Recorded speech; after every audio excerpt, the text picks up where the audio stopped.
Hello, my name is Marcus. I'm the compiler of a collection of therapeutic quotes entitled 1001 Windmills of the Mind. A collection of advanced self-help quotes taken from what's often called the psychodynamic or the psychoanalytic perspective, which long ago, as I understand it, was referred to by some as philosophical medicine or narrative medicine, with the love of narrative medicine. Once again, to quote a line from the singer Steve Perry, was a song entitled For the Love of Strange Medicine off his second solo album by that title as well. And these quotes are often strange, not all the time, but sometimes they're very strange. The jargon is kept to a minimum. I'm not a shrink or professor. I'm not a counselor or analyst. I only have a BA, keep that in mind. So the quotes, because of that, in particular, the quotes you'll find in this collection are going to be clear and easy to follow, I think. With the hope being that 1 out of 10 in particular will be of interest for a person. So that's sort of what we're aiming for here, that 1 out of 10 will help anybody. And once again, this is for people in midlife, in the second half of life. When they go to the Lost and Found Emporium. The title of it, there's a Twilight Zone episode entitled that, Wong's Lost and Found Emporium. And it was sort of a bit of a parable or reference to this idea that at midlife, we go to the Lost and Found phase of life, lost and found phase of life called the midlife audit, the midlife examination period. And in that midlife phase, 40 to 60 or 35 to 55 or even 60 to 80, there's no perfect, chronological thing. Just something sort of in the middle, maybe late in life. Some people do it earlier, some people do it later. Some time in the middle phase of life. They recognize that they lost their authentic self, who they'd be had they been loved. The ability to express their uniqueness, which they'd be aware of if they had differentiation. Another loss, a huge loss, not to have a differentiation with a mother, not to have a loving mother to do so. That's a huge loss. Now, the sense of embodiment, beingness, that home within beingness quality. So that if that's flat, with trauma that's flat, the metaphor is the pin in the collar, and it goes flat, the emotional body is kind of flat. The jargon is atimo alexia, no feelings for your words, or alexithymia, no words for your feelings. Okay, so if there's birth trauma or any kind of trauma early on, the one metaphor is that the pin goes in the collar, and the feelings from the embodiment, the sense of self, your beingness is all kind of unaware, it's kind of unavailable to you. So Massé tells you good to this point. Massé describe trauma, psychological trauma, their code for trauma. So they create a picture, like a character, to be like a symbol or personification or something to represent in person form, called personification. So you create a character that embodies or represents a person's beingness. They're midnight blue, they're yin, they're shakti, they're at home within. The ontological self, the feeling self, the embodiment, the sense of self, the serene, inexhaustible fullness of being, the beingness.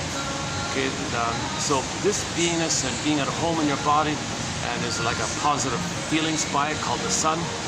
So there's a positive, warm feelings from your beingness. This beingness takes place when the baby's love to differentiate out of the oneness of the mother that's there originally. So he gets his differentiation, his beingness, his ontological self, his sense of self. Okay, this takes place because the mother meets the baby's needs.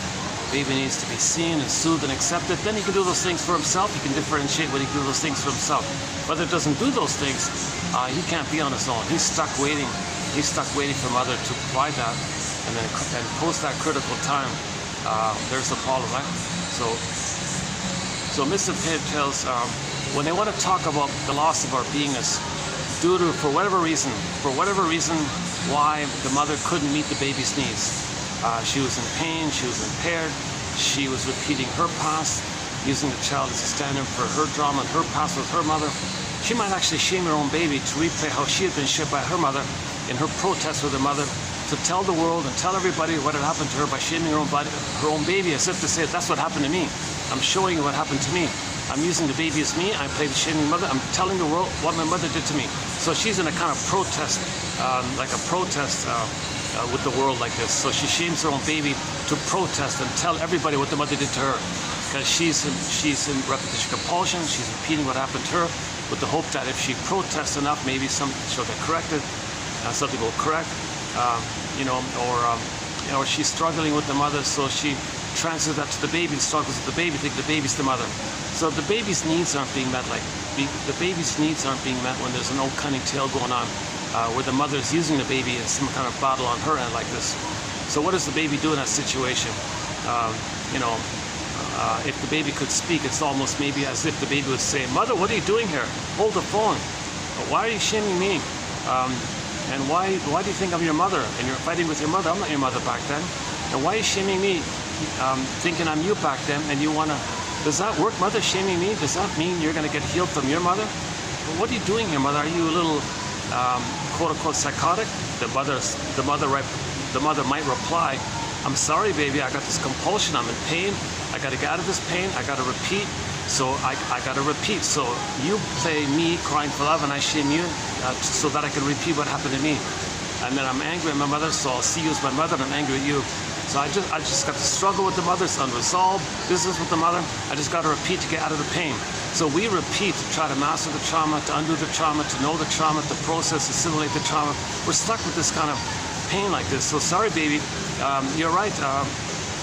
It's worse than me being delusional like this, because I can appear reasonable. I can make it look like I'm normal, and I can make it look like mother knows best and I'm doing nothing wrong like this. I can twist it where I look good while I shame you. The baby's going, "Oh my God, here, my mother's cursed." So in fairy tales, they would say the mother's cursed. She's dysfunctional and destructive like that. They say she's cursed in fairy tales. So the baby likewise is going to be cursed. So what does the baby do? Okay, he does the same thing what his mother did. Flash freezes his soul, sends it away. Okay, so the beingness, okay, the embodiment could be personified as Snow White. So Snow White's in a coma in a box far away. Snow White. So Snow White is a personification of our beingness. Okay, so we see the condition of the beingness because she's in the desert like that. And that's a pretty good image to recognize how we don't feel our beingness because there's a wall there, a glass wall. And to boot, she's in a coma like that. So that's one way the storytellers will talk about this disconnect or this separation of our beingness, where it kind of got exiled into the forest, meaning deep in the unconscious, meaning deep in the brain. The brain cares about survival. The symbol for that survival, unconscious, is forests and jungles and oceans, things like that. So it could be usually in a forest. Okay, Echo turns to a statue. Rapunzel could be locked in a tower. In one fairy tale called Maiden King, okay, the maiden is the feminine principle. That's the beingness. When they say the maiden, they mean the feminine. When they say the feminine, they mean like the beingness. That's kind of always confusing why they did that. But anyway, we're kind of stuck with a so-called feminine principle, feminine element. The qualities of the feminine: receptivity, being, listening, present, like that. So it's like the moon. It's like a nighttime resting. It's your sense of beingness. So they call it the feminine, right? And if you have your beingness, that's what leads. Your doing comes from the feminine. That's the maiden king. So the maiden is the feminine, and that's where your kingly activity, behavior comes from the beingness, maiden king. So your doing is ethical. The kingly, the king is the masculine so-called doing, like the sun. So moon, sun, okay, moon, sun, night, day. Okay, even the yin-yang symbol is good too, like the beingness with the black part of that yin-yang symbol, and the white part of this sort of like the act of doing, like that. Lou Graham calls it the midnight blue, and it's cherry red like that. So we're meant to come. Our doing is meant to come from the beingness. So that's why the phrase "maiden king" is pretty good, because if you have your beingness, then the doing from your beingness is healthy, ethical, moral, virtuous, and generative, of course. So we want the maiden king there, like that. But in the fairy tale, due to the trauma, okay, the personification of the maiden king, meaning the princess, the trauma was so severe, the psyche really wanted to hide it from the mother. It really wanted to disguise it. And in that part of the brain, there's what's called primary mentation. Things can shapeshift and morph and twist and up is down, and so things can turn into other things. So the maiden king morphed into a swan, and the swan flew away. Okay, the swan flew away. So the beingness is like, go I know not whither, bring back I know not what. To represent, to highlight the feeling side of the trauma, the ball goes down the well. I feel that for am. So the amness, okay, that could be like Snow White. Actually, I think Rapunzel is good, because in Rapunzel in the tower, you got the amness, that's Rapunzel, and you got all that golden hair. That's anything golden like that That's code for how the feelings kind of are warm and radiate in resemblance to how like the sun, golden ball, sun, golden warm rays like that. Okay, so that was just code for that. Rapunzel, you can see I feel there for Anne. So Rapunzel is not so severe with the trauma. She's still embodied. She's still, the beingness is alive. The golden can flow like that. But she's trapped in the tower, and we don't feel it. But it's still kind of, the condition is still sort of not as wounded like that. So if you can free Rapunzel, you'll get your beingness back and you get your feelings back. Snow White's sort of in a coma, so you got to be a little nicer like that, more tender with yourself like that. Now, the Maiden King flying away, you got a lot of work. There's a lot of work to get back your soul. If your soul turned into a bird and flew away, basically, there's a lot of work. Okay, so part of it is facing Baba Yaga. What does Baba Yaga want? Well, she's a representation that if we're going to heal, we've got to resolve a thing called splitting, which takes place during early time trauma. So that means we got to move beyond splitting thinking, meaning adversarial thinking, either or thinking, my greedy, your greed thinking, oppositional thinking, that kind of either or, idealized, devalued, be like God is demon, me special, me no good, always no good. This kind of exaggerated kind of either or mentality, and they're kind of separate like that. No, it's not separate. That's the trauma. Baby separates the thing. Okay, when the mother's hurting, there's a monster. That's not my mother. Make up a goddess. Keep it separate. That's the splitting. So if you're going to heal, you got to resolve oppositional thinking, either or thinking. So Baba Yaga says to the protagonist, yeah, well, I'm going to give you a simple test here. For example, why do you want to heal? Is it like by choice or something driving you? And finally the guy said, gee, I think it's probably like around, it's 5% by choice, but honestly it's more like 220% by unknown forces in me. Okay, so that was sort of like an elementary statement that he can see beyond either or kind of thinking. Then he went to the next Baba Yaga. And then, so one version, well, we can cross over to another fairy tale. Another fairy tale, the task was to separate the seeds. So they got a mountain of seeds, and you got to separate the seeds. So there were like healthy seeds and unhealthy seeds or something like that. And so that was a painstaking task. It takes 20 years.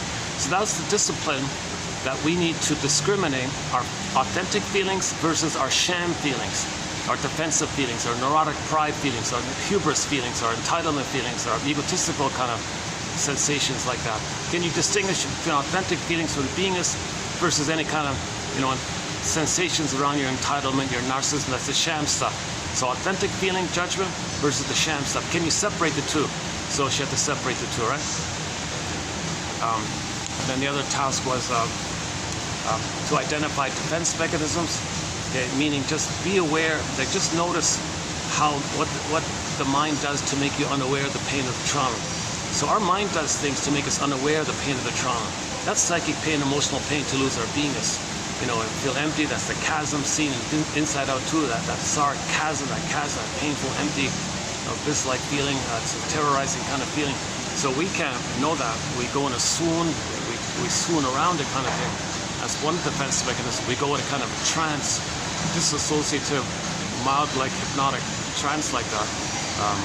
So that keeps us numb and unaware like that. The endorphins kick in like that. So the endorphins is the mercy chemical around the pain. But what else do we do? Well, we project. That's a huge one. Something about us that we don't know. Okay, the metaphors, it's in the water. It's unconscious, water. Okay? And then you say it's out. Somebody else has like out in the air like that. Okay, so you gotta appreciate, just like ducks. Okay, ducks, mallard ducks, any kind of duck.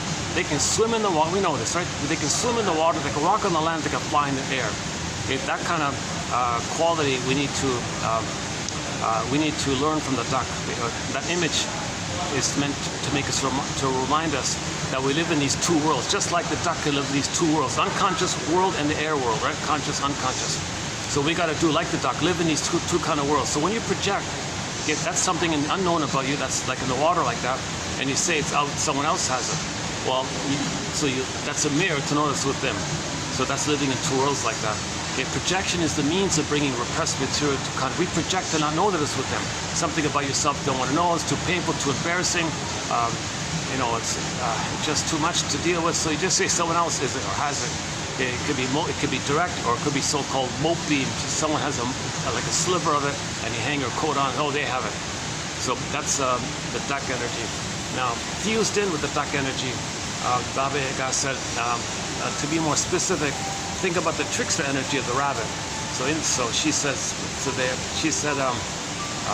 the duck's inside the rabbit, right? So the rabbit was a symbol for the trickster energy. So in traditional tales in Africa and all that, they would use like bear, rabbit. I think was Anansi a rabbit? Anyways, many indigenous cultures, when they talked about the trickster energy of defense mechanisms, how using some way to make us aware of ourselves, making us aware of how we're unaware of ourselves. So sometimes foolish like that, sometimes wise like that. This whole trickster kind of energy. Many traditions would use the rabbit for that. It seems to be the common consensus. Why, I'm not fully sure yet. Why is it the rabbit? Rabbit can hop around, I guess. Goes in the hole, I guess. A little tricky and a little cute, harmless. I don't know. I'm not sure why the rabbit was assigned as the trickster character, personification of the trickster energy. But the trickster energy is code for all these little things that we do in our mind to make us unaware of the pain, like projection, like doublethink, like repeating in the present some new edition of the past, thinking we're trying to get a better past. Repeating the past in the present, because that's a trickstery kind of thing, because the trickster wants us to make us remember what happened in the past. So memory, repeating, working through. We don't remember, so we repeat in an attempt to remember. So we repeat the trauma, trying to know the story. If we know the story and can feel the story, okay, we're good, we stop repeating. And until that time, we just keep repeating, and you're unaware of it. What's a trickstery kind of thing to make us repeat? We don't see the present, we don't enjoy the present. Because it's trying to make us heal. It's trying to make us aware of the past. And then we can mourn the past, grieve the past, identify the past, process the past. And then if you get the feelings, that's the firebird, and then you're good. Now you can enjoy the present. So that kind of was that Twilight-ish kind of thing was called the trickster energy. So we could say the Twilight Zone is like that zone between the conscious and the unconscious, okay, like that. So, it's also trickstery a little bit when you wake up in the morning and get a dream from your unconscious. So when you're sleeping, that's the quote-unquote waters. You're swimming in the unconscious. When you wake up, that's the air, right? So when you get a message in the morning, when you get a dream sequence, when you wake up in the morning, your unconscious is saying, hey you, hey conscious you, yes unconscious me, what is it? I'm listening. Well, this dream sequence I'm sending you, it's like this in your soul today. Well, thank you, unconscious self, secret self, repressed self, shadow self, unknown self, denied self, split off self. This is the one who walks with me, who's not like me, who is me. Someone's living my life. I know nothing about him. The double self. So the double self, everything about you that you don't know. The double self. The double self, the unconscious self, innate feelings trying to make you conscious. So you wake up when you get a dream sequence. It says, hey you, it's like this in your soul today. Okay, so it's like a letter. So a trickster is sending you a letter, or like Hermes is sending you a letter, or it could be a trickster sending you a letter. Some kind of not magic, just some kind of unknown efforts that's on your behalf, to make you aware, and you accept it, or to make you unaware and you don't accept it, it's hurtful. So then you say, okay, it's like this in my soul today. So what you need to know about yourself, where you're stuck, what recurring thing are you doing, a certain theme that you're kind of stuck in, what you're having a hard time feeling. And then you see if you can, just free your soul a little bit. So you take the dream sequence you got in the morning and say to yourself, okay, let me free associate. So that's the fundamental rule, free associate. Say what really comes to mind. Okay, and notice if you're resisting. And just say, I must have a very good reason for resisting. I must have a very good reason for being afraid to free associate. So I go on, I feel blocked here. What does the dream sequence maybe suggest to you? What does it remind you of? And maybe some more comes up. And you validate yourself. Well, I'm frustrated. Okay, what's the most frustrating thing about this, what you're feeling now? Well, the most frustrating thing about is, I don't know what it is. You must have a very good reason for feeling that you can't know it. You're right, you're right. Okay, and just keep free associating, keep validating, and see what comes up. It's just free association. This is called suffering through, working through, making the unconscious conscious. So that's living in the two worlds. That's the duck energy, the trickster energy, unconscious, the conscious. We want to make as much as possible, as much as we can, conscious. The more we can make conscious, the more we can piece together our story, the more we can now know what we couldn't back then with the trauma, the more we can build that kind of capacity to build our ego, strengthen our ego, try to now know, piece together now, reconstruct now what we couldn't back then. Then there can be a spontaneous experience where the firebird appears and the protagonist hops in the back of the firebird and you ride the firebird. That's the feelings coming back into you. So when the firebird flies up, when the phoenix flies up, when the red bird rises, that's you're getting your feelings back. The vibrancy and aliveness of your feelings, and the pin pops out. The pin, so trauma, the pin goes in, and we go on this journey to see if the firebird will heal us. Spontaneous, natural healing according to nature. We don't control the firebird. Psychoanalysis looks for an egg in a basket, but the basket's missing. We can deal with the basket, that's building the ego. But nature does the rest. You don't control, no human can order, okay, firebird, come now. It doesn't work like that. Baba Yaga is sort of a gatekeeper here like this. If you want the firebird to come, the Baba Yaga says, can you do beyond oppositional thinking, either or thinking, adversarial thinking? Can you see the third side of the coin? Can you see the golden mean? Vertical thinking, three-dimensional thinking. Things are broader.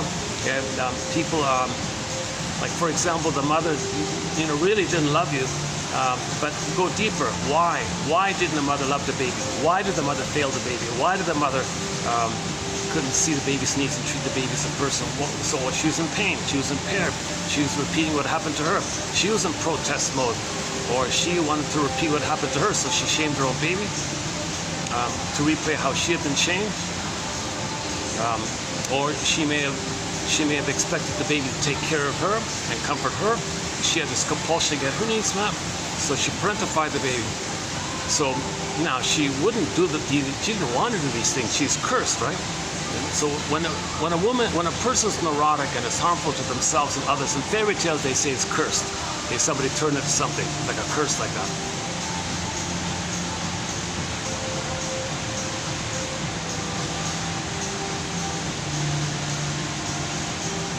I'm back at the mall here. I was here last Monday. I had in mind to come back on Monday. Monday is really the one best day to do these videos. For some strange reason, Monday mid-afternoon, it's kind of quietish around here. That's great. So I can do, as it is, I'll probably do maybe one video a week in this mall here. I got to come to this area anyways to buy, certain things, right? Right on the SkyTrain, so it's kind of convenient. I got a late start today. Let's see, it's already 4 o'clock, right? 4:70. I got a very late start here today, so this might be a shorter video. We'll be doing TQ 2920. Oh no, sorry. Oh, hang on. Yeah, 2920. Yeah. The last video, the 5-hour video. Actually, that's one of my better videos. One of my best videos, I thought. I was in a good mood. I was refreshed. I was calmer. I was speaking more smoothly. I wasn't, too anxious or something. Unfortunately, my silly phone, I don't know why this happens, but sometimes there's a little skip, delay, lag between the camera's ability to pick up the audio and then the visual picks up the visual like half a second later. So when I played back the last video, I'm speaking, the audio gets there, and then the visual appears. Like if I say hello, you hear hello, and then you see the lips moving hello, like a little delay like that. And it's like that for 5 hours. I thought, oh, you got to be kidding me! It was one of my best videos. I really liked it. I thought, geez, I was in a good space. I thought I crammed in a lot of material. I packed in a lot of material that last video. If you don't mind that little audio-visual little overlaying this not being properly lined up, not properly being synced or something. If you can get used to that or put up with it or just do the audio or something. A lot of material got in there. We crammed in a lot of material. We covered a lot of ground. I thought that was awesome. I thought I actually did sort of like the best quotes for the next 10 videos, all in one video. So it's jam-packed with thoughts and insights, practical stuff. That was a good video, I thought. It's just too bad. It's just too bad about the optics and the audio not being lined up like that. How's it today? Is it lined up today? Yeah, today's okay, right? I didn't even notice it. The 5 hours I was talking, I didn't even notice that was happening. Okay, anyways, so I think we've done some good videos. We covered a lot of good quotes. So we'll be doing a 2820 here as well. We've talked a lot about the Twilight Zone show. Actually, I just saw another episode. Oh yeah. So for the past month, I've been commenting on the various Twilight Zone episodes. Okay, Wong's Lost and Found Emporium, To See the Invisible Man, Take My False Life Please, the one about the Doberman Pinscher, the Groundhog Day one, the Nightmare one, Cat and Mouse, about the Dawn Horn Syndrome, and several, One Life Furnished in Poverty, very good closing narration in that one, and several others, which I've also discussed in the last video. So last night, I just saw another episode from the Twilight Zone, and it's a tough one. It's an emotional one. I have it here. Oh yeah, okay. It's called the episode's entitled "Shades of Guilt." Shades of Guilt. So it's about building. It's about teaching the audience empathy.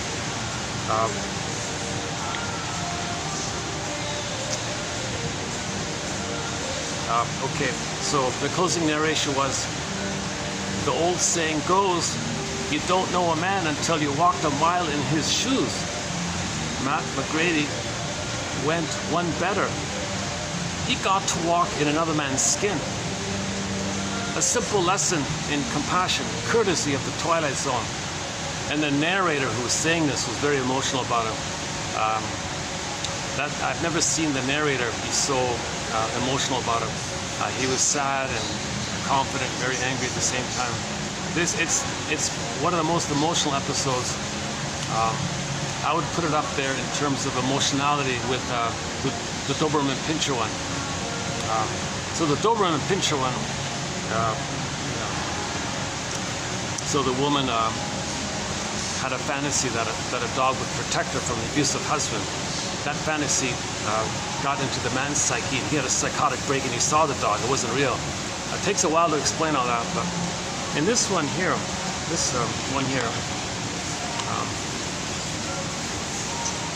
it's about implicit prejudice, implicit bias. This how culture kind of bombards you with certain biases, and everyone who grows up in a culture, in that culture, is going to end up with that kind of bias. So it was pretty clear like that.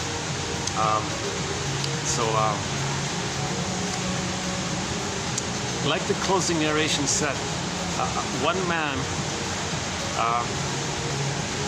morphed into the victim. He stepped into the shoes. Not only his shoes, he was in the whole body of another person. So on the outside, he was this other person. On the inside, he was him trying to learn the lesson.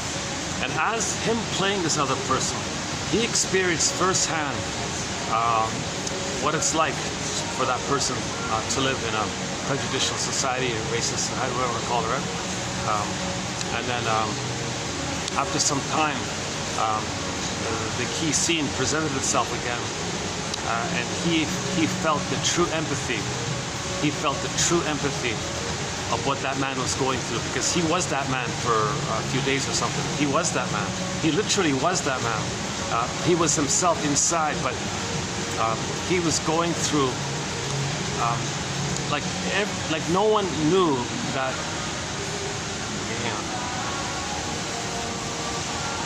I don't want to wreck it. I don't want to kind of wreck it, right? So, person A, man A, let's just say, or Brady, right? What's his name again? Something Brady here. Or Matt, huh? Okay, let's call him Matt. Huh? So this guy named Matt, sort of just a general, just sort of your typical kind of guy, I guess, right?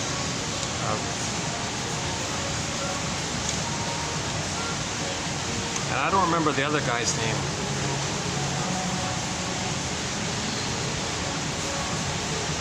The other guy was a professor. Yeah, professor. So let's just say two people. Ordinary Matt and this professor guy.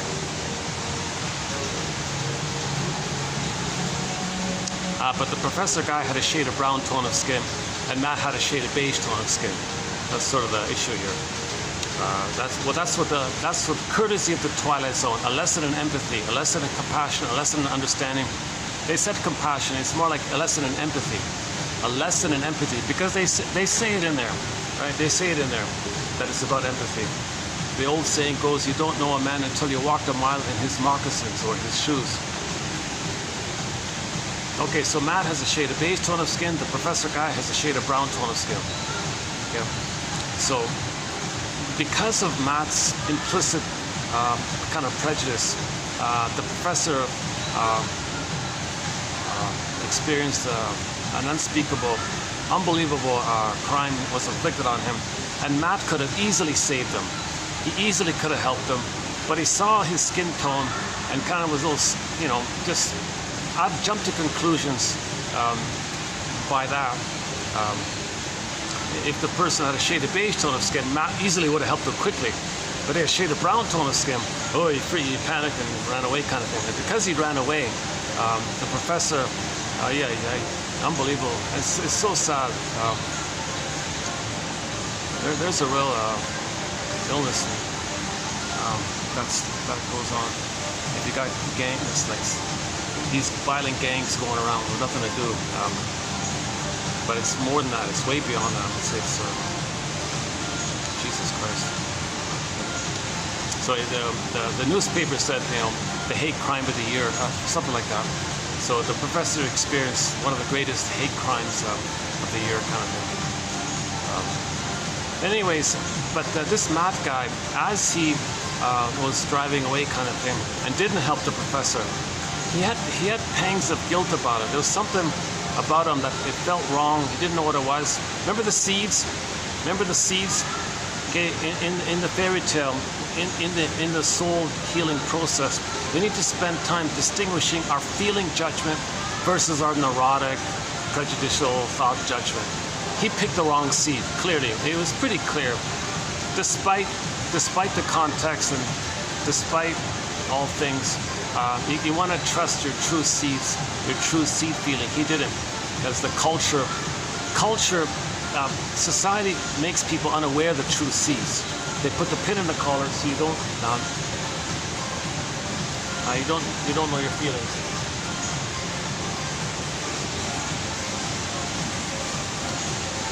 Hold on a second.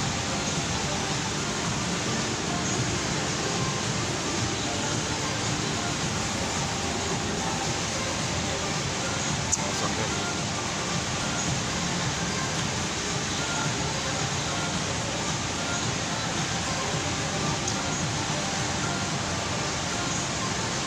Because he admitted he easily would have helped the professor if the professor had a shade of beige tone of skin. But because the professor had a shade of brown tone of skin, that professor lost his life because of that. So he had shades of guilt, this guy. The name of the episode, Shades of Guilt, okay, in reference to skin tone shades. Okay, nobody has white or black skin. Forget this nonsense. Nobody has white skin or black skin. I'm getting a little excited here. Everybody has a shade of beige or a shade of brown. Okay, nobody is white or black. Okay, the melanin in the skin is on a scale from 1 to 6 or something like that. Okay, so over time, according to how much sun exposure there is, the melanin adjusts in relation to how much sun you're getting. Now, if somebody loses most of the melanin, they lose their tan, so to speak, they still have some melanin in it. Now, if that person with a very beigey, like on the beige, the light beige end of the spectrum, and they're very stressed, and the blood goes inward, because if they're stressed, the blood goes to protect the vital organs, so there's less blood in the skin, so they look kind of palish or sickly, like, or palish, let's say. Okay, the melanin is still there. Nobody has, this is white, right? Like Jane Elliott says, this is white. You know what black looks, there's no black on, is there? That's some black, oh, here we go. Oh yeah, here we go. Yeah, so, okay, so this is, the top part's obviously, so this is black and white. Nobody has these skin tones. Nobody has the black skin, nobody has white skin. So forget this nonsense. Everybody has a shade of beige or a shade of brown.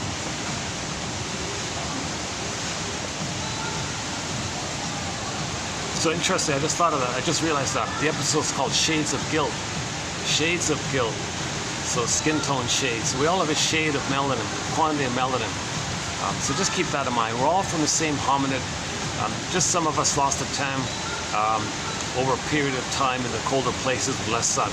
That's all it is. That's all it is. We're still the same person, same Earth family, same big family. And we're just spread around. Some lost the time. That's called a trivial biological variation. A superficial, trivial biological variation. You know. So this episode by the Twilight Zone was a pretty powerful lesson in it. I noticed the comments section. There were like thousands of comments on it. I never heard this before. I was kind of surprised to find it. It's the most talked about Twilight Zone episode, it seems. Long's Lost and Found Emporium is still my favorite, but this was another emotional episode. Kind of like the one with the Doberman Pinscher. When I talked about the Doberman Pinscher, the little figurine, the Doberman Pinscher protecting the woman, that's an emotional episode. I teared up. That was a little emotional episode. I actually was starting to tear up when I talked about that. So here's now a second kind of highly emotionally charged topic. And even the narration, what's his name? Whittaker, Forrest Whittaker, I forgot his name, the narrator guy. He was obviously clearly emotional, giving the closing narration. I've never seen him that kind of emotional about an episode.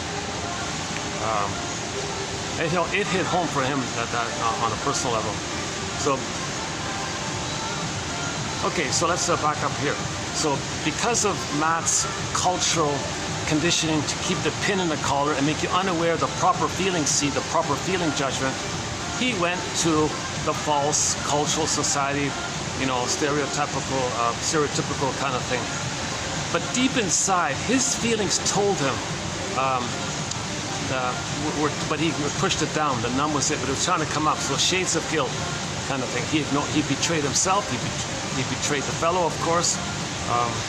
And he was kind of haunted like this. Okay, so it turned out, after Matt drove off, okay, a lesson courtesy of the Twilight Zone. Matt entered the Twilight Zone. Okay. He was himself on the inside, but his body morphed into the professor. He shapeshifted on the outside to the professor. His wife freaked out and scared him away. No, it's me inside. Listen to me. She wouldn't listen to him. At the workplace, who are you? No, I work here. No, get out of here. So everybody ejected him. No one would listen to him. No one would consider his story. It is kind of hard to believe. It would be. That part's kind of understandable. But on another level, he had all this knowledge about himself. Everyone freaked out. So anyways, he was experiencing the kind of thing that the professor dealt with on a daily life. He kind of got it. That's not the key point. The key point was, okay, Matt now appearing as the professor. Okay, Matt now appearing as the professor. Now the thing looped around. Okay, now the crime looped around where the professor was Matt on the inside. Okay.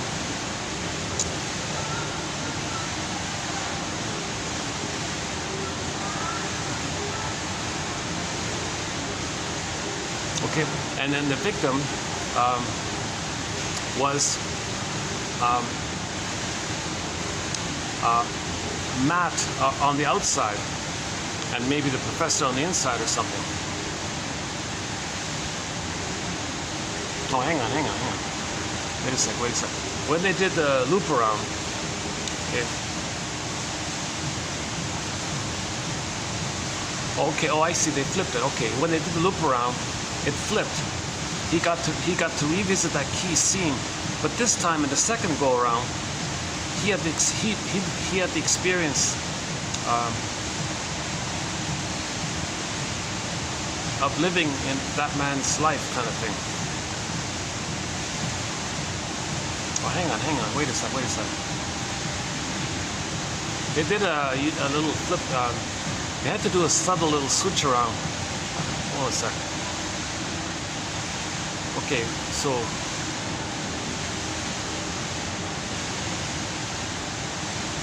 Okay, so Matt, in the body of the professor, is driving in the car, and now you're at that scene of the crime in the original crime loop around. Now he saw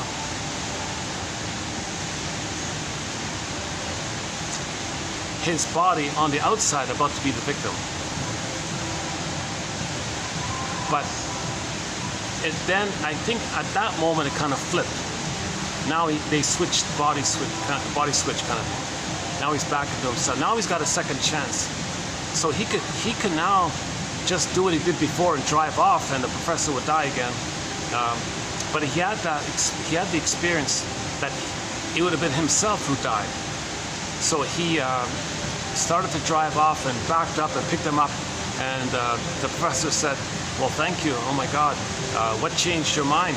I mean, you were leaving and you came back to pick me up and you saved my life. What changed your mind?" And he had a touching line. He said, "All I could think about was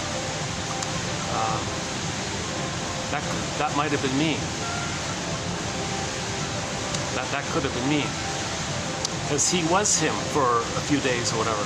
He was him for whatever time it was. I didn't think I explained it. I didn't explain it rightly. I think I gotta see that episode. I just saw it one time. I gotta see it a second time. It's a disturbing horror. It's also a very violent horror kind of episode. But it was what he said at the end was pretty good about that could have been me. So he walked a mile in his shoes, and more than that, he walked a mile in his life, in his body, like in his body, right under his skin.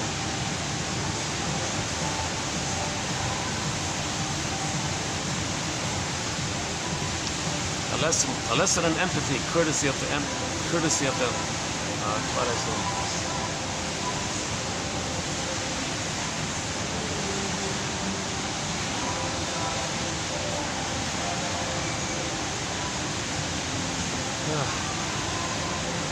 Yeah, I feel bad. I didn't do it justice. This episode I didn't do it justice. But at least if anybody sees this video, they might be aware of it, and they may check it out themselves. So I think it's the third reboot, the 2002 and 3. So there were like the original from the 60s, 5 seasons, right? And then the 80s, 3 seasons. And then I think the third that's the first reboot, and the second reboot was 0203, 1 year, and I think there was another reboot after that. So it's the second reboot. Anyways, if you look up Twilight Zone, Shades of Guilt, you'll see a few copies of the episode there. It really has a lot of people talking. It's the episode that has prompted so much discussion.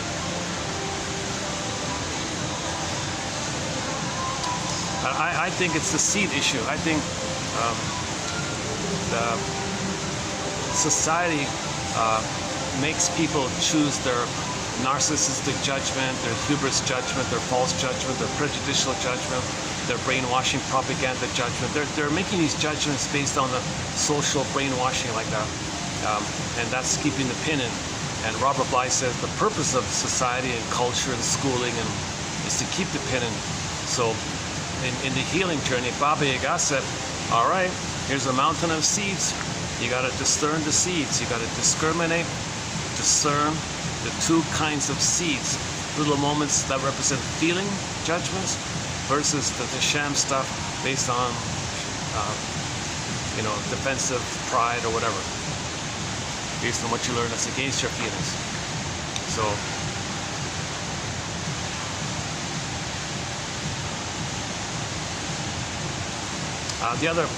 the primary image for the healing journey is the free association. That's riding the broccoli boat, an inside-out tube. So they hop in the boat, you ride the broccoli boat. In the film it was called Stream of Consciousness. That's code for free association. Just freely say what comes to mind. That's the gentle way to make the unconscious conscious. So it's gentle awakenings, quiet awakenings. Every time you get an aha moment, then you link something. Ron France calls it like a little bolt or something. It's something you connected with yourself. Okay, so in Inside Out 2, we saw the splitting taking place. All of the painful experiences Riley experienced. Okay, you saw the popping tube mechanism, where the character Joy took all the painful memories, those orbs, and popped it away to the back of the mind. Maybe kept some pleasant feelings, but most of the memories were repressed, rejected, disassociated. Now you're fragmented from yourself. Now you're living a shallow life in the false self, the swoon, the trance. You feel empty, you have defense mechanisms. Yes, with the false self you can go through life, and your seeds are always the wrong seeds. They're always self-betrayal seeds, because that's loyalty to the mother. That's whitewashing mother's crime, because you thought what you did was a connection to her, and you can't leave her because you never got her love, so you're loyal to her. That's the false seed all the time. So you're living this false life, provisional life, unlived life, that kind of thing. So in the healing journey, you got to free associate, get on a broccoli boat, okay, and then try to tell your story, say what comes to mind, what does this remind me of, what does this suggest to me, and keep validating what you're feeling. I must have a very good reason for feeling this. What's the hardest thing about this feeling, or this what I'm saying here? I must have a good reason for thinking this or believing this, and just keep validating, free associate, validate, free associate. Okay, that's it's a kind of a new experience, because the mother, part of the trauma with the mother, she gaslit the baby, double binded the baby, didn't meet the baby's needs. He felt unseen, rejected, unwanted, and so on. So we gotta have this kind of a self-reparenting, they call it. So you gotta treat yourself better than the way your mother treated you, basically, or the parents treated you. If the mother's using the baby to meet her needs, she's never listening or validating you. She's not seeing it. She's not seeing you as a human being with needs, because she's got this compulsion to try to get her unmet needs with her mother. So she may parentify the baby, okay, use the baby as a source of narcissistic supply, i.e. symbolic breast. So she wants to frighten the baby, confuse the baby, to make the baby think she's amazing. That's what babies do when they're hurt. They idealize. It's a lie they engage in, called a splitting mechanism, to have some sense of safety with the mother, so they can feel safe to survive. So the mother uses that to get supply. So the child will always say she's good, how wonderful she is, make her the center. She feels important. It's all about her now. She's the center. She's entitled. She's getting this feeding like this. So she's using the baby as the thing that feeds her. Because all babies think the breast is a thing. So the mother treats the baby like a thing. So the baby feels dignified, objectified. He feels shamed like this. So that's a real painful kind of thing. So when the baby has all these experiences with the mother, okay, all those memories again and again, all these constant little misattunements, malattunements, mothers using, exploiting, double binding, gaslight, all these kind of envious and bitter, all this stuff. Okay, the mother's cursed. She's now not a mother, she's a stepmother. Many babies don't have a mother, they have a stepmother. Okay, the stepmother means that the loving side of the mother's missing. Okay, that's why they say the mother died at birth or something and the fellow married another woman. No, it's just code for the mother's narcissistic, she's bitter, she's envious, she's resentful, she's in pain. So they say the mother's a stepmother. It's the mother. The mother's a stepmother. The mother's like a witch like that. But so that's code. It's code for that. One second.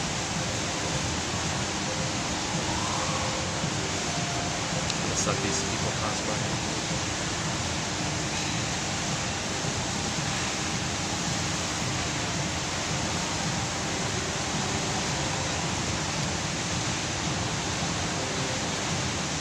That's too bad I couldn't start earlier. Yeah, but I had a few delays today.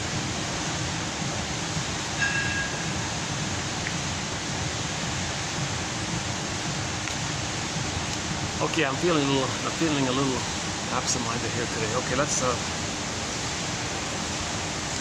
where are we here? Oh, the free. So I'm sort of currently kind of blending Inside Out 2 and the Mating King. I'm kind of blending it a bit. So I did a fuller presentation of it in the last video, the 5-hour bit, the one. So in a nutshell, yeah. So we see the splitting, hop in the broccoli boat, free associate, ride the broccoli boat. Okay, now you got to face the Baba Yagas. Oh, you want to heal, do you?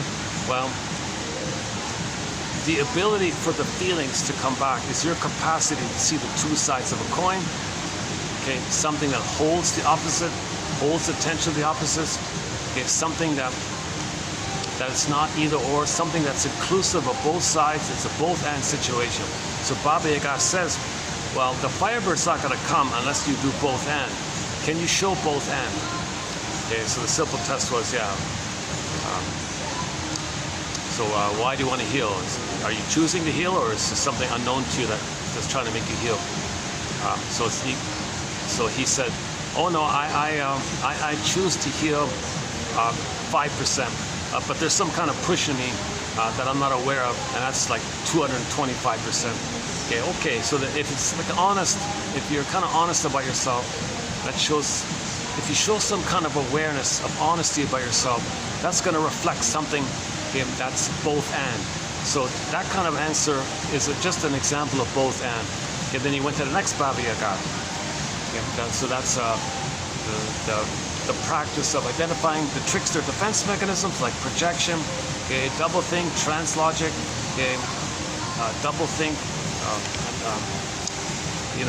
the primary mentation where things can shapeshift and flip and morph like that. Identification with the aggressor. Okay, where if you're shaming others, that's you. A person might shame someone else to make them unaware that they're shaming themselves. They need somebody to hate and shame to make them unaware that they're shaming themselves. It's called externalization, scapegoating, externalized living. And that's also a kind of projection. So that's also the trickstery kind of stuff. And the duck is, well, you're aware that something inside, unconscious, something outside, that's the air. Okay, you're standing on the ground here, you're holding the two. So the duck standing on the ground, that's kind of like the third side of the coin that holds the other two sides, the unconscious and conscious state, like that. Yeah, and then I want to borrow the other one about the seeds. The next task was, you got to separate the seeds. Feeling discernments, real feelings from your authentic self, or sham feelings from your false self. Okay, quote unquote pseudo feelings, like sham feelings. These are like blowing off steam kind of things. These are like defensive ideas, like if you have a defensive thing, like if your favorite brand of I don't know, wine is sold out and you're upset, that's sham stuff. Okay, if the wine was a defense, the store was sold out of your favorite wine, that's a defense stuff. Okay, that would be like a defensive kind of feeling. It's not an authentic feeling. An authentic feeling is, well, why are you looking for the wine? Oh, you didn't get Mother Spirit, so you're looking for alcoholic spirits as a symbol of Mother Spirit. So if you can link it that the wine is a symbol of the missing Mother's Spirit, motherly love spirit, motherly spirit, kind of like the sweets. People eat cookies, it's code for Mother's comfort, Mother's sweetness, missing, similar idea.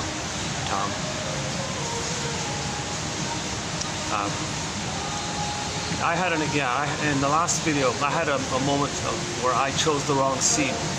I was looking for better lighting in the hotel, and I saw across the path there a better lit spot, and there was an old fellow nearby, and my authentic feeling was, oh, he looks a little tired, leave him alone, you might be interrupting him. So I just chose the right seat at first, and then I don't know, I was struggling with the lighting and all that, and then I rejected the true seat. I made a rationalization. Well, I need better lighting. He'll be fine. I made a rationalization, and I chose the wrong seat. So I went over there to set up with the better lighting, and sure enough, the guy was annoyed with hearing me talking. It was just like a seat over kind of thing. So I didn't know this. But I didn't see this. But he was having a drunken spell. He was drunk or something. So he got up, took a few steps, and kind of tripped a little. He was okay and all that. he tripped and everyone helped him and all that. Everything was okay, no harm like that. And I thought, oh my God, that's exactly the quote we were discussing yesterday about the seeds. Okay? In your moments, are you going to choose the feeling judgment seed? And I had it, I threw it away. I chose the false one about my hubris and my narcissistic entitlement to get better life, and I brushed away the real feeling. No, I think it's going to bother him. He looks, I thought he was just tired or sleepy. Leave him alone, he's an older guy. So what, you know, I can go somewhere else maybe.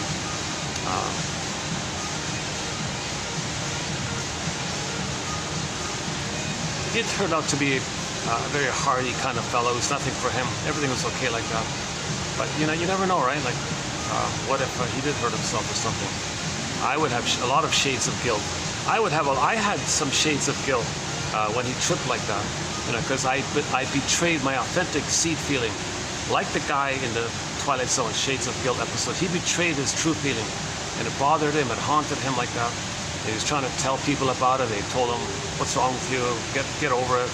Put the pin in. The friends would put the pin in. His wife would put the pin in. His coworkers would put the pin in. Society just keeps it. If you try to talk about a feeling, oh, get over it. What's wrong with you? Don't be so sensitive. Just money. Who cares? Forget it. All pin stuff, right? Just keep you numb. Don't feel. So at birth trauma, we put the pin in, and society maintains it in. That's sort of the issue that we're dealing with.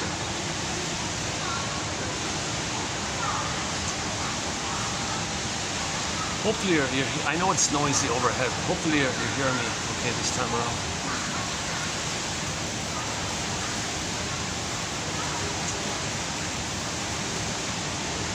A simple lesson in compassion, courtesy of the Twilight Zone. Shades of Guilt, 2002.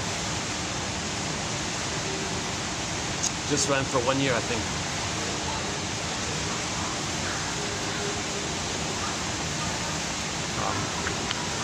Actually, in today's batch, 2920, I have the quote from the Groundhog Day one.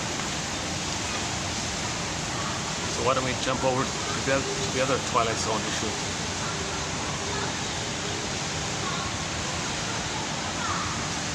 Truth is, I got to get around to looking up. I don't have the title. I have to update this. I don't have the title of the episode. Either it was cut or I missed it or something. But anyway, it's a very good episode. Also about guilt, actually, ironically.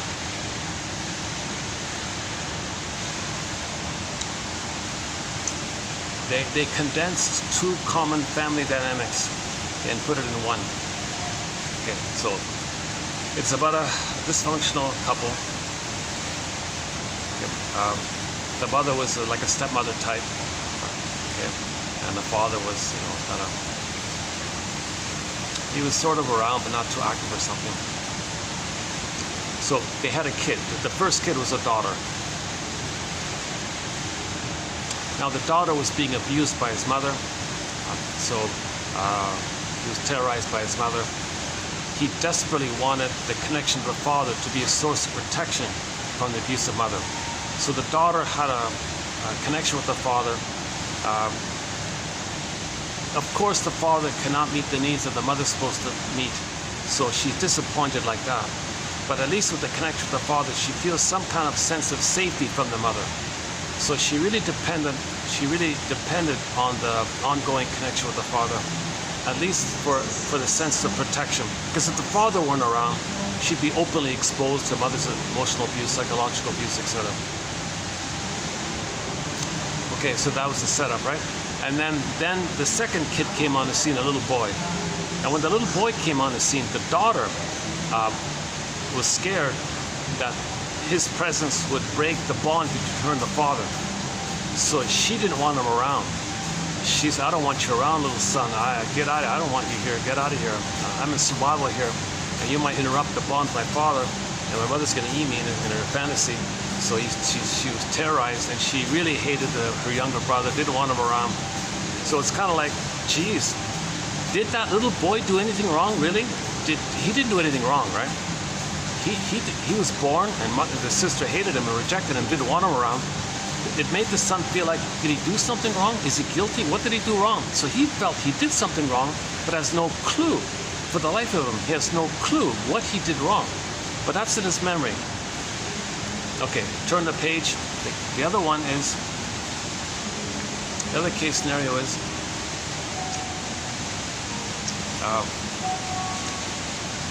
let's say it's a couple, and they're unhappy, right? The wife feels unsatisfied relating with her husband or something, and then she gets a son. Then she smothers the son and engulfs the son and spends all of her attention, all of her focus, engulfing, gobbling up the son, okay, parentifying him, okay, partnerifying him, creating a too tight symbiotic fusion like this, and excluded the father. The son doesn't want this, right? Now, typically, the father will shrug his shoulders and say, gee, I don't know what to do here. And then he does sacrifice. Fine, take him. Let me free. I'll go to the garage to play with my hobbies. The father feels helpless in this kind of situation. He doesn't know how to protect his son. He can't provide what the mother's supposed to give. So he's lost like this. So he gives up and with a feeling of helplessness and says, fine, sacrifice. He'll sacrifice his son to the god, and then he wants his freedom like that. He wants nothing to do with him. He doesn't know what to do in the situation. So he says, I'll forget about him and I'll play with my hobbies. Okay. The linked TV show episode for this is called Overdependency. It's only available on the website nfb.ca, nationalfilmboard.ca. Type in overdependency, over-or-dependency. It's a 30-minute, 1940-something little film like that. It starts off very slow, but stick with it. It makes the point about that, where the guy's in the garage like that. So in that episode, Overdependency, the son managed to had a little break from the engulfing mother. He escaped for a minute, because she was always hovering, watching him. Where are you? Where are you? Stalking him, dominating her. Right? So he managed to escape for a minute. He went into the garage. Father, I don't want to like this. I don't want to like this. I want a connection with you here. Save me. Protect me. He said, go back to her. I want nothing to do with you. So that's one common scenario. The other common scenario related to the episode is, that's A, right? The B one is, that's part A. The B one that's reference to the episode is when the mother engulfs the son, makes the two peas in a pod like that, and she ignores the husband. It's as if the mother says, look, husband, I don't need you anymore. Just pay the bills. I got what I want here. I dominate this guy. I control the son. I can brainwash him. I can terrorize him. I know how to push his buttons because, okay, enter the cartoon. Mothers know how to push her buttons because, hey, she sold them on. So she could totally brainwash this kid. All she's got to do is say, kid, you with me or against me here? Mother says, I can't live without a mother. I'll do what you want, mother. Good. She rewards symbiotic progression and punishes autonomy. That's all she's got to do. And if the child shows initiative, oh, you want to be yourself? I'll leave you. He's terrified. No, I'll give up myself to be one with you, to meet your needs. I'll just be here to serve you, comfort you, don't let you feel alone. You can use me as a base for you to find yourself. I'll fill in for the missing mother that you didn't get. Very good, baby. So she's just focused like that. Now, the father may interpret that. He may feel a sense of jealousy. Why is his wife spending this excessive amount of focus and attention and ignoring him? He may feel a twinge of, some fathers, I don't know, may feel a twinge of, gee, I wish this son weren't around because I lost my wife. But my son, quote unquote, is the winner, right? Took the family tree. I don't like that phrase they use, I don't use that phrase, Oedipal winner, but it's like he won her and he lost or something. That's too muddled out stuff. Anyways, the father feels that if the son weren't around, he'd have his wife. But since he's here, he lost the wife. So the father might have the fantasy, gee, I wish I didn't have this son. I wish he were a girl, maybe it could be better, different, or something would be different like that.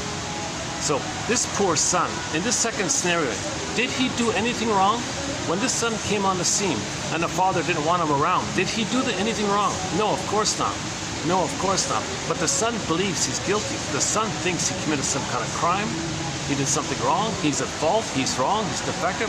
He committed some kind of crime. Can I put these two crimes, okay, in the boy's psyche? He grows up and has a recurring, and he's facing this, right? So he has a recurring nightmare. It's a gruesome, terrorizing, another shocking kind of scenario. Anyways, he has this nightmare. It's the same thing over and over again. Okay. So because he feels he committed some kind of crime, the nightmare was a courtroom thing. So in the courtroom thing, you know, in one night he'd see his father as the judge, you're guilty. Okay. And next night he'd see his father as the district attorney, you're guilty. Next night they'd be like the priest guy, oh, you're guilty. Okay. He had these nightmares, and he's always guilty. He sees the father always saying guilty, guilty. So finally he's trying to work through this. He's trying to face this. He's trying to get out of this nightmare. So he's got to process. He's got to know he's got to get the story. He's got to find out that he's not guilty. So in the the line is, one of the lines in the shows was, so during the nightmare, the guy said to his father, I must think I deserve to be punished. Or he's just saying to somebody, okay, I must think I deserve to be punished. So why is he having this nightmare? I must think I deserve to be punished. This is strange. Unconscious guilt. I must have done something in real life that makes me keep having these nightmares over and over again. Something I feel guilty about, but for the life of me, I don't know what it is. And the father was there. Hey, Father, you talk about forgiveness. What about your forgiveness, Dad? Do you forgive me for whatever I did? Father, do you forgive me for whatever I did? That's a very important point. Okay, so maybe every son's got to phone their father. Father, do you forgive me for whatever I did? If any son feels like their father ignored him or didn't want him, that's called the Elias complex. They got to confront him. Do you forgive me for whatever it is I did? He has to face, the father has to face. Yeah, he didn't do anything wrong, did he? Oh my God, he did nothing wrong. And he himself, the father himself's got to learn that he did nothing wrong to his mother and father. Intergenerational trauma, right? So someone's got to like interrupt this kind of. Now the thing with the sister, he only said he didn't face the issue with the sister, and he didn't get a complete resolution with the father. So he was still having the nightmare again and again. It didn't, but it just presented you the issue. It didn't show you the full completion of it all. If there were like a part 2, okay, the father would confess, he'd apologize. Then part 3 would be the sister, and she'd have to explain all that, and maybe a part 4, part 5.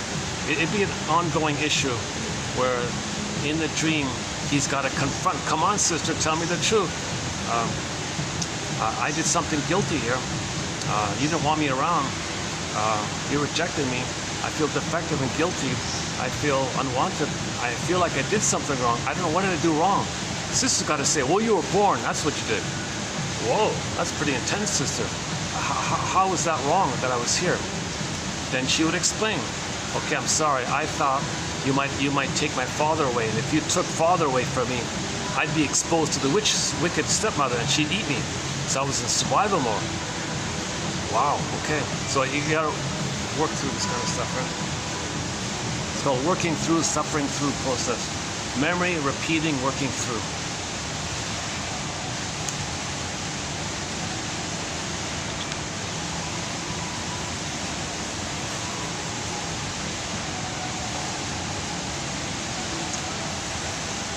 The craving to create situations in which shame is felt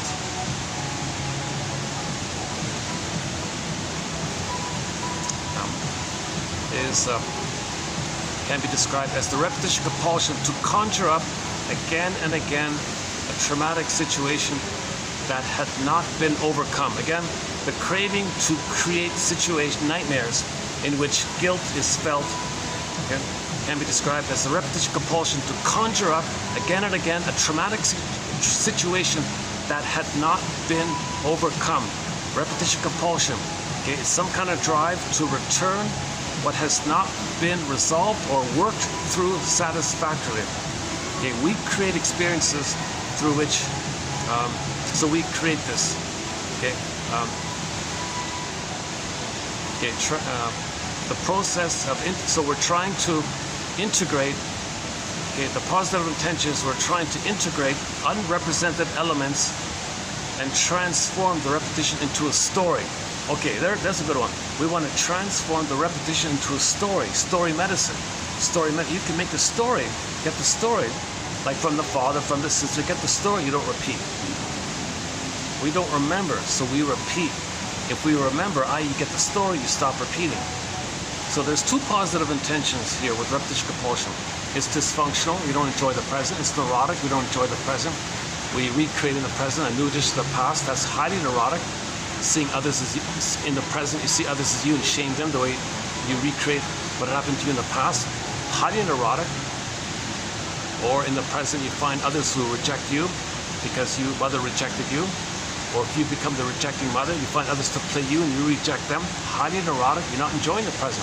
You're twisting the present, seeing what you want to see, and you transfer the past into the present. Okay, the present is called the presenting past.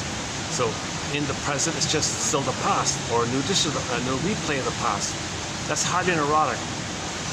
You're not enjoying the present. There's no new songs. There's no new music. You only got the 145 record, the 140, that old loop, and this loop is on a 45. And every new situation, you play the same old 45, the same old 45. You can't enjoy new music. You can't enjoy the present because of the pain you're in. You recreate to get out of the pain. Look for the story, okay, and then you can get out of the pain. Oh yeah, this morning. Oh yeah, another song. He had some guy. He passed away recently. What's his name again? I didn't really know him. I don't know him, but I did hear his. He's a two-hit wonder. Usually they're a one-hit wonder. This guy named Greg Kin or something. Greg Kin, is that right? Greg Kin from the 80s or something. He had two hits, and I heard them we all heard it on the radio. The breakup song. That's the main one, the breakup song. And the second one was, the second one again?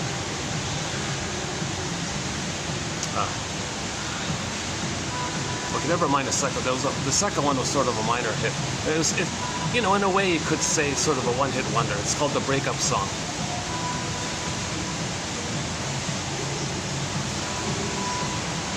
So, oh, I don't have it. Oh, it's coming up, right? I don't have it yet.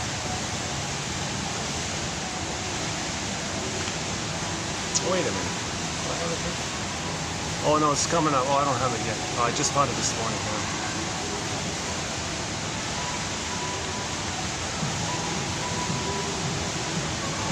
Oh, I thought I had it here today. No, I didn't put it in. Oh, I did it on space. It'll be on the next one. It'll be in 29, 33.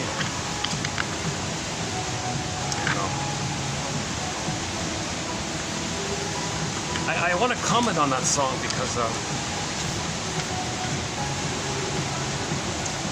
about why it's so popular. Very simple song. It's called the breakup song, and so he dedicates this to the audience. Dear audience, if there's anybody in here tonight, in this audience, in this room, who experienced any kind of breakup, and you're feeling the pain of it, well, this song's for you, kind of thing.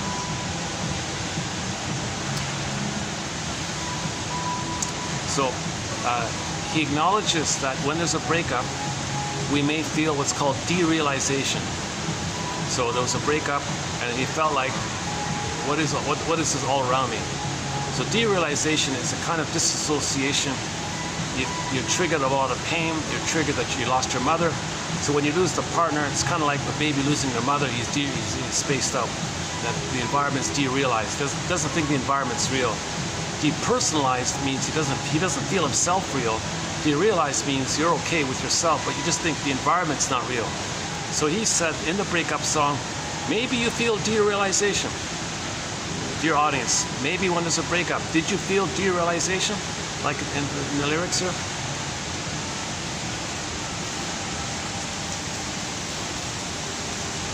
Okay, and then okay, the next part was idealizing transference.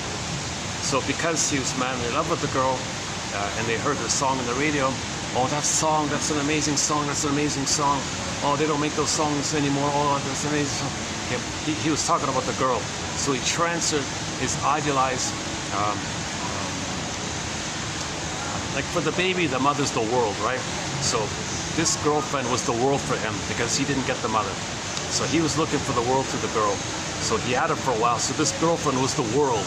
So the song on the radio, that was their song, right? So he transferred how this girlfriend, a parent, the missing mother parent, right, is the world for him. Oh, they don't make these songs anymore. This is, wow, they never will ever make songs like that. And he's talking about the girl, right? So that's idealizing transference. The idealization he had with the girl, he transferred to the familiar song they have.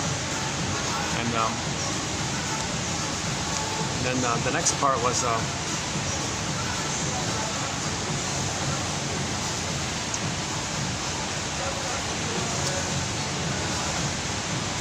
all the there's like a security guard station just near me, so sometimes they look at me or something. No, they're very polite. Nothing wrong. Actually, I'm wondering, is everything okay? Am I talking too loud or something? No, this is okay. I've checked it out. The staff told me, no, you're fine. You're not bothering anybody. No one's around here. I can only do this really on Mondays, I think. Oh, Sunday. Maybe Sunday I can do this. Like at night, Sunday night. Yeah, maybe Sunday nights and Monday afternoon I can do this.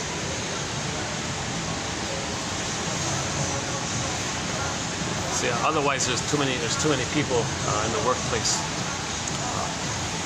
I'm in it's like a fitness membership. This is like a workplace membership. You got to pay a huge fee, a monthly fee. You can be a member and you can use the inside facilities. Now they have this sort of like outdoor place, like in the mall here. If you buy a drink, they let you use it on this outside part. You can't use any of the benefits of the facilities indoor, but they let you use this little Twilight. It's like a waiting room kind of thing. So people are over there. I can't really. It doesn't really work out if I do the video when there's a bunch of people.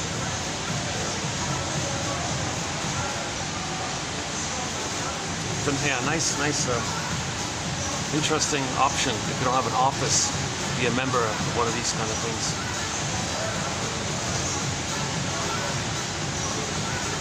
Expensive though, very expensive.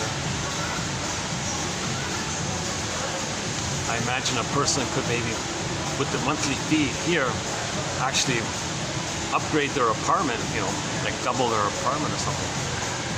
Make a home office.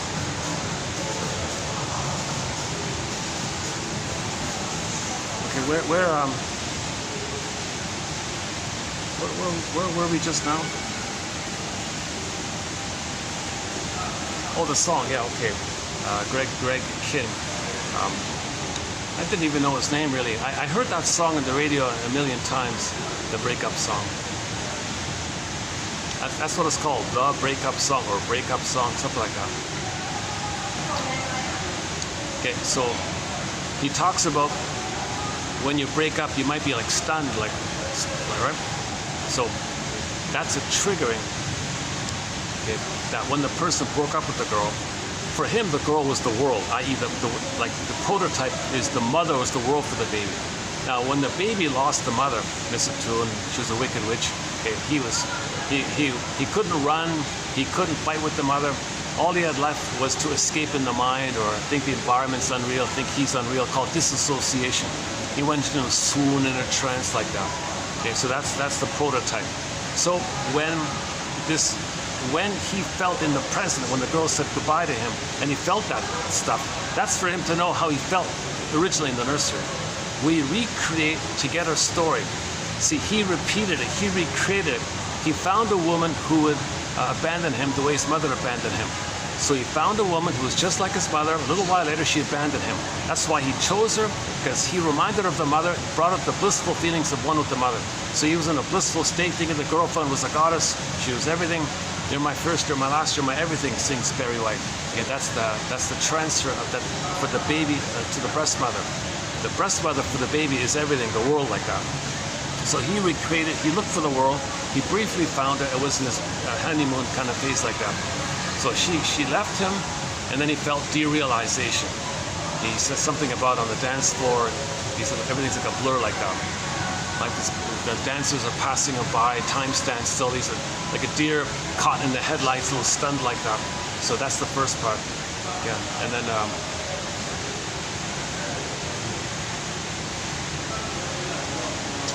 the second part was, what was it again? Oh, okay, the refusal to let her go. The pathological nostalgia, I can't let her go. I can't let her go. So the song came on, and he talked about the song, saying, oh wow, that's a one and only amazing, they don't make songs like that anymore, I'm telling him. So he had this over-idealization about some particular song that reminds him of the girl. So he transferred his idealized feelings about the girl to the song. So idealizing transfer.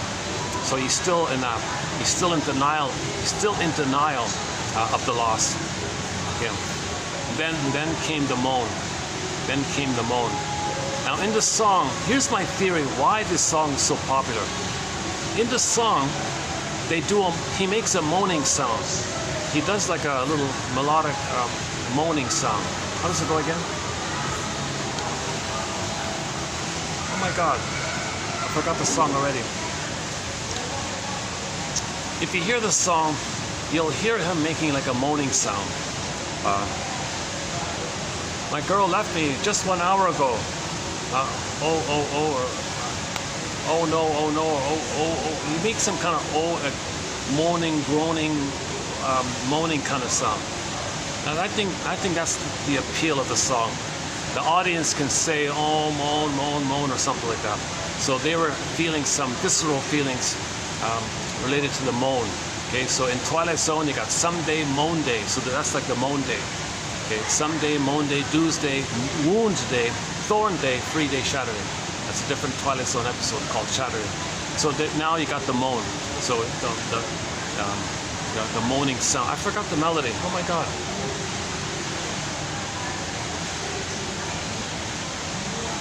They don't make songs like that anymore. I forgot, sorry. I haven't heard that song since high school or something.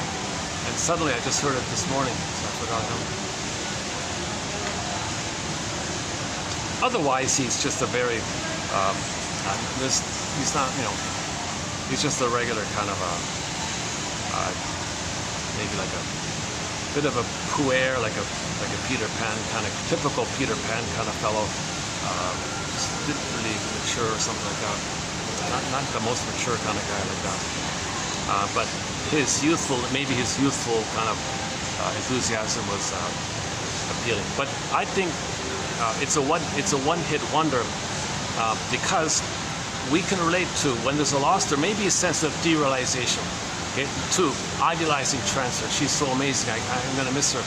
Then the moan, or the whatever he said in the song, and the audience all chants along with the It was like a permission to make a moaning sound. He put it in a melodic way. Everybody, let's moan. Moan, moan, moan. Now we're all moaning. I think that's the first time maybe anybody ever felt like a visceral feeling about a loss. So he's getting everybody to, admit some, make it socially acceptable, make it fun, and now you got, 20,000 people making this moaning sound in relation to a breakup. Because maybe a lot of people had a breakup and they denied the feeling. They kept the pin in. For a little while, for a little moment, you took the pin out and you made a moan, like try to feel something. Okay, and then finally, that's just for a moment, right? That's not the real thing.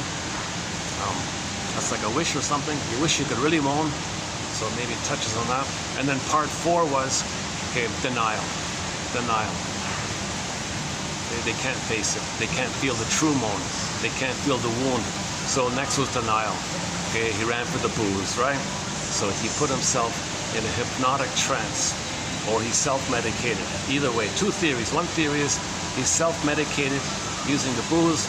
Okay, and the other theory by Ullman and Paul is that the chemistry of the booze creates the physiology in the brain that ends up stressing the system to a point where the old archaic fantasies of being an infantile, blissful God in the uterus are flared up.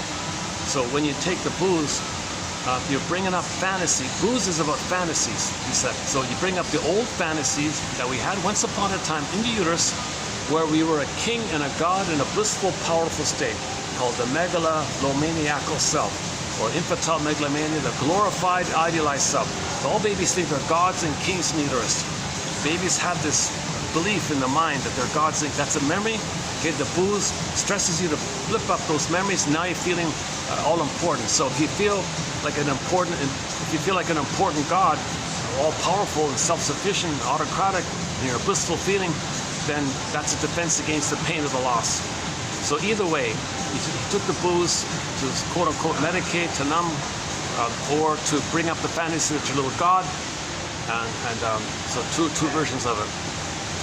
Most people think it's about self-medication. Ullman and Paul, hold on a second.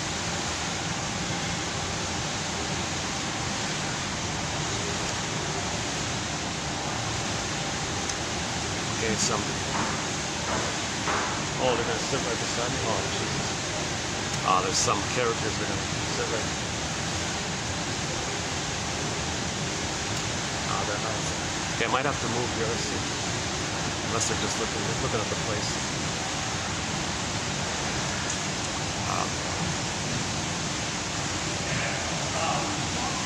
Hold on a second. Let's take a break here. For the price of the coffee, I want to get these quotes.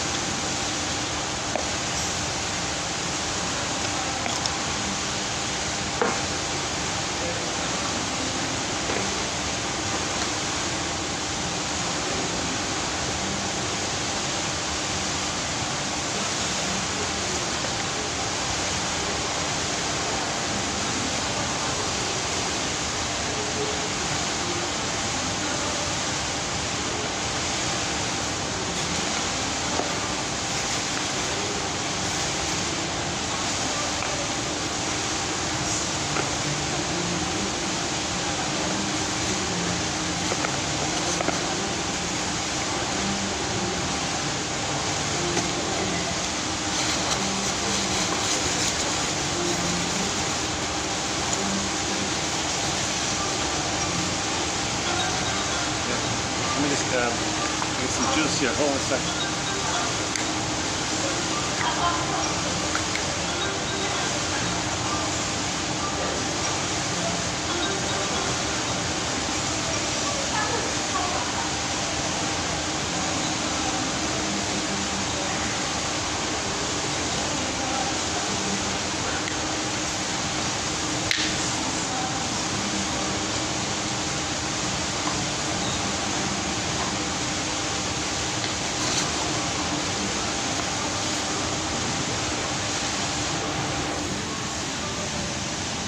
Well, there are some people sitting near me, so let's see how it goes here. Let's just see how it goes. If they look annoyed by my talking, I'll have to leave.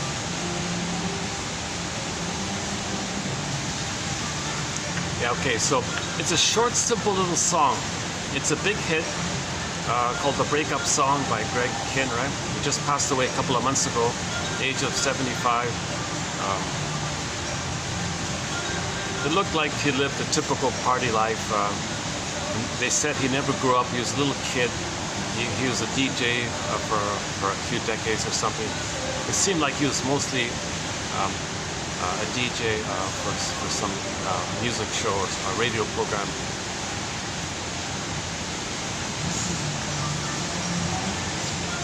If it weren't for that, hit, he might not have had nothing. He had 2 hits. If it weren't for those 2 hits, he'd be an unknown character. So he cranked out a lot of songs, I noticed. They're all duds. They're kind of boring. But I'll admit that one, the breakup song, is kind of a catchy song, even though I don't remember it right now. He's sort of like a local favorite in San Francisco area, like a local kind of thing, like April Wine in Canada, or Streetheart. I mentioned Kim Mitchell. These are kind of like local heroes or something.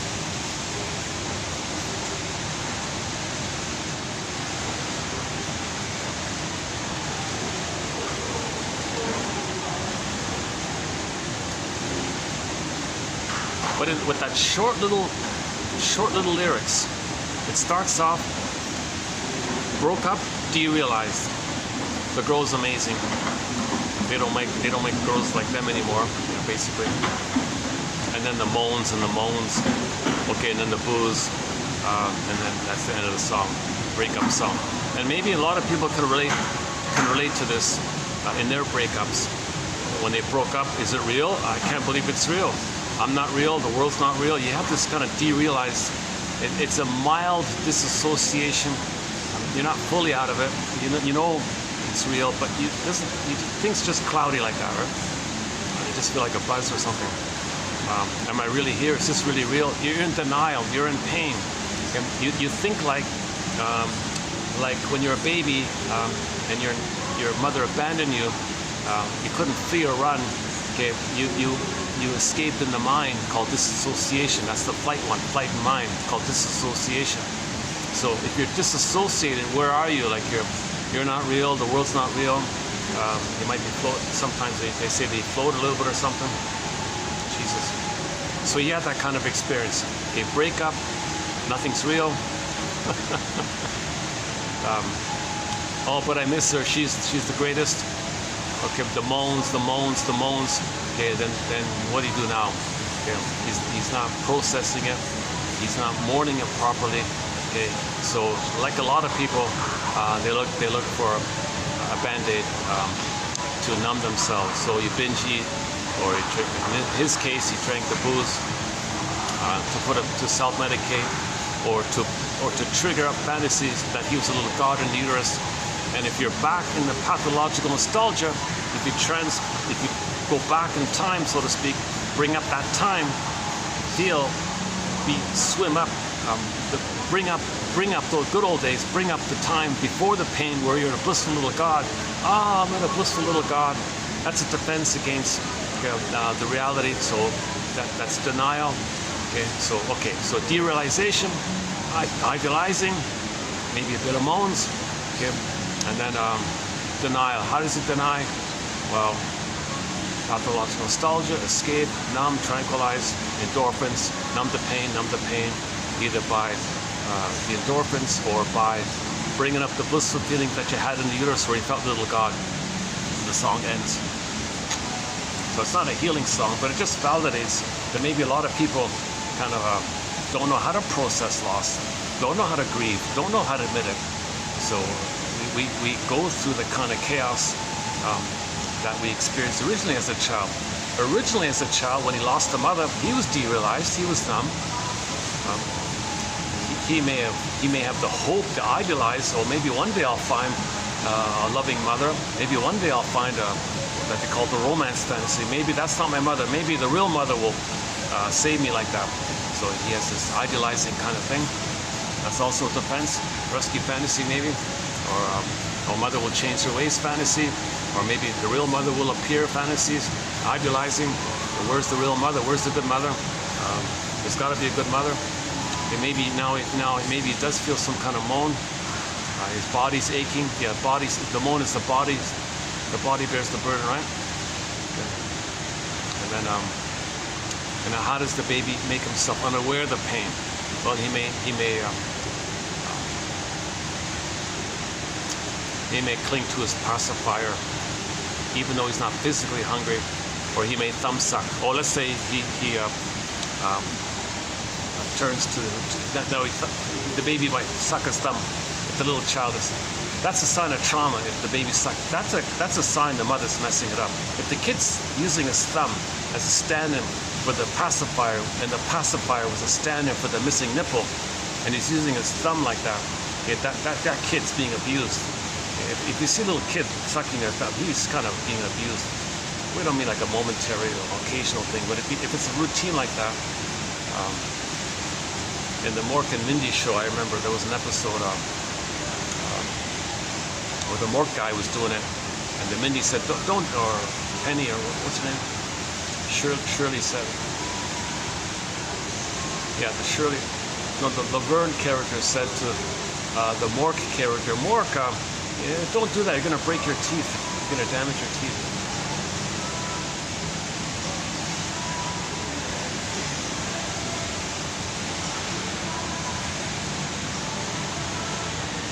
Some people theorize that when they reach for a cigarette,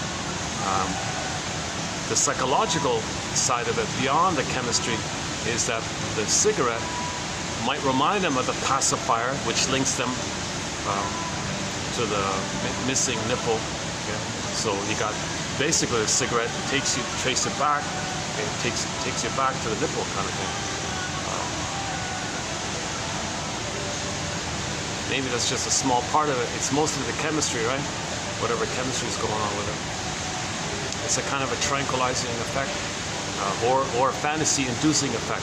Either the cigarette tranquilizes, gives you endorphins, I don't know, or it brings up those fantasies like Manolopoulos theory. Or the cigarette is seen as an ersatz symbolic nipple, which is the self-object. When the baby is one with the mother, okay, in normal development, the mother loves the baby, the child grows up, he's in the transition like that. The mother may hand him a teddy bear, and the teddy bear reminds of the mother, so he can use the teddy bear because it reminds of the mother, and later on he doesn't need the teddy bear. So it can have that transitional phase with a teddy bear that links him to the mother, because the mother was loving, and the mother gave him the teddy bear. The child could use the teddy bear, so to speak, as like a transitional self-object like that. So, but if that's all missing, okay, the cigarette, the mother didn't give. It's something you're doing yourself, so you feel important. I'm doing it myself. It's an ersatz, fake, synthetic, empty, not unreal self-object. So it doesn't link you to the mother. The cigarette doesn't link you to the mother, right? So a loving mother. The cigarette doesn't link you to a loving mother, so you can't be a proper transitional object. You're just getting addicted to the chemistry effect or something. The chemistry numbs you, and the dopamine for more, numb, give me more. Now you're in this negative loop like that. And one quote was the circuit breaker. The pin goes, the pin stays, and it maintains the pin.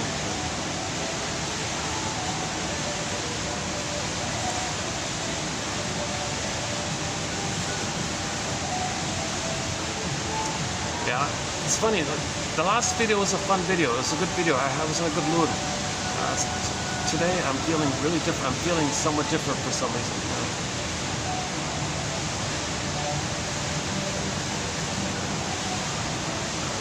I didn't really have any negative interactions with anybody.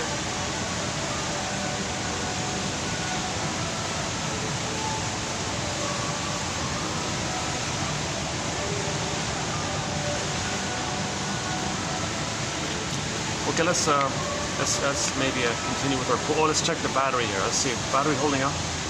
Battery's holding up. Look at that, 538. We're going to lose light here pretty soon. Let's see how the lighting goes.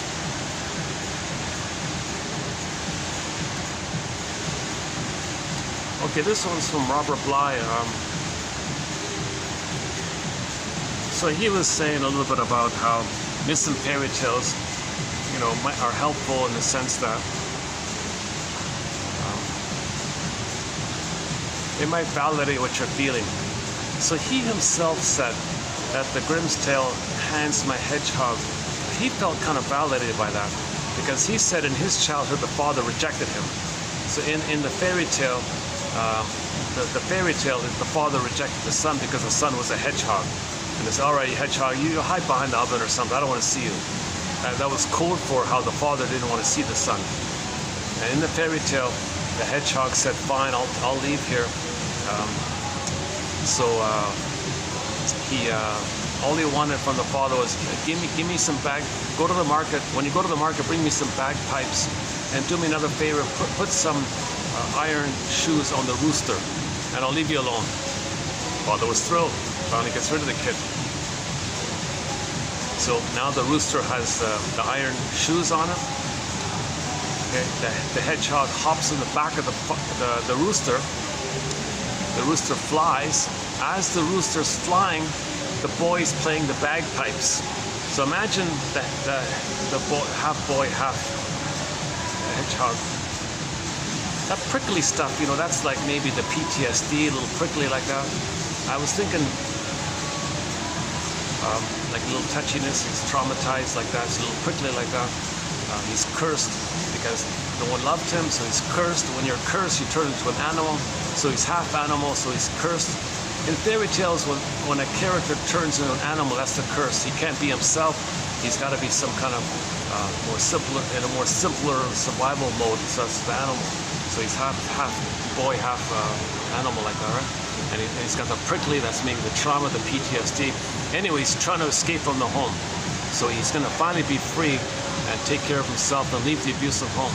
So here he is. You have the image of the rooster flying, the boy on the rooster playing the bagpipes, that's grieving and mourning the bagpipes, and the rooster's got the iron hooves, so he can walk on the ground securely and he can fly like that. Robert Bly said that image for him was kind of helpful. So I just included one quote here. Doing something in the mythological world means you don't have to do it here. For example, society, your family, whatever, or your family gave you a deprived childhood, and that'll never change.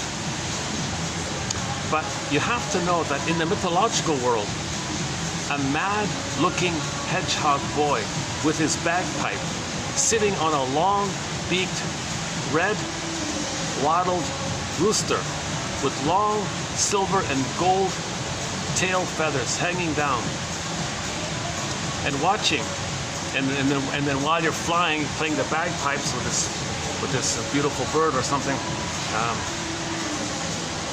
you see that when he escaped, he created a farm, and in the farm he saw the farm animals there. So and when he saw the farm animals, he saw the animals feeding, milking the babies.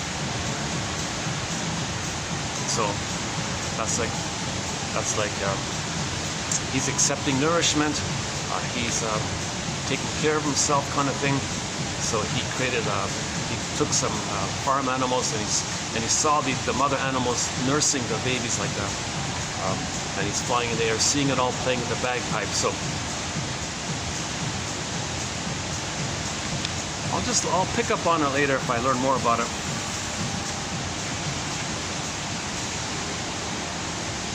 Stepmother in fairy tales is a code word for the dark side of your mother, says Robert Bly. They all say it. Ron Franz says it. Woodman says it. It seems to be a generally accepted thing that the fairy tale. That's why there's a fairy tale. There's no loving mother, right? So that side of the mother's missing. The mother's bitter, narcissistic, envious, so that we call her a stepmother. She's envious because she herself is cursed. The mother thought that when she was nursing, that when her mother couldn't love her, she thought that her mother hated her. She had an original goodness, mother hated it. The mother's called the envy breast. Identification with aggressor becomes the envy breast. Now to have a mother, she's got to hate goodness. So she has a kid and hates her own kid. So she looks like the witch mother. So you can see her in Cinderella, right? This evil stepmother hating Cinderella like this. Couldn't see goodness, got to destroy it. And that wicked stepmother was doing everything she can to sabotage and destroy Cinderella like that. So that's code for the mother is repeating what happened to her. She's repeating what happened to her. she sees. Okay, so in the Cinderella, the stepmother would be like, "Oh, Cinderella, you're gonna play me when I was innocent and good like you are." Okay, originally, I was originally like that. But what happened to me? Okay, my mother rejected me. Okay, she was the envy breast, didn't meet my needs, rejected me, mistletoe and Manolopoulos, used me, exploited me, expected too much of me, made me feel guilty, double blinded me, gaslit me. Okay, she was impaired, she was in pain. Okay, this is all very painful stuff, and I became her like that. So I'm in protest what happened. I can't forgive her, I'm in protest. So in my protest, I want to show her up, I want to expose her. So Cinderella, you're me? I'm going to show the world what had happened to me. I'm going to do it to you. That's my way of telling the world that that's what had happened to me. It's called identification with the aggressor, and repetition compulsion, and negative magic gesture. Put those three together.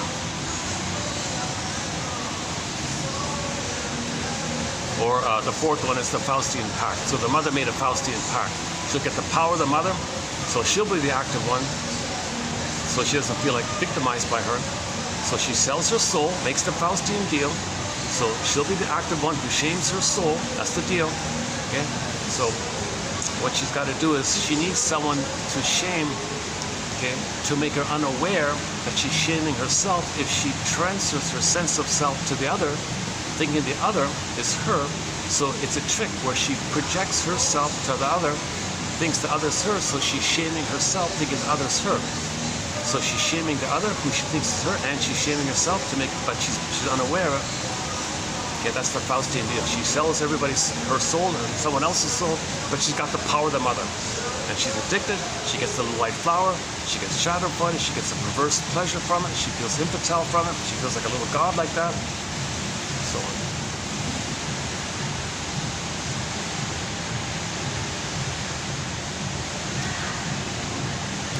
The guard's just standing right beside me. I don't know if he's what's that about.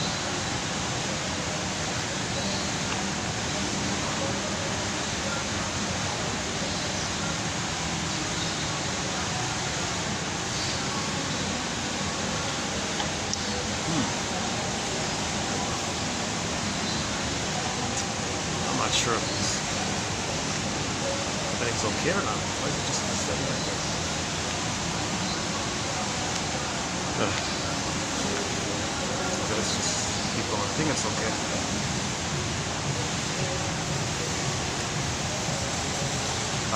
Given that the English word metaphor stems from the Greek transference, it's not surprising that any analysis of transference is first and foremost an exercise in metaphorical thinking.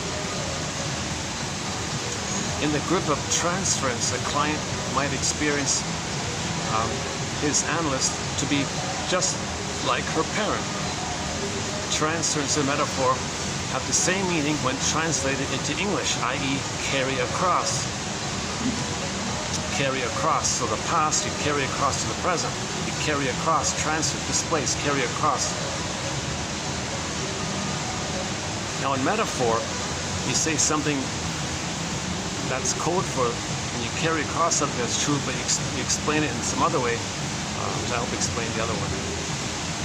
Something you can explain, so you carry it across to something that resembles it in some way as a metaphor, as a code for.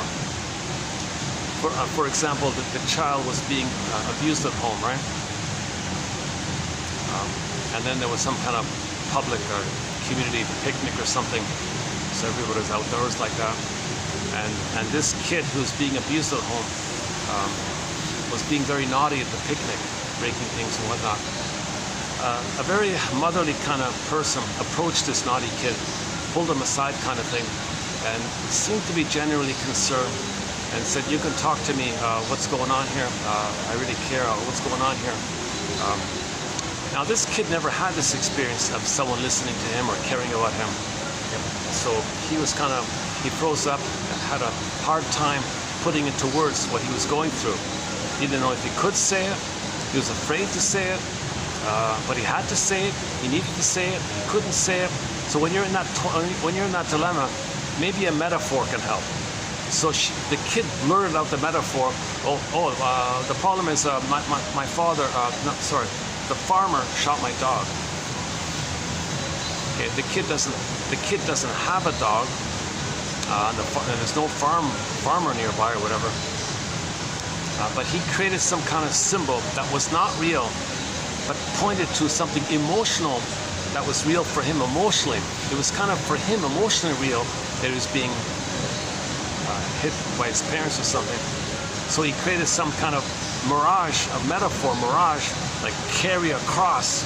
Okay, carry across. So the metaphor is the carrying across of something inwardly. You carry it across to some metaphor. Okay, it's a similar dynamic when there's transference going on. Okay, so when the mother shames her baby, okay, she's carrying across to the present, okay, what had happened to her in the past. So there's a commonality. They're saying there's a commonality. So I thought that was, maybe we'll pick up on that maybe a little bit later on. When the emotional impact becomes traumatic, the ability to utilize metaphorical thinking is compromised. Oh yeah, people take things concretely. They can't do metaphor. If they can't take metaphor, that might be compromised.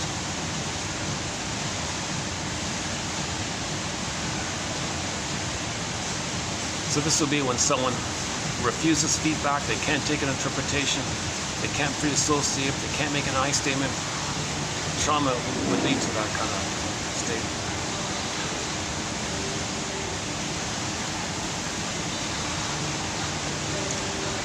Yeah, so if you can make metaphors, that's like kind of symbolizing, putting words to things, like mythology with the rooster and the hedgehog playing the accordion. These are like, you're trying to put some artwork or some stories or some words. But if you don't do anything like that, it may lead to eating disorders, psychosomatic disorders, PTSD, etc. Or another way of saying is that an inability for medical thinking, for metaphorical thinking, three-dimensional thinking, and an inability to transfer, like the kid, create something that approximates the truth. That's a defense again. That's a defense. So the kid was trying to say the truth the best way he could. How? The best way he figured out how. Create a metaphor. So he did symbolize something that represents something true for him. The kid saying the farmer shot the dog is kind of like Robert Bly saying, "Oh, look at the hedgehog flying on the rooster, playing the bagpipes." That's how he felt. That's Robert Bly saying maybe that's how he felt. That's his desire to be free and be independent, and take care of himself, and be autonomous, and have the courage to leave father's house, to leave that house, psychic house.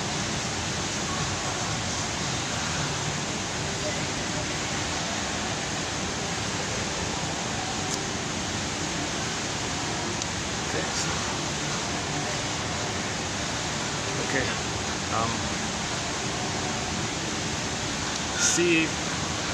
Harang argues that the relationship between concrete metaphor thinking is analogous to the relationship between the client's paranoid, schizoid, and depressive positions. Okay, so the stingers, so the narcissists and the bullies and all that, they can make metaphors. That's like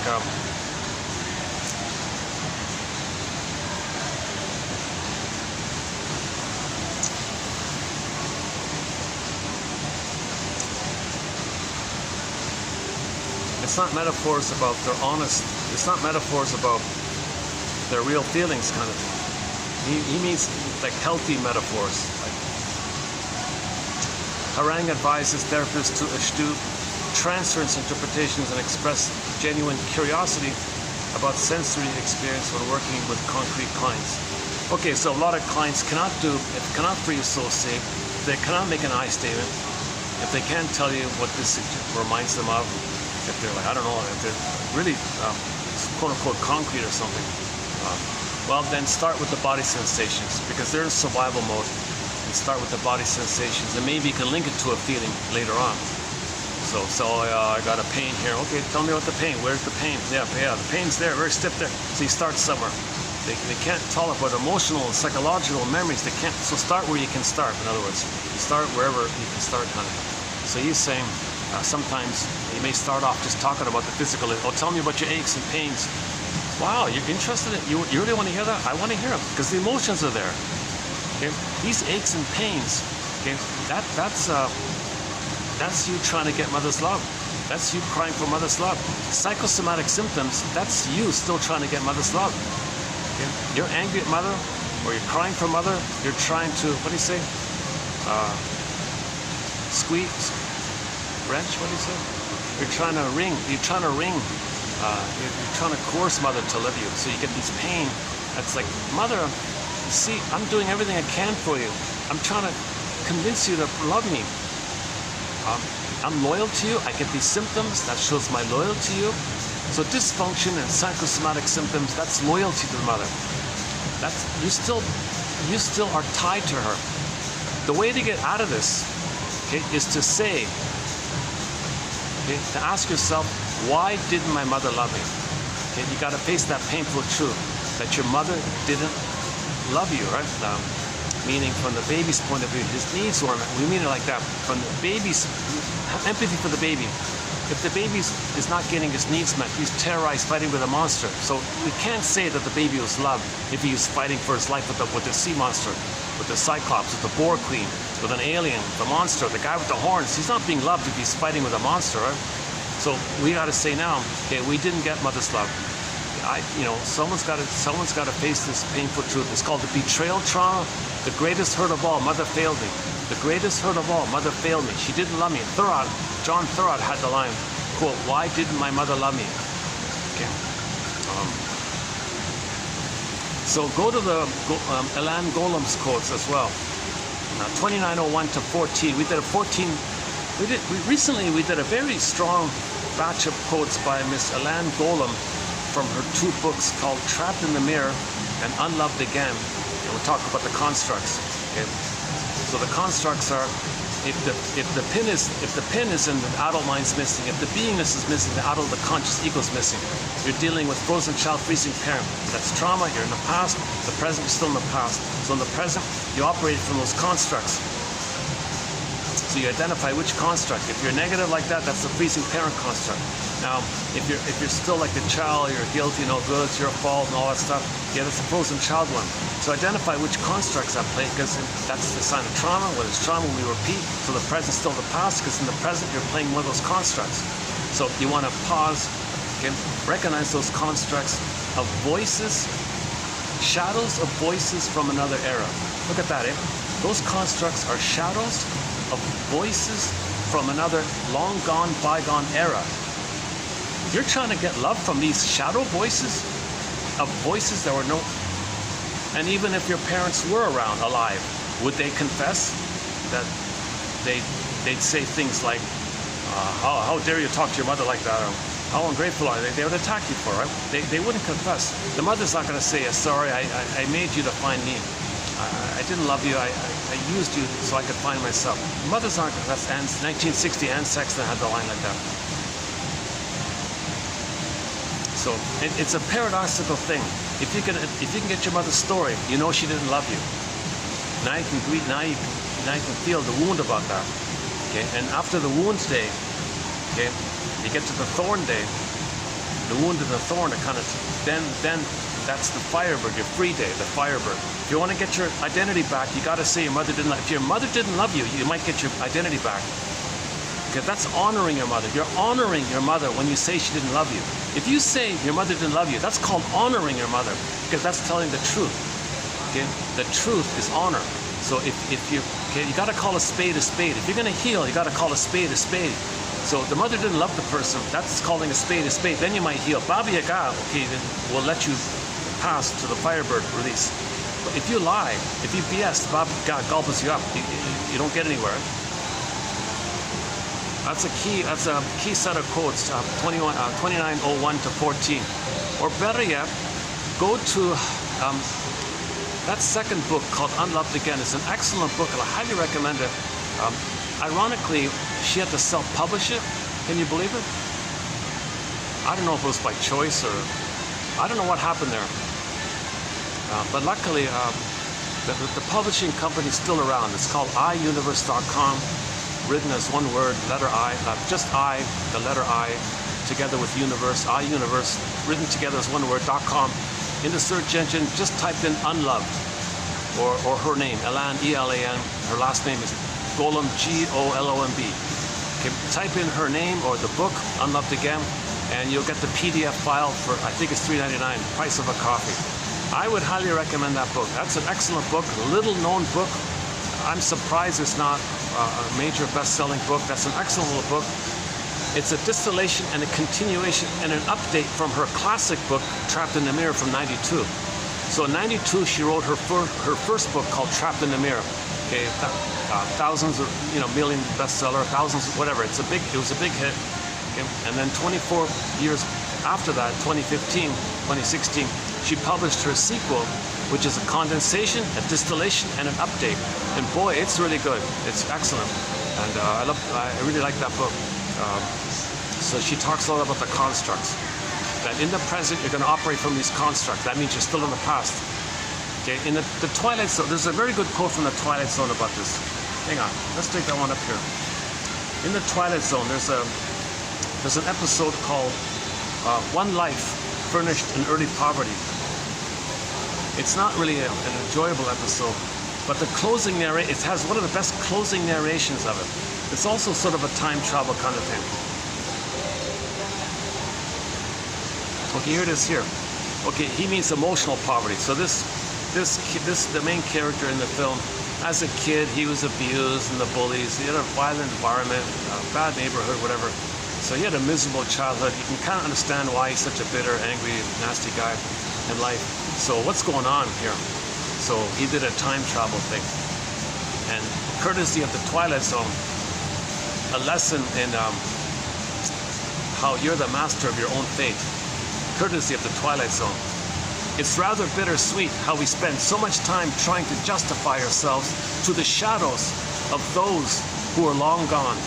Okay, you're trying to justify yourself to the shadow voices of those who are long gone from another era. You're trying to justify yourself to some echo voice that was spoken decades prior. How is that going to work? But you're still trying to get love from this echo voice from decades prior. Like, whoa. It's bittersweet how we spend so much time trying to justify ourselves to these shadows. Okay? Mother, I'm loyal to you. Did I win your love? I'm talking to an echo voice, a shadow voice from another era, as if it's still the past. Okay, let's say your parents were alive. Would they remember? Would they recall what they had said and done that made you spend the rest of your life trying to prove yourself? No way.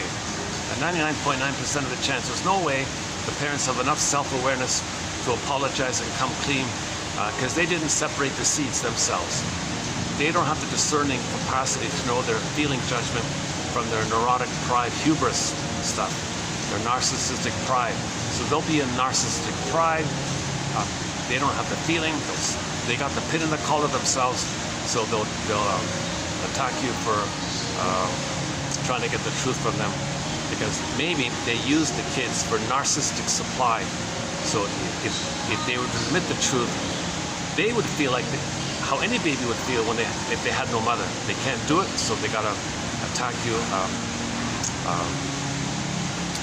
because they feel what's called narcissistic injury, narcissistic rage, okay, meaning the kids are their property, meaning something they own is misbehaving, so they're enraged like that. So the parents are not going to come clean, kind of thing. Robert Bly makes a big point about this. The image is getting the key out from under mother's pillow. It's hard to get the key out from her. The mother's not going to voluntarily give you the key, i.e. the knowledge that she used you to meet her unconscious needs. You got to get the key. You got to get the key. Okay, so let's say you can go back at it. I'm reading the closing narration. Okay, how about this? Let's say Twilight Zone. How about this? Let's say you could go back. Let's say you could go back in a time machine and interact with the younger you and interact with your parents. Actually, he did that. He saw his childhood. He saw his own child self. The kids say, "You look familiar." "Oh yeah, I'm some distant uncle or whatever." "No, I'm just a coincidence. You have the same name or something." So it was him, right? He was talking to himself. So he was kind of being nice to his younger side like that. Yeah, he interacted with the parents and all that. if you could go back, wouldn't you learn that you were always the master of your fate? My understanding is that question is meant to instill in us the sense that we created these beliefs, so we're the master of our fate. So we're the one that decided things based on what happened, so we're the master of our fate.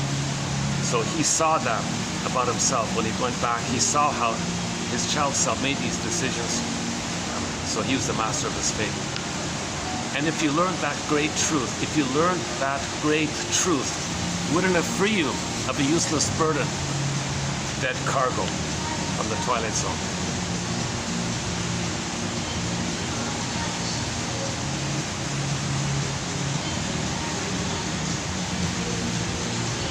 That's a great closing narration. It's called One Life, Furnished in Early Poverty. Again, he means emotional poverty, not physical poverty.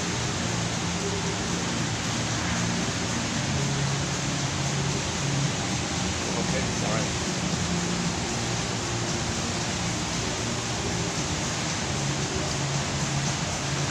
Yeah, I'm having an off day today. Maybe it's the caffeine. I'm not gonna blame the caffeine. It's half emotional, half caffeine. I don't know what it is.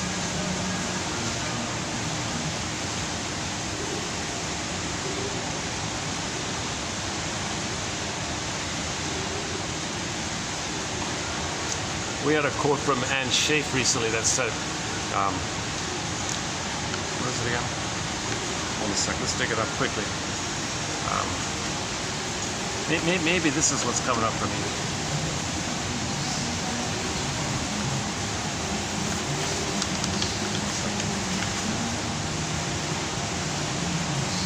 Where is it? Where are we here? 23?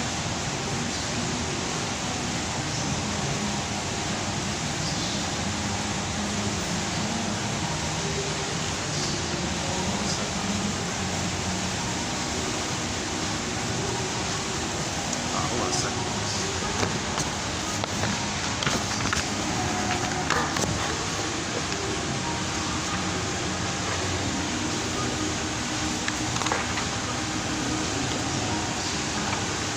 Where are you, Mrs. Schaaf? Where are you? She had some sort of self-help kind of zingers. Now, one of them kind of caught my attention here. Oh, here we go. Is that it? Well, hang on.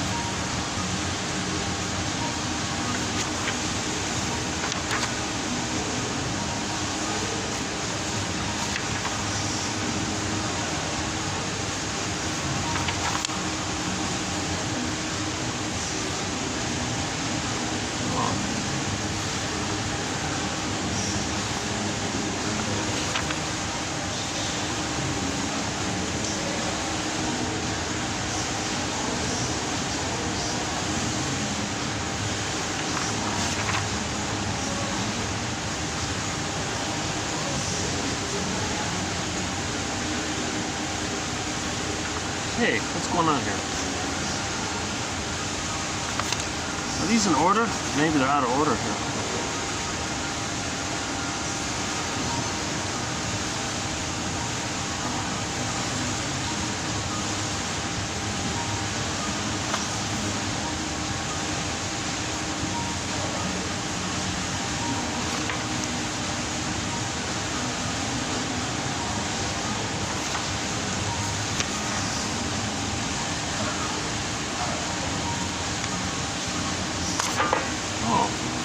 Oh, I think we passed. Oh, wait a minute. We passed it already. Oh, here. No, here it is. Oh, here it is. 27. Oh, here, no, 27. 29. Go to 29, 27. I think this is what's getting me here. Quote. Somebody said, quote, "If I were wiser, I wouldn't be where I am now." Maybe that triggered me a little bit. If I were wiser, I wouldn't be in a mall. Right? If I were wiser, I wouldn't be where I am now. But, of course, hang on, hold the phone here. But if I weren't where I am now, how could I get wiser? How could I get any wiser? So maybe that's what I'm struggling with. How can I I'm trying to get wiser here. I have an opportunity to get wiser. Maybe I'm missing something. Maybe that's what's going on.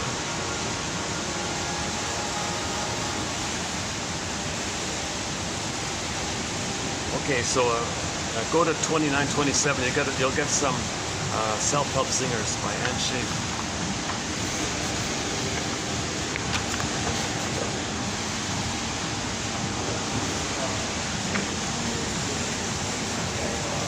Go back to this one. Okay, let's go back to today's one, 2920. Oh yeah, okay, so Melanie Klein is the theory called the positions. Okay, the paranoid schizoid mode of experiencing, the paranoid mode of operating. It's kind of like a position. Okay, it's mainly splitting the either-or thinking, adversarial thinking, oppositional thinking.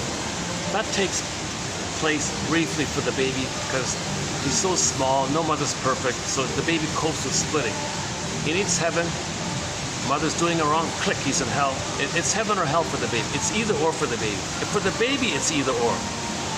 It's adversarial like that, oppositional like that. Now, if the trauma is continuous and he's stuck there, he goes to life with either or thinking. Now, in normal development, he graduates into the depressive position where the two split ends come together and you got a new sense of one that includes the both two. It's not either or, it's a kind of a moderate both and, middle way, middle, both and, middle, both and.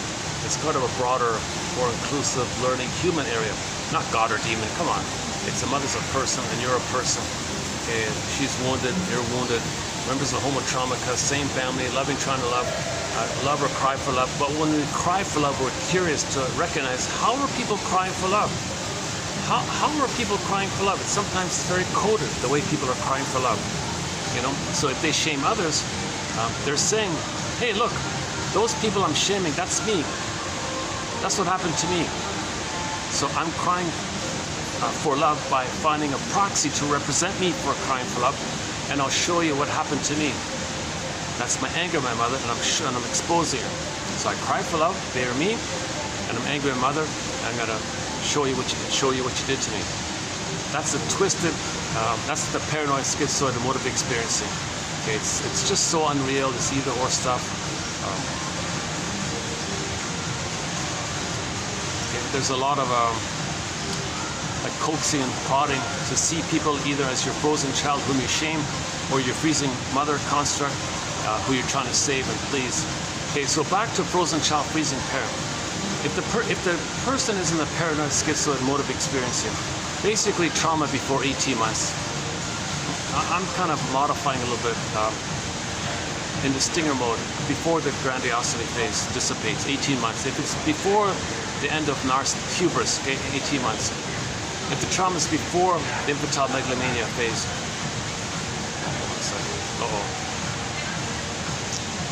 They're gonna sit here, they're gonna get noisy. Bunch of high school kids or something.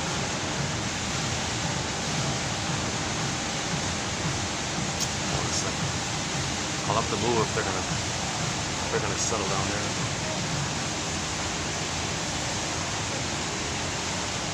Oh, they're moving on. Yeah, there's a sign on the tables. Only. Oh, he's gonna sit there. Oh. Well, that's the first. Oh my God. There's a Freudian slip. Just right, I don't know if I picked up on the camera. I just had a Freudian slip. I didn't consciously intend to say that word when I saw what I saw. It just kind of blurted out. Woman's analogy for Freudian slips is that in the unconscious forest, swamps, might be some frogs there, and you're talking to somebody, and one of those frogs leaped out. That's your Freudian slip. Something from your unconscious. So something was strong and it just blurped out like that.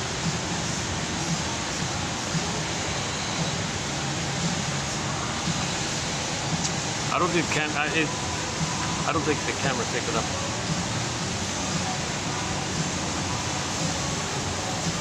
That's the first time. That's the first time. Is that the first time I used the? I don't know. So we have 10,000 quotes here. 4 years of videos over 3 continents, and I'm bound to have the occasional Freudian slip once in a little while.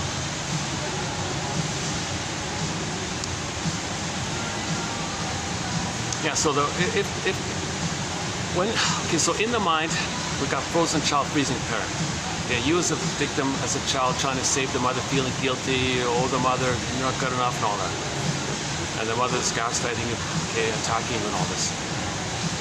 Those constructs are in the mind, okay? These are shadow voices, but they're pretty strong. They're in the survival brain. Your energy's in there, and you're going to repeat. That's the template, that's the schema that you're going by. That's the blueprint created. That's the model, working model. You created like a working model of yourself in the world back then, and it's a problematic one. That's why you're stuck there, because of the pain, and you want to get out of the pain. So you recreate what had happened. You recreate what caused that, hoping for a better outcome. And so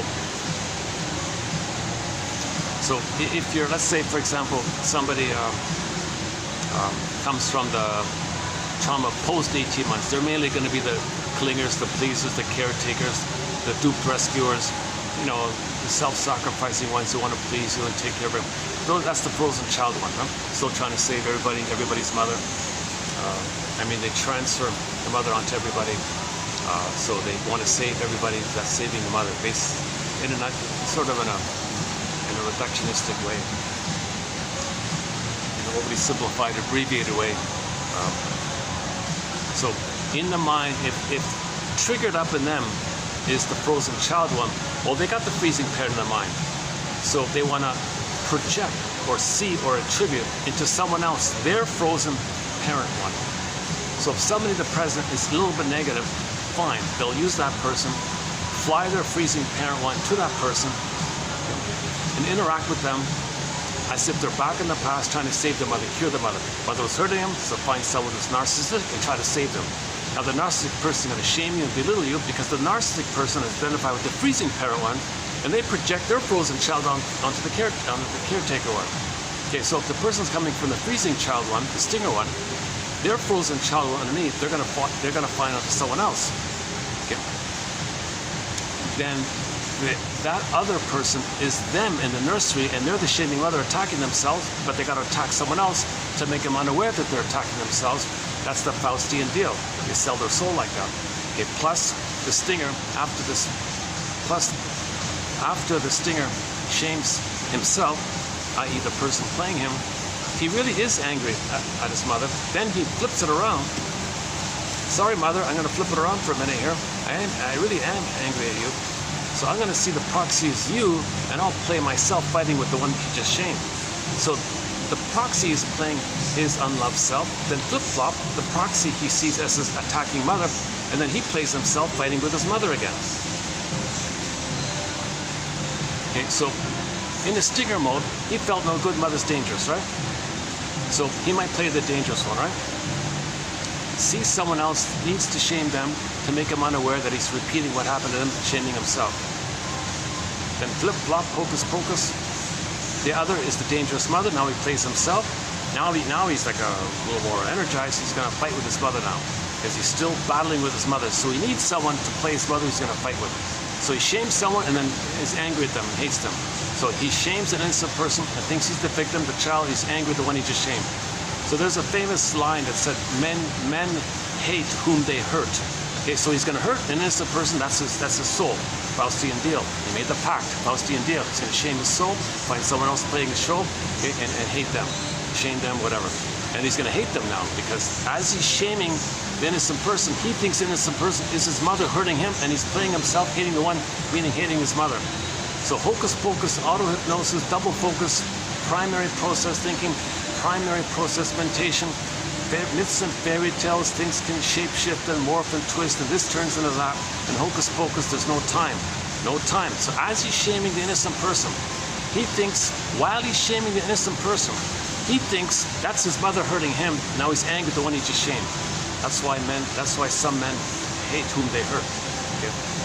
Because he can't apologize, he can't make an I statement, he can't admit a feeling.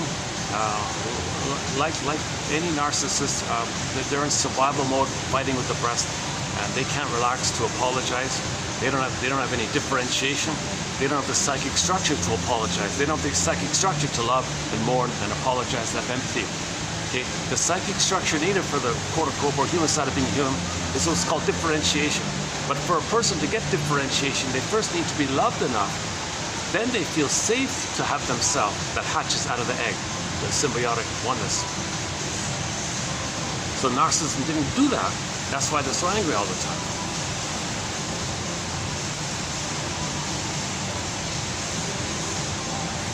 Okay, there's a lot more material about the stingers and the clingers. I didn't really kind of cover it in this video here. I recommend the last video. I think the audio was better.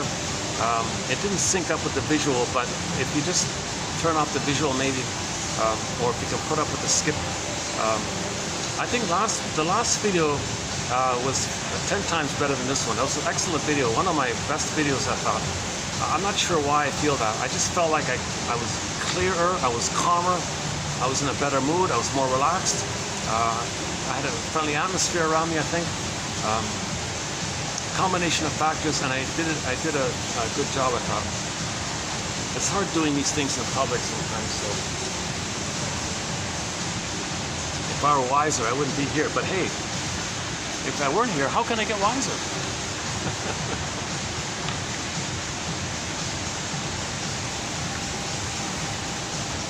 So the paranoid schizoid mode, that's the stinger mode, survival mode.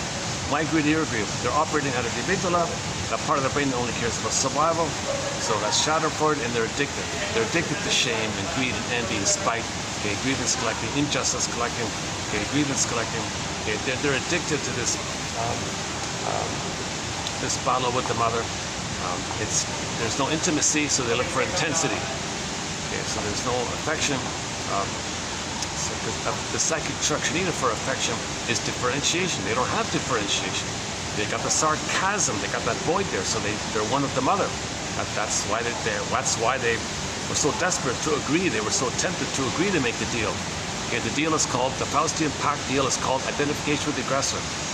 So he'll give up himself, he'll sacrifice himself, he'll sell him, he sells his soul to make that deal. Now he's just power, now he's just greed, now he's envy, spite, okay, all survival. Okay, so there's no gratitude or feeling. The quote-unquote human side of being human, forget it. If they see it, they gotta mock it, shame it, belittle it because that was done to them. So they can't make I statements, they can't free associate, there won't be affection, there won't be adults and elders, there won't be generative, and they hate all that stuff. If that's seen or they're supposed to think in those terms, they attack it. And then the cortex gives them rationalizations to hide it all. So they'll create false beliefs and rationalizations and excuses to cloak over and justify their negative behavior. So they're psychotic, but they can appear non-psychotic. That's the thing about it. That's the thing about the stinger personality patterns. They may look reasonable, but their behavior is to shame others the way the mother shamed them, and then hate them because they're their mother. The ones that just shame is their mother. That's psychotic stuff. But they look reasonable, but they manipulate. Deceive.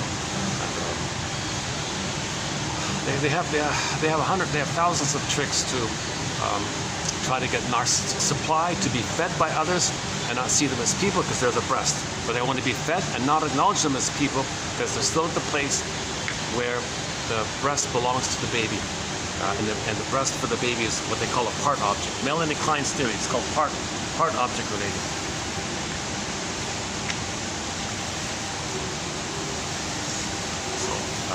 Imagine two overlapping circles, two circles in one, and the child thinks that doubled in one circle, that doubled in one circle, that whole circle with two in the one, that circle is him. So the other is mother, it's him. He possesses things, so he thinks everyone's a symbolic breast that he owns. He doesn't have mutuality. He can't do person to person because he's got no person. He's got no authentic self. So he can't do mutuality, he can't do empathy, he can't make reparation. He's just in a narcissistic mode where he's got to get supply. So he exploits and deceives, okay, and uses, okay, i.e. he cannot relate and love like that. He can't do give and take. He's not in that place yet. To do give and take, mutual give and take, he's got to have an identity. Okay. To get the identity, he's got to differentiate from the mother. The only way a baby can differentiate from the mother, be different, like be himself, who he's meant to be, that's the natural state, is if he feels safe to do so. If he's terrorized by her, he can't leave her. Where is he going to go? So he makes the Faustian pact, he becomes her. So he's stuck there in the tarpon of a negative symbiosis. So painful, he crosses over and makes the Faustian deal. He's got no identity. If he sees others with identity, he's got to hate it because that's seen as goodness, and he hates goodness because he had goodness, mother hated in him. So if he sees goodness, he repeats onto others what had happened to him.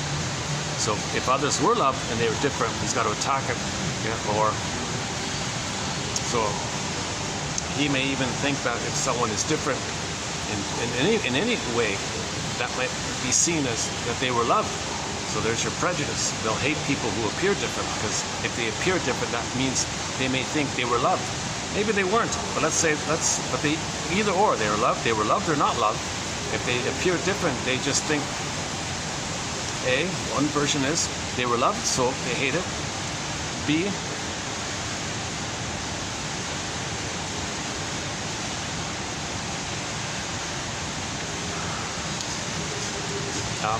if it's different, then that's their mother. They hate their mother, so they hate the other because the other reminds them of their mother. You put a dash between the M and the O word. In the word mother, you put a dash between or a hyphen between the M and the O in the word mother. So if they see the other, that's the mother. They hate the mother, they hate the other because the other's the mother. Okay. And there are other theories about prejudice like that. Yeah, back to that Twilight Zone episode. Yikes, called the Shades of Guilt. Oh my God. Like there were these. I don't know what they didn't identify them as a KKK or some violent. I don't know what.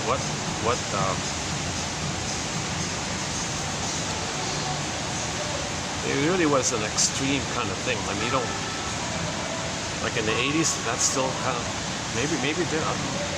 I mean, today we hear about the missing and murdered indigenous women all the time. So maybe it's still kind of covertly going on. Like where are okay, some maybe went to other tribes or something or ran away, but it's possible. Like we occasionally hear stories about the truck driver murdering the indigenous woman and dumps her in the field or something. Like what a violent, that's the kind of thing we saw in the Twilight Zone episode, that kind of thing. If it's still going on in 2024, then obviously it was going on in 2002 when they made that story.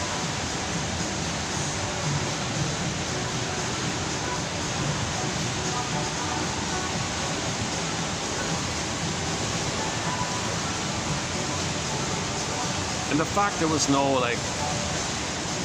here's another sort of, maybe it was overwhelming, but they didn't catch those guys. They didn't even try to find them or something.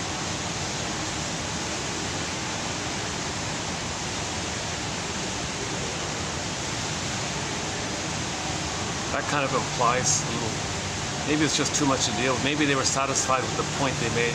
The episodes were only 20 minutes long, right? 20, 30, whatever. You got people talking, so it worked, yeah, to a degree. Yeah.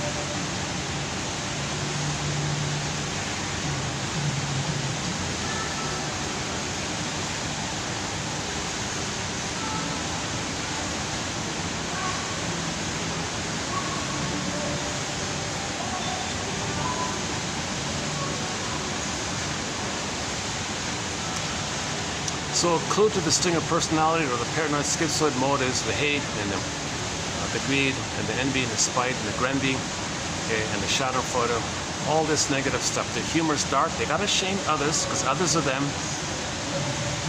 and they're the aggressor. So they're married to mom. They get the blissful feeling of being married to mom. That's called narcissism. There's a little white flower named after the narcissistic psychology is named after the little white flower that gives people a blissful feeling. So they get a blissful feeling when they shame their soul. That's the perverse pleasure. It's pathological joy. It's a perverse joy like that, and they're addicted to this. So if they want to heal, and you got the mountain of seeds there, Baba Yaga says, all right, separate the seeds. That might be very hard. Like what's authentic joy and what's perverse joy? They got to separate the seeds, Maybe they can't, so they can always try again later, right? But still. delayed, right? It'll cycle around. It'll come around again. Yeah. Yeah. Like the episode, it kind of cycled around. Yeah.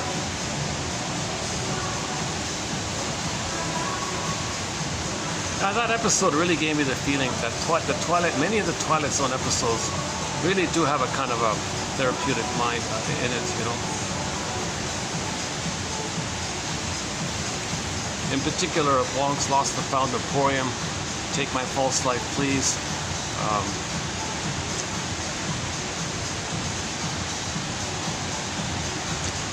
Some of them are just suggestive, like Cat and Mouse. And the empathy one is also kind of suggestive.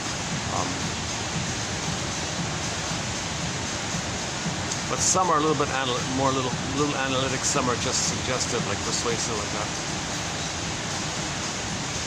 So once again, the Twilight Zone, each episode is a self-contained play on TV, like a stage play on TV. Like a televised, like little play like that. And they're all self-contained. So every episode is a whole new play, like a next episode, a completely different play. So one episode might be about prejudice. The next episode might be about the secretary, you know, by Can She Type? It's a little comedy one, you know. And the other one could be about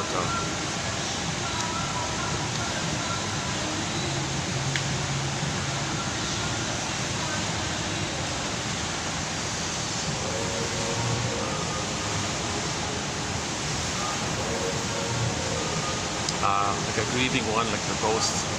Like they have a lot of ghost type of things. Okay. So the ghosts usually are unprocessed trauma, or losses. So the ghosts are like code for that.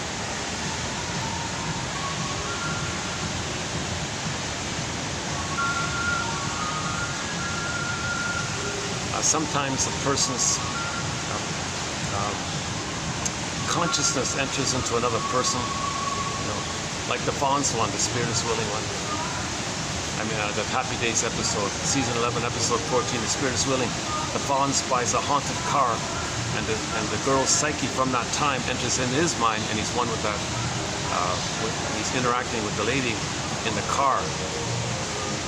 The memory of her somehow is her psyche or her consciousness somehow was one with the car. The car was like a fusion for her or something, like a self-object.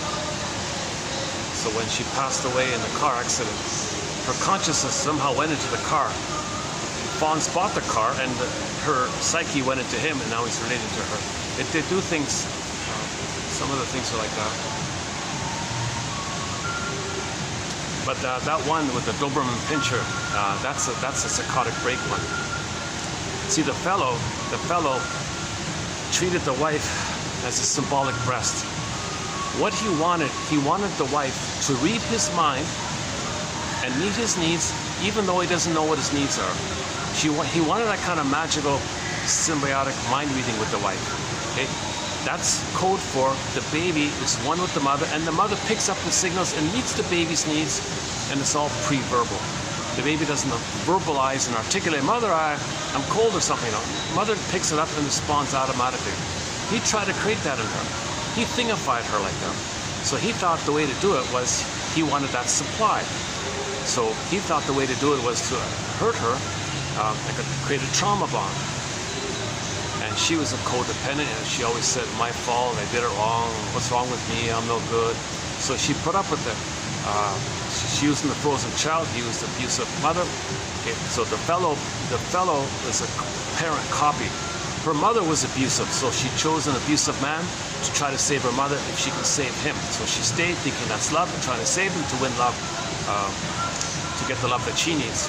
So she had like a hope like that. She had this hope that as she fixed the fellow, maybe it's like fixing the mother, it's like the baby fixing the mother getting love. So she's still in the past. So she transfers the past to the present, recreates the thing, and continues this stuff. That's why it's neurotic like that.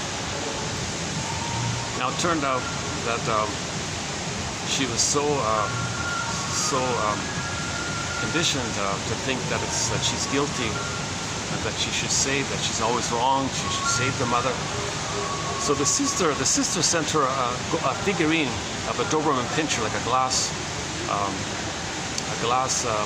figurine of a Doberman Pinscher that looked like the dog the two of them had as a kid, hoping that would help her. So when she got it, it kind of like brought up some feelings in her. It brought up some fantasies in her, as if to say, gee, I wish my dog were here. Maybe he would attack him and protect me. Maybe it kind of brought up some confidence like that. It gave her a little confidence because she was so defeated by what he did. Right? He was a violent, abusive, sadistic, very sick kind of character like that. So maybe she got some hope like that. So now she's got a live fantasy. Now she has an unconscious live fantasy that she wishes her dog from childhood would attack him and protect her. So now when he attacks her, trying to create the symbiosis to make her be a mind reader and make her one like that, during that time, during that fusion that he was trying to create, the dog in her, the memory of her dog in her and her wishing to attack him, that dog went into his mind. Then after it slipped over into his mind, that's pretty intense. That was very intense like that. He can't hold it, he can't contain it, so he had a psychotic break. So he would see that dog. He would see his wife's childhood dog in front of him charging at him. Everyone's cheering for the dog, of course. Everyone's saying, go dog, I'm all him again, attack him, scare him off, do it. Everyone's cheering for the dog. Very, very emotional episode, right? And then, now the dog's not real and all this, but he thinks it's real. It's a psychotic break. He has like schizophrenia. He sees things that are not there, right? So he sees the dog, you know, he runs away, the dog's still there. He looks up, it's still there. He tries to shoot the dog, he hits a can. The dog's not there, but the dog's attacking him, and he really believes it. He really believes it, like the guy in the hospital thinks he's Napoleon or whatever. He believes the thing, right? So his belief was so strong that when the dog attacked him, he actually he was bleeding a little bit. Now, there's a limit to this. He can't believe it to the degree that he's going to die or something, but he can believe it so intensely in the mind over matter, the link between mind and body. Because he believed it so intensely, the body responded in kind. So he had some like dog bites kind of thing on him, even though there was no dog, but that was sort of the limit of it. Okay, then finally the girl got the abused wife got some confidence and said that I'm going to leave you now. He said, no, you're my property and you gotta serve me. I chose you to give you the chance to serve me. You're my property. I own you and control you. You're misbehaving. I'm going to track you down like this. And then the moment he thought that, the dog charged at him, and everyone loved it. Everyone loved it, right? And he thought it again, the dog would charge at him. So anytime he thought that he's going to attack his ex-wife, the wife or ex-wife, the dog would charge at him. Very interesting episode called Act of Terror. It's about domestic abuse, and the poor woman is black and blue all the time, being hit by him and all this. Another emotional, that's the most emotional episode. No, two emotional episodes. That one there called The Terror or something. He was violent, sadistic, vicious, cruel. And now worse, obviously a much worse one was this evil cult doing what they were doing or something. This evil gang, oh my God. This KKK evil gang or something, like an extreme violent, I don't know. My God.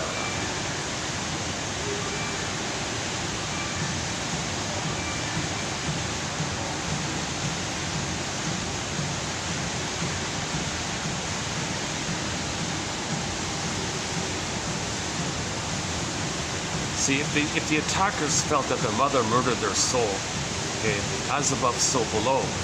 So they'll see their soul, the professor was their soul, and he's going to recreate what happened to him. As if to say, my mother murdered my soul. So here, and then he does that as a reflection of his inner state. So as above, so below. Okay? The outer is a reflection of the inner state. So he does it on the out because that's his inner state. If he healed the inner state, the outer is normal. So when we heal, our behavior on the outer is normal. If we're so wounded and traumatized, then our outer is a reflection of that. For example, if we pollute on the planet, if there's all this pollution around, okay, well, that's the reflection that we felt polluted with the mother. Okay? cortisol, it's bitter, toxic, we felt polluted. Didn't get proper nutrition, gave us the powder stuff, we felt kind of polluted like that. So we pollute outwardly as a reflection of our inner state. To not know and feel that it's within, we create it on the out. It's externalized to make us, A, not be aware that it's within, but B, also to make us aware that it's within. Projection or externalization is the means of bringing repressed material to your consciousness, as above, so below. Likewise with the food. Why are we destroying the food? It's unbelievable. This aggressive attempt to destroy the food, quality food. I got all this Franken food, and I got 3D printing machines coming up. Please, oh no, please, no, oh God. Save the food. Okay, so why is the food being destroyed? Okay, very actively like this. Destroy the food. Just pollute the soil, pollute the food, pollute the water, pollute the air. Why? I mean, beyond reasonable development. I mean, it's like an extra kind. It's like an over extra kind of thing, like an aggressive over extra thing to destroy the food. Well, that's a reflection that in the nursing time we didn't get nourishment, so we destroyed the nourishment outwardly. So we have this Franken food lack of nourishment, right? So as a reflection that we didn't get properly nourished by our mothers, not like emotional nourishment, her sweetness, her tenderness, her affection, her warmth and kindness. We didn't get properly nourished. So it's recorded. Identification with the aggressor. Take away the nourishment on the planet, because the planet's us. After you take away the nourishment on the planet, flip-flop, you see the planet and say, oh, Mother Earth. Now you're angry. Now you attack the planet. So the planet was you, which you shamed, the way your mother shamed you. Then flip-flop, the planet's your mother, and now you're fighting with the mother. So people hate those whom they hurt. So we hurt the planet, then we hate the planet. Can you believe it? This perverse stuff, right? So that's a sign of trauma. So this is a key theory here. The outer is a reflection of the inner state. And we did a 7-hour video on this topic about a year ago, 2725 part 3 of 3. It's a 7.5-hour video. I need a liter of guava juice to run through that list. I need to be calm and energized. Only guava juice can do it for me. I mean, the really good one. I mean, the fresh pressed one. I feel really good when I drink that guava juice. I haven't seen it in a long time. Yeah, it's been gone for about a year. Look at this. Actually, I tried to buy one today. It was the dead stuff, yeah.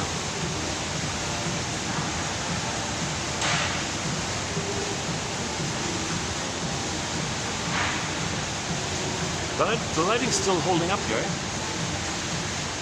Okay, let's see. Not perfect, but can I get better lighting like this? What time is it? Let's see. 6:30. Battery's holding up. Let's go back to the quotes here. So in Inside Out 2, you see the conclusion. At the end of Inside Out 2, you saw the two sides there. The pathological joy belief, okay, all special and wonderful and all this. And then this constant belief that you're always defective and no good. Okay, always never good enough, always wrong, always guilty, never good enough. So anxiety was kind of like, always being triggered of the mother. But this time being prepared and having a better chance to save the mother, cure the mother, but she's never good enough, always fails. Nothing she can do, nothing a baby can do can save and cure a mother who was hurt when that mother herself was a baby. No baby can fix that kind of thing. But that's the pathological belief, the false belief that the baby adopts. And they got the split one, where he's a special, chosen, all good. And with the goddess breast, you're a blissful one. And with the reality-based one that you're hiding, you're coming from an underneath frozen child belief. So at the conclusion of Inside Out, the holding of the tension of the opposites was seen when you had the two flip-flopping beliefs. Okay, so I'm born decent and I'm born good and all that. No, I'm born defective and guilty. Well, what is it? You have this flip. I'm friendly. No, I'm not friendly. I'm kind. I'm not kind. Like you had this kind of oppositional kind of thinking going on. It was flipping around like this. So they did this. They did an image of holding it. Hold the tension of the opposites. So you saw the group hug there. That's like kind of holding it. That's like us trying to hold the tension of the opposite. If you do that, okay, the Firebird comes. You see? So they kind of showed it. They kind of showed you it in reverse. There's no. So they showed you the Firebird, and then that's okay. Usually it's when you resolve oppositional thinking, then the Firebird comes. In Inside Out 2, they showed you the Firebird, i.e. the orbs. All those orbs, they hopped on the orbs, and all the orbs were rushing up to the front like that. It's kind of like the Firebird like that. And then you got the oppositional thinking. It's kind of at the same time. The sequencing is not that important in the story, but it's kind of at the same time. When you resolve oppositional thinking, okay, the third side of the coin holds the other two sides. When you can do both and, that's called the depressive position. Okay, that your mother didn't love you, but you got to that truth when you honor her by getting the true story. It's confusing like that, right? So when you can do that ambivalence, you get your identity back. That's the Firebird. When you get your identity back, the pin pops out. Now you're feeling. Now you're present. Now you're good. So when Riley got the Firebird back, okay, the coach said, "Oh wow, I feel something about her. She's got a real presence about her. We want her on the team. We want her in the room." Because when people have their embodiment, when they walk in the room, everyone else is better off, kind of thing. So she wanted her on the team because that would help all the other players around her. So now she's reasonable. She can enjoy the present. And so now she's more intelligent, reasonable. So she can understand people. She made new friends and won the scholarship, and so on and so forth. But if she was in anxiety mode, the coach wasn't going to give her the scholarship. They said, "Not ready, right? You're not there yet."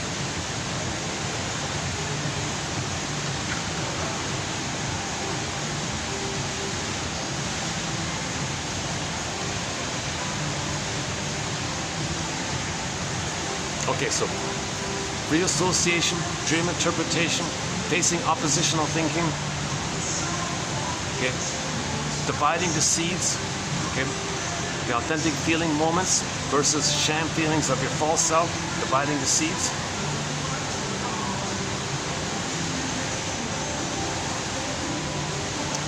Okay, identifying defense mechanisms as the tricks or energy in us. So you study defense mechanisms, projection, okay, projective identification, okay, so scapegoating, of course, emotional triangle, okay, and then issue of symbiosis, reaction formation, counterphobia, manic defense,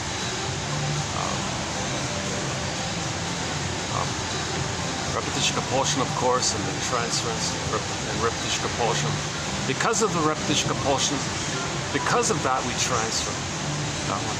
So you study defense mechanism. That's both the trickster energy and the duck energy, where ducks swim in the water, unconscious, and the air of consciousness. And you stand on the ground, and you can do the two like that. And then, okay. Okay, so keep weaving the basket, keep finding the story through the free association, hold the opposite.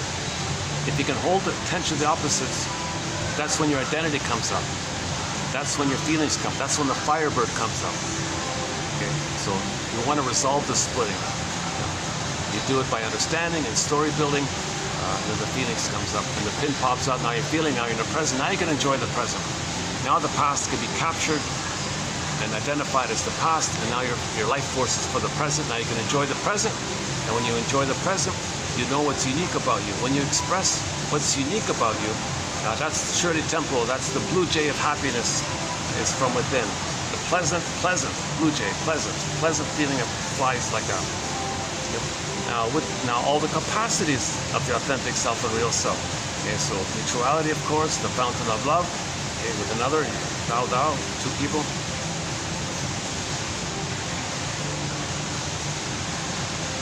You can kind of like see the third side of the coin. So you have a broader, reasonable attitude. You can soothe yourself, kind of thing, or find ways to healthily soothe yourself, kind of thing.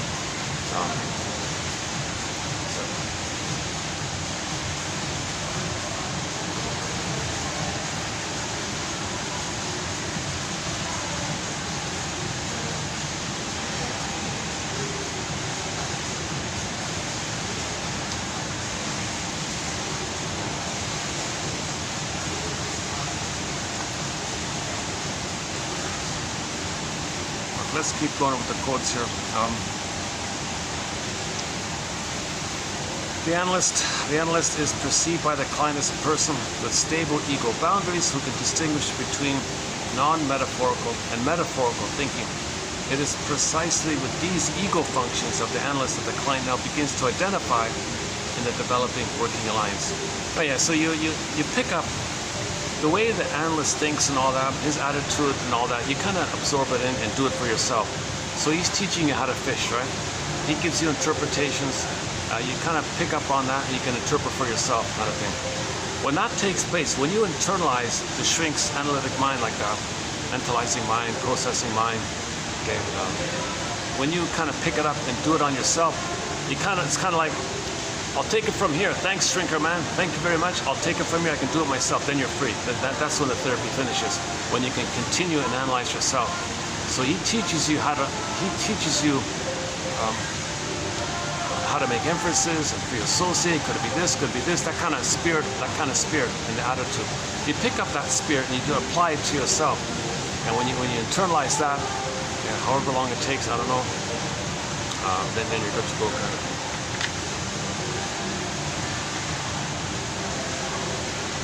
So now you have a psychic construct. Now you have psychic structure where there's something in your mind that supports you, and you feel supported by this interject, these memories with the shrink like that. Versus freezing parent, frozen child, freezing parent. You got a new relational unit.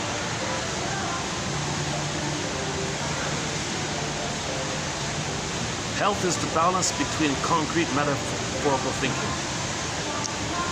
The therapist attempts to demonstrate metaphorical thinking by pointing out different meanings and new connections in what the client reports.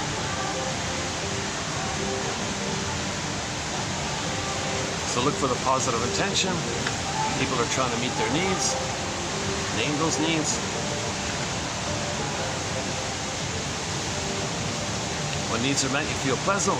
When needs are unmet, you feel distressed. You learn how to make I statements.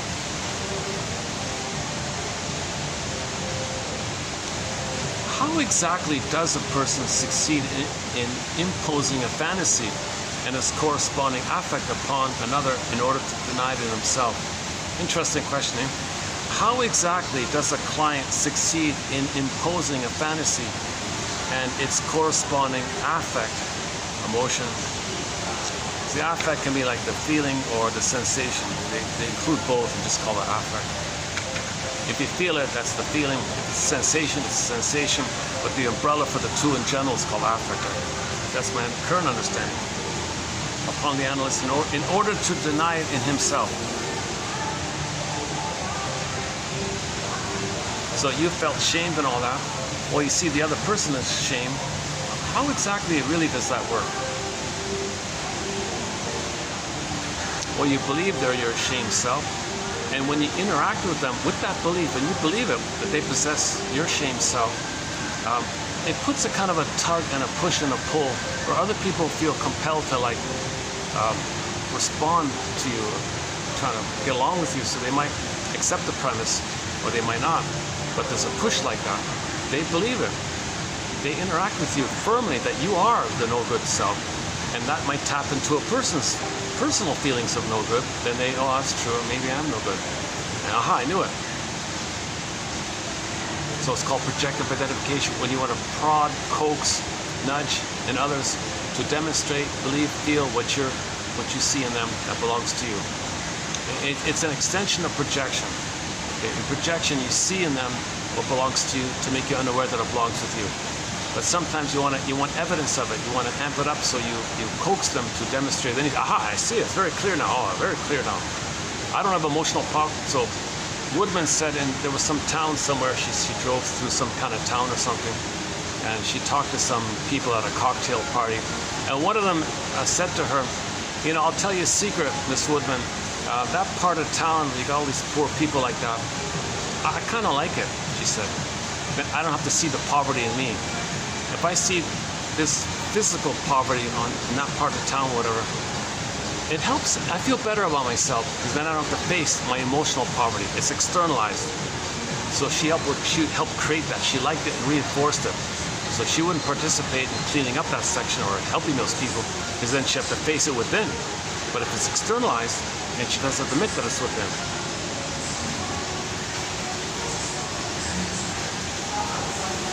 When someone falls in love, they typically see the loved one as possessing ideally good characteristics. Part of this idealization comes from a denial of inconvenient, perhaps unlovable traits in the loved one. Part of it comes from the fact that the lover projects in the ordinarily recognized sense of the word. He attributes some of his own qualities to someone in the world around him. These may be characteristics he possesses but disowns or feels he lacks. Quote, she's the clever one, not me. The upshot is that the loved one is, to use Hume's word, gilded with aspects of the lover. Hume is describing what Wollheim calls simple projection.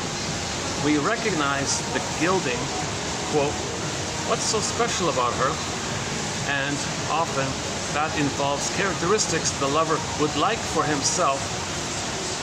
He is compensating for himself by making her special.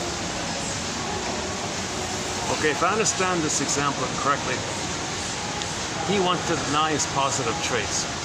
A lot of projection is what they call golden projection.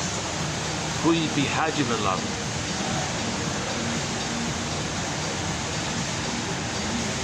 Like I might say Rick Santos on stage, the musician Rick Santos, he was kind of confident, yeah, that's pretty cool. Well, that's a golden projection. That's a potential in me. Right? I'm not fully aware of it, so I see it out like that to compensate, to make me unaware that I don't own it myself like that. So a lot of positive things you're saying about others. You're using others as a psychic safety deposit box. Robert Bly jokes, go to them and say, hey, I gave you my confidence, give it back to me. Okay.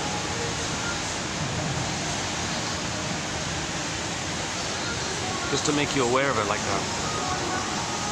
Did I get that right?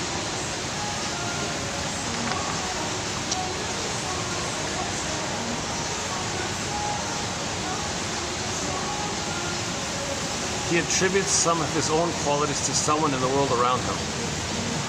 He disowns it. He feels he lacks it. Oh, she's the amazing one, not me. Okay. So the projector would like for himself these traits. Okay, so if I say Rick Santos is a confident person, well, I would like that in myself. Okay, we can do it like that. So if you say so-and-so is some positive thing, well, that positive thing you're saying about others, you would like that for yourself. Maybe that's a simple, maybe that's just one big way of talking about projection. Okay, back to the fairy tale. In our fairy tale, we have a hero with 1,000 forgetfulnesses. That's the pin in the collar, 1,000 forgetfulnesses.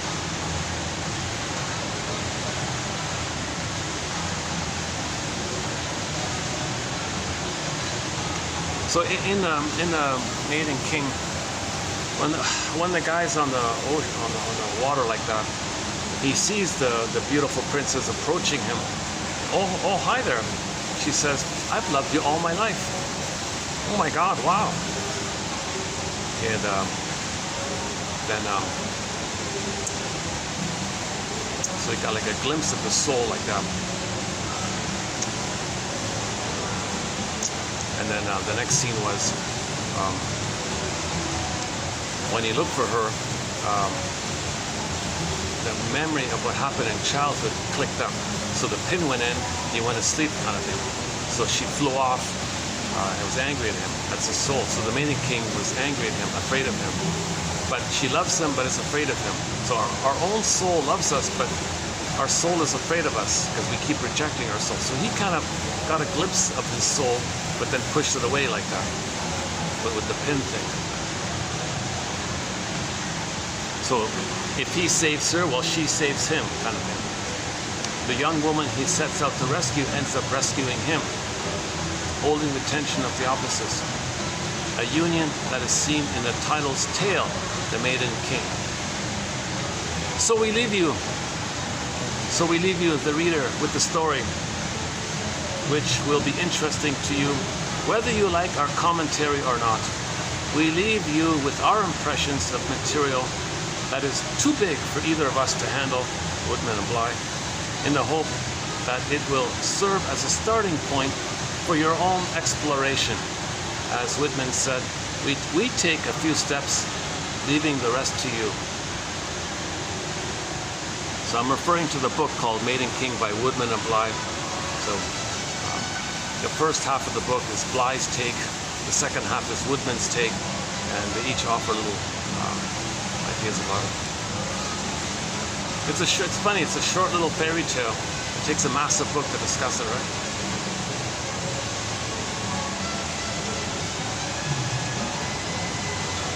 In the audio, when they tell the story, Robert Bly loves playing the voice of Baba Yaga. He's very humorous when he plays the Baba Yaga.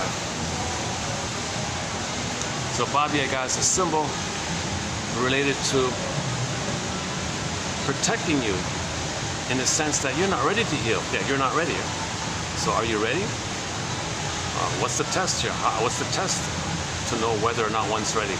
Well, can you see things in three-dimensional both and? Or is it just splitting either or? Be good, you bad. That's yours. Okay, that's split. You're not going to heal when you're splitting. Splitting precludes your identity. It precludes differentiation. It precludes the gifts of the real self. It precludes your identity. It prevents your identity. So when you have your identity, you can mourn. So you can say splitting precludes mourning. The psychic structure needed to mourn is having an identity. If you split, you don't have an identity. Only when you resolve the splits, you get an identity. So in order to mourn, that's the big problem in the world, right? We're not mourning, people said. All therapy is about mourning. All the problems out there are about lack of mourning. So to be able to mourn, you need an identity. To get the identity, you got to resolve splitting, oppositional thinking. That's what Baba Yaga is saying. Are you ready to get your identity? Show me that you understand that it's not either or, that it's a both and. Mother is loving and hurtful. She didn't love you, but she tried. But the truth is she didn't love you. But you got to that truth when you saw the two sides of her. Then you got the truth. Truth will set you free. Okay? Healing. In healing, you got to call a spade a spade. But to get to that place where you can call a spade, you got to see the two sides.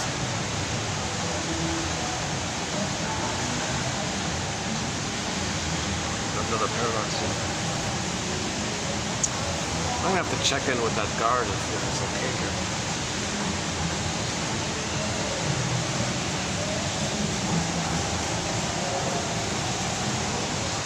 I'll ask the guard if everything's okay. I think it's okay.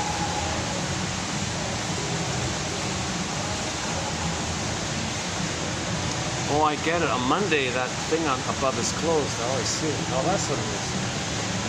Well, that's why it's quiet here. Usually, there's a major, the featured restaurant disco type of thing. It's the next level up. It's closed on Mondays. I see. Oh, that's what it is.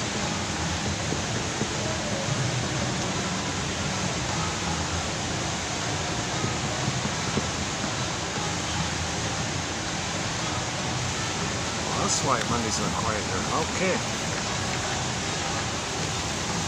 Okay, your mission, should you choose to accept it, is to pluck out one. That's Robert Bly's advice, to pluck out one. So for me, let's see. Okay, the first three are about repetition compulsion. Oh, I'm going to have to go with the Twilight Zone. This fourth one for sure. That's definitely one. What about you, Dad? Do you forgive me for whatever I did? Hey, Mother, do you forgive me for whatever I did? I couldn't redeem you. I couldn't save you. Do you forgive me?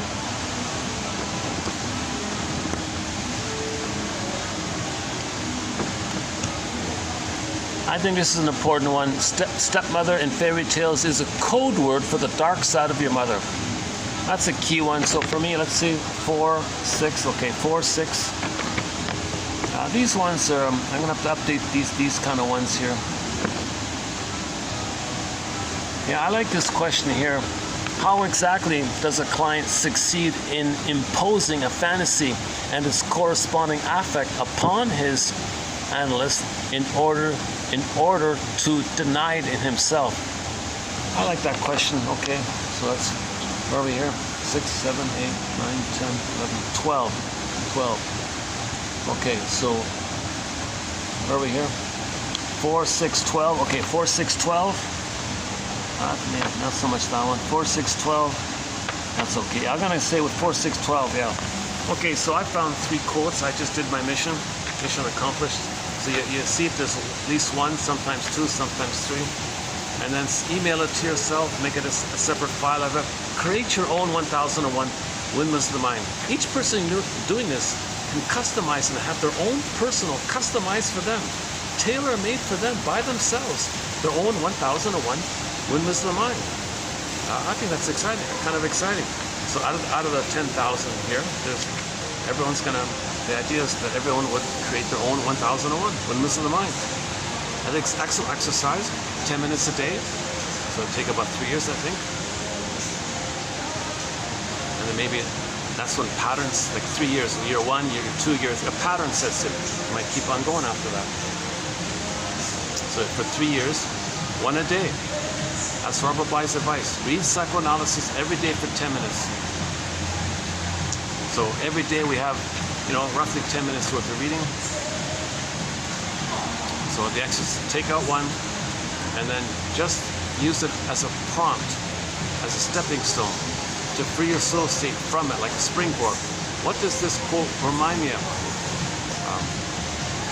What do I find most interesting about this quote? I must have a very good reason for finding this quote interesting. And it helps you to maybe say a little more like that. And that's good enough. And it may lead to a dream, you do the same thing. It cycles around like that. So you're living in 2 worlds. The dream is the unconscious, right? That's the duck swimming and wake up, land, open, and make it in your mind, your air.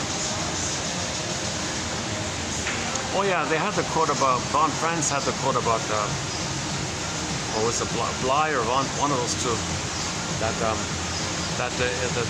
the story about the boat and the flood and all that. You see, like when you're sleeping, that's all in the water, the unconscious, right?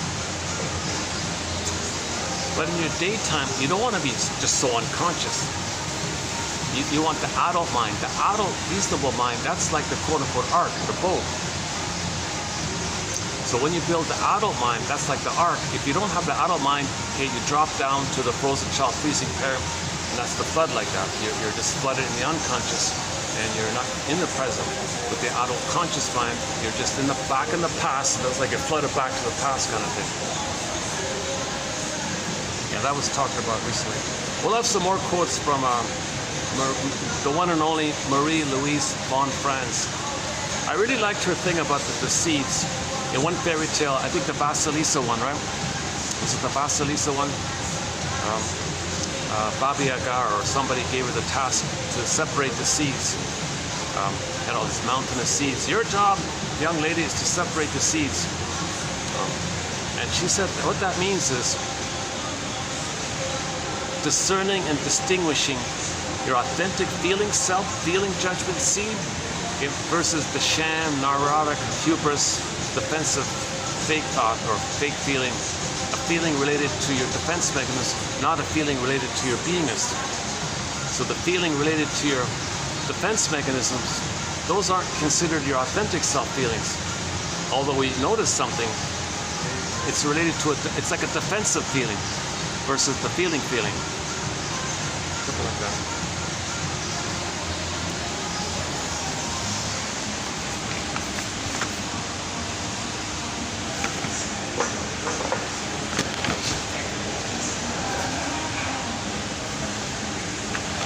Okay, next we'll do some more blind woodmen. Yeah, more blind woodmans coming up. Yeah, okay. And then we get into the almond and Paul, a few of those.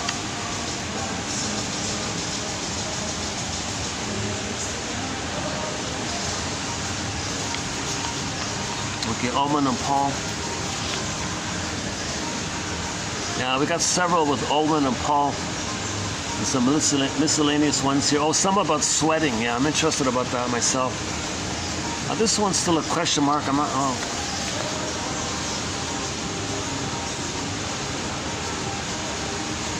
A little bit about the stepmother and Cinderella one here. Okay, and the Anne Shape one is here. Claudia Black, a few ones from here. Don't let your inner critic sit on your inner child. Don't let your inner critic sit on your inner child. Ouch. Huh? Yeah. Yeah, there's the one about the grains, the seeds. The grain. Leaving the girl, Baba Yaga goes to sleep, leaving the girl to select the good from the bad grain. This is a theme to be found in many fairy tales, and appears also in the ancient story of Amor and Psyche. It is a typical task in mythology for the heroine, or for the hero, any person. But for some reason, I guess it's common for the ladies for some reason. Separating the good, no, that's not true. It could be the man and, the man and the woman, it's equal, okay. Separating the good from the bad grains is a work of patience, which can neither be rushed into nor sped up. The Greek word krynos means to discriminate, to make a distinction between A and B. It is a work of careful, detailed, feeling judgments. The process of becoming conscious, one has to become clear about their positive and negative reactions and know where they are, instead of making a lot of muddles and half muddles.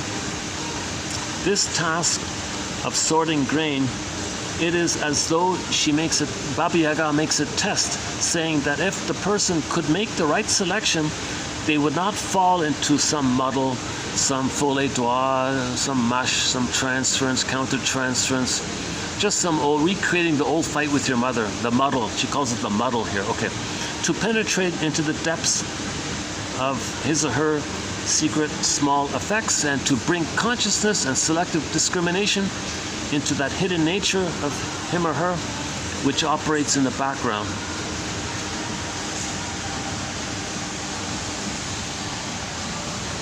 Oh, okay, I remember. The example was, there was some client who had this typical game where she was very passive-aggressive, made things vague, and then she could flip-flop around. She'd break promises, wouldn't show up, be late, make excuses, creates fights. She always created some kind of muddle and created an argument, and then blamed the other person. If she was angry, make him angry. You're angry. She did this muddle stuff. Okay, she's always choosing the bad grain, the wrong grain. If you're gonna heal, you gotta discern between the fake stuff, the drama stuff, versus the real feeling stuff. So the drama, the sham drama, the melodrama, soap opera drama she keeps her creating, that's the bad grain. The real grain is to make an eye statement. So can a woman make an eye statement? Because Von Franz says, a lot of women, they do these games all the time. Like they might set things up and then play dumb or blame you. They hedge like that, make you wait all the time, or be demanding or something, or so that's the muddle, right? So the women playing these games, okay, that's the wrong grain. They're not going to heal if they're always if they hate their mother and the man is the mother and they're fighting with the mother. That's the bad grain. Okay? The true grain or the seed is how she authentically felt, and make an I statement. So when that happens, so she might say to the fellow, you remind me of my mother. I got to tell you about my mother, how I felt. You're not the mother, so let me share with you how I felt with the mother. You have some traits of my mother, so you remind me of my mother. Because of that, your presence is a stimulus or a catalyst for me to talk about my mother. That'd be like an authentic grain. to share the authentic source of her real anger or whatever. Not just create a fight with the guy and act out the anger with the guy, thinking the guy is the mother, not being aware that the guy is the mother in the past and she's angry and fighting with him. That's the muddle stuff. So to get out of the muddle stuff, she's got to be able to have this practice of the grain, the thing with the seeds of the grain.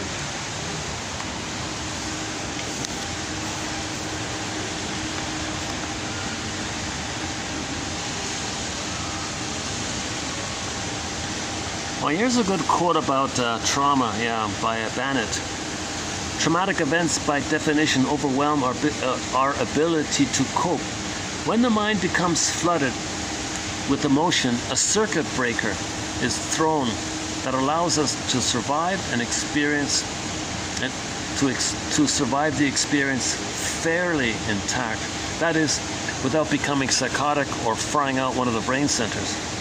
The cost of this blown circuit is emotion frozen within the body. In other words, we often unconsciously stop feeling our trauma partway into it. Like a movie that's still going after the sound has been turned off. That's quite an image, eh? Imagine watching a movie, the sound shuts off, but the visual is still going on. Imagine that. As a person, the feelings freeze, but you're still living.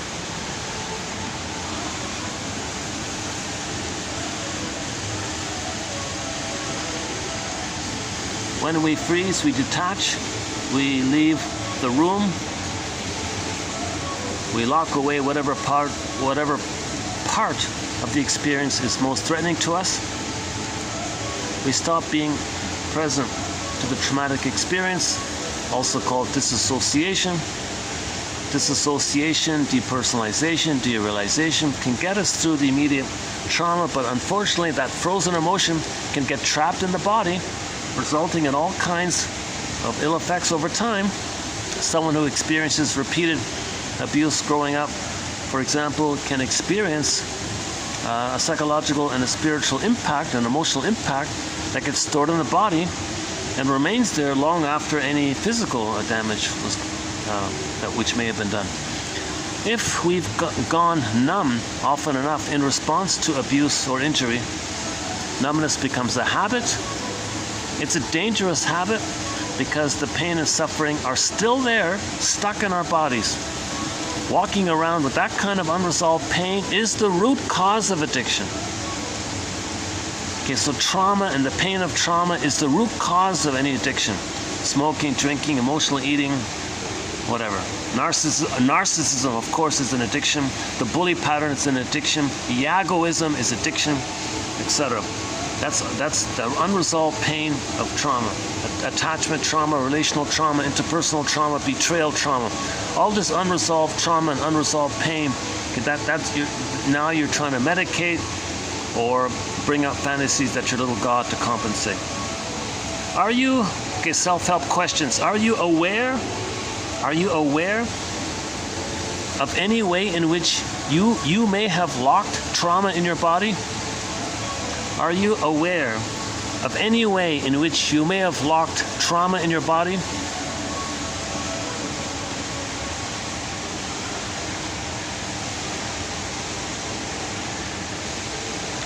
So think about where you might be sore, like sore neck or sore back, or maybe the posture, shallow breathing, maybe excessive perspiration, poor blood circulation, I don't know. What emotions, pain or suffering might be stuck there? John E. Sarno says that hypertension is babyhood rage at your mother. It gets in the musculature. So the emotions of screaming and rage at your mother, it can go to the bodily symptoms. So if you get a symptom, you're still crying and trying to get mother's love, and you're angry at her. Now, what effect has this had on you? Sarno said that some people use symptoms to distract them from their emotions. So they focus on the symptom as a defense about what caused it. Do you see any connection between these feelings and your addictive behavior? Well, there's a tough question, eh? Do you see any connection between these feelings and your addictive behavior?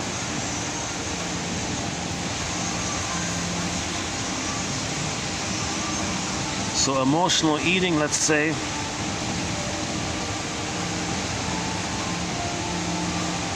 So what about poor posture? Is there a link between poor posture and emotional eating? Are you noticing any desire to avoid or escape these feelings?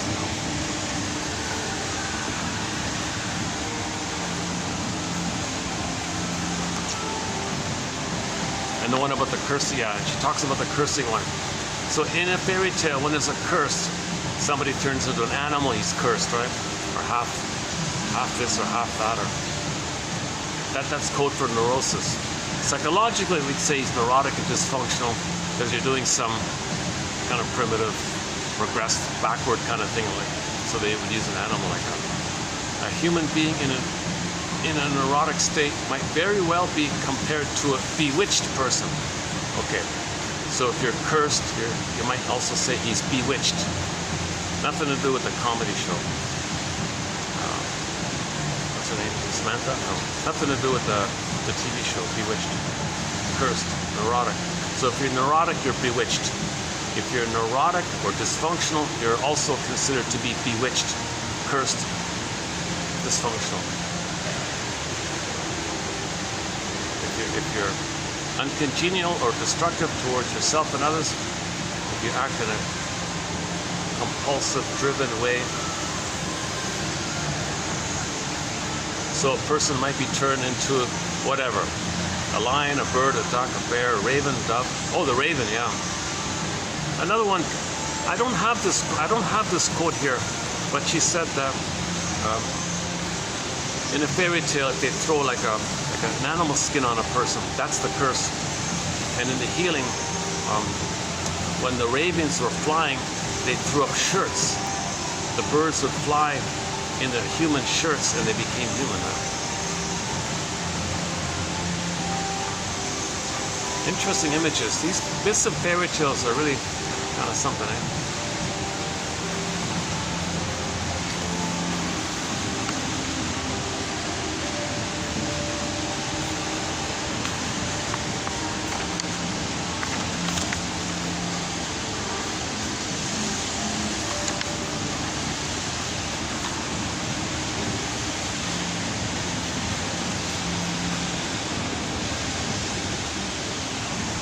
Well, Von Franz has another one about the bath and all this. Okay, so in a myth or fairy tale, if somebody goes in water, that's like you're entering into the unconscious, and when you come up, that's consciousness. So the image in the fairy tale is they went into the water and they came up like that. So in a fairy tale, if you have this kind of image where somebody, usually it's like a tub, like a bathtub. It's more of like a container. It's kind of like the idea of being reborn, right? So she would say that the tub or the bathtub or whatever, it's kind of like the womb, like that, going back and being reborn. This motif. So it's motif of redemption, the bath. In many fairy tales, there is a motif of the cursed or bewitched being, either male or female, who is condemned to do whatever evil doing, and who can be redeemed by taking some kind of bath. It may be just a bowl of water into which the hero may have to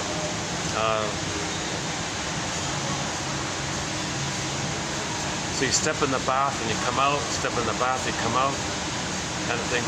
This could be a milk. This could be the urine of, I didn't know this, the urine of a horse. Oh my God.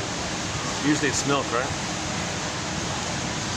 It could be a sweat bath, like indigenous people have the sweat lodges. And considering the symbolism of the bath, comparison can be made with all the different, okay, now we're getting to this, I'm not going to cross it over to there for now this time.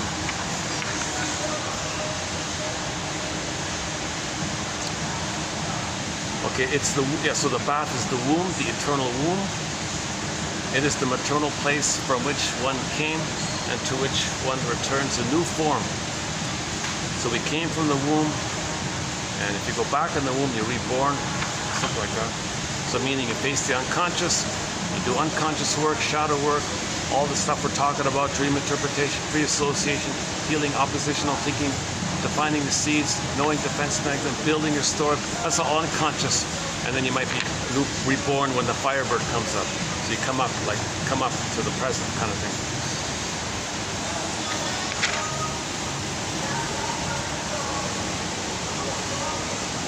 Now, and sometimes the bath is hot. The temperature, if it's boiling, well, then you're really in the unconscious suffering and feeling, and you're boiling. So the temperature of the bath links to the intensity of feeling. The vessel is the womb, the uterus.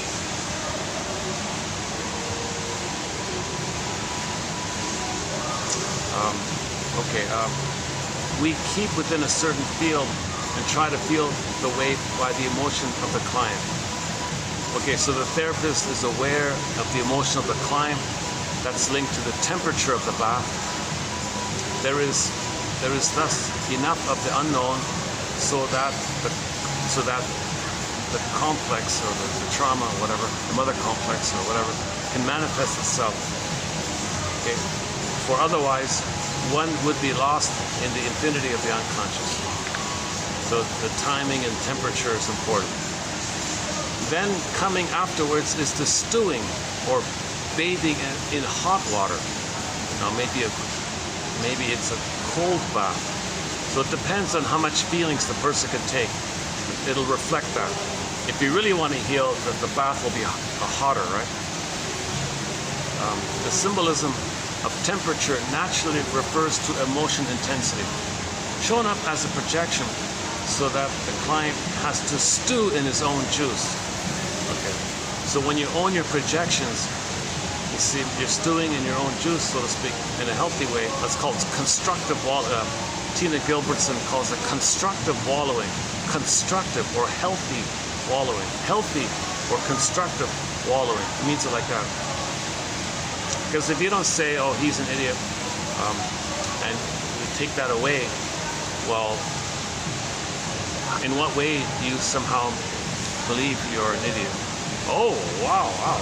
Now you're constructively wallowing. Now you're in the boiling water kind of thing.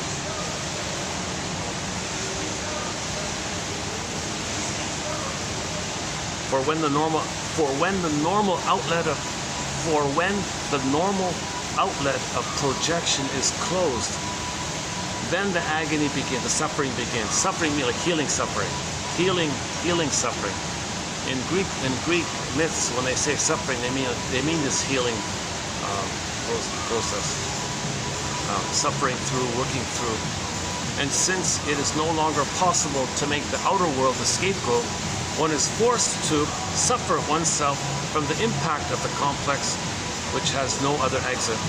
Actually, this is a picture of hell, where you boil in hot oil and have to stay in it. So the image of this, if that's you have a lot of denied feelings. If you're going to face those feelings, now you're boiling in hell. Hell is shame. Okay, hell means you're feeling the shame. So shame is a burning, biting feeling, the boiling, right? So hell is a metaphor for the emotion of shame. So if you say others are no good and shame, okay, and you take away that projection, now you're facing your inner shame. How you felt when the mother rejected you. And you still have hope like that. But to have the hope, you gotta deny the shame. To whitewash your crime. But if you stop whitewashing your mother's crime, now you're feeling what you really felt. Now you're trying to feel what you couldn't have felt. That's boiling in the hot oil kind of thing. That's the image of hell, right? This happens, all metaphor. This happens to people daily. This happens to people daily when they sit and boil in their own emotional complexes. Even people who don't believe this are struck by the image which expresses a certain psychological truth. Okay, so I put here, for example, the Twilight Zone episode, Take My Life, Take My False Life, Please. You know, so a good example of this is what I just read was, I think, is the Twilight Zone episode, Take My False Life, Please. So it was about a psychopathic, narcissistic guy. He was a comedian, though. That's the funny thing about it, right? So he's a famous comedian, but in his personal life, he's a real despicable character.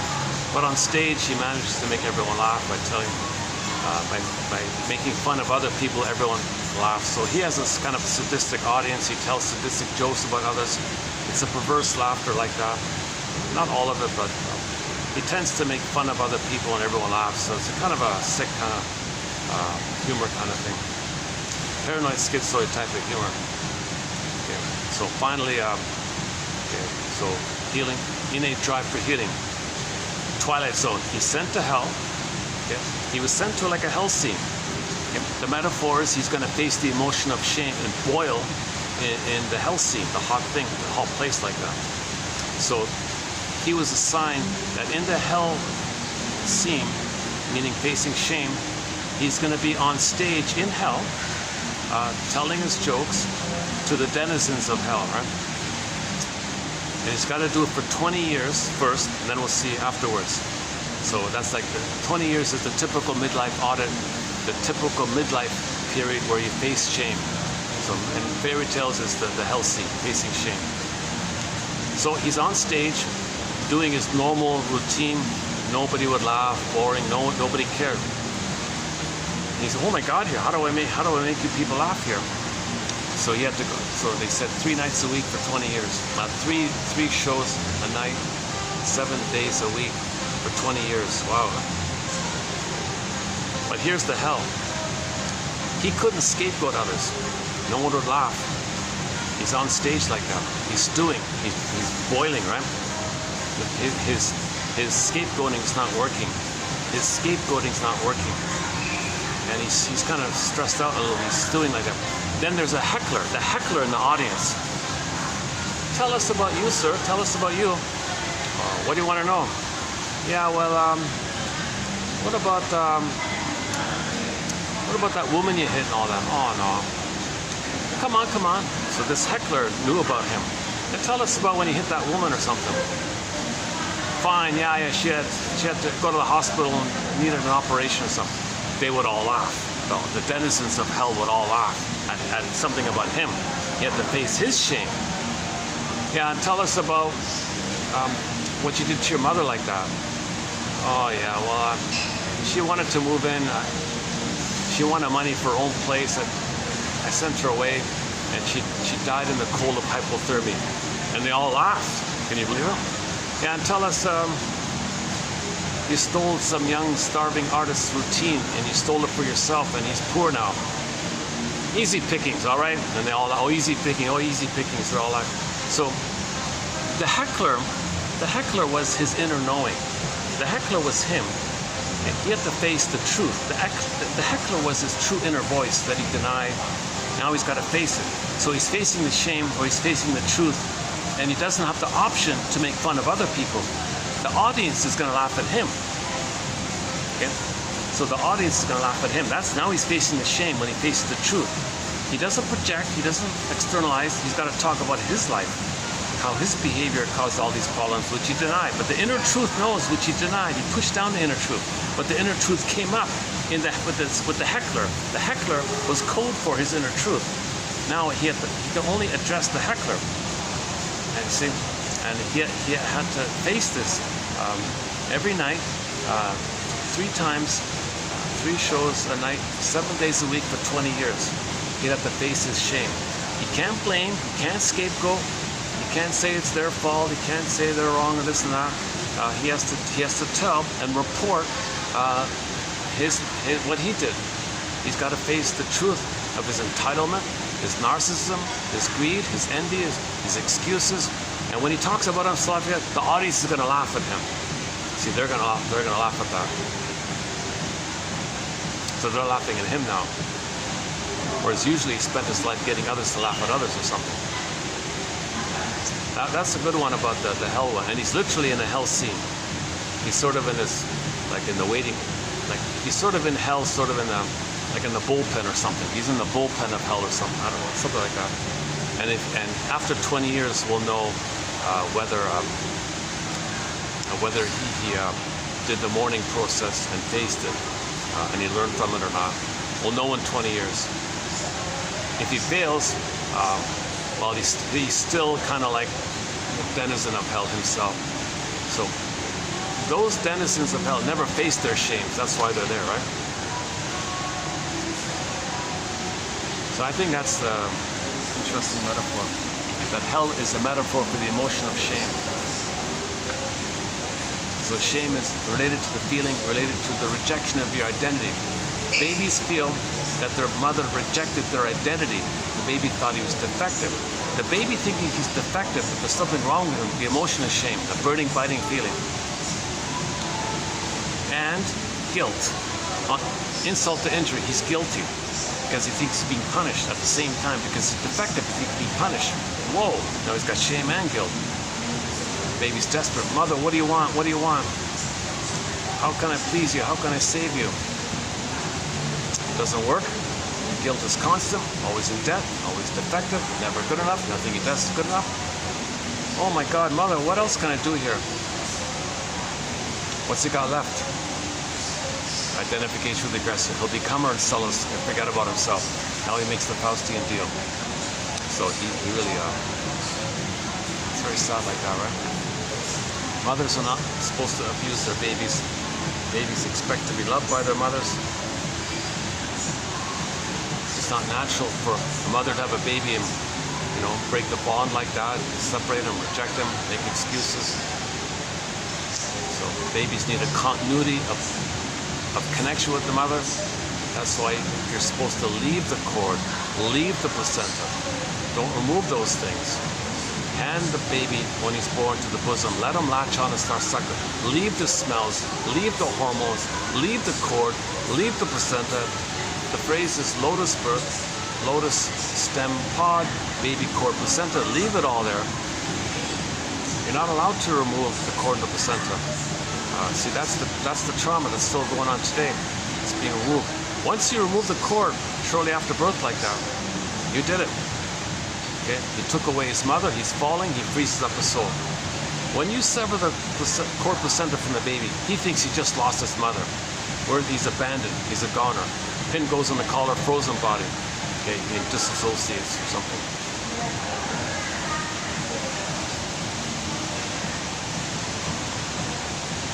So it's a negative perpetuation. People doing it, so that's what happened to me. And the person grows up, does it to their kids. So that's what happened to me. Intergenerational trauma like that. So it's a very important image, lotus, very important phrase, lotus birth. Somebody said the only time it might be okay to remove the cord prematurely is only after the blood flow circulation has completed its cycling process and the cord turns white, it flattens like a pancake. Okay, then it might be kind of okay. But why bother with that? Just let it drop off on its own accord. If the cord's still reddish or bluish like that, that means the blood is still cycling through. That means he's connected to the mother like that. And he needs a transition from the water world to the land world. So the mother produces hormones at birth for the baby to attach. And then you got a couple of days for him to get used to the new world. Then the cord and placenta, nature, okay, drops off by nature. Now he's connected to the blissful symbiotic oneness, which is a continuation of the Garden of Eden. Babies babies are traumatized when they lose the Garden of Eden at birth. They need an extended Garden of Eden, an extended blissful oneness.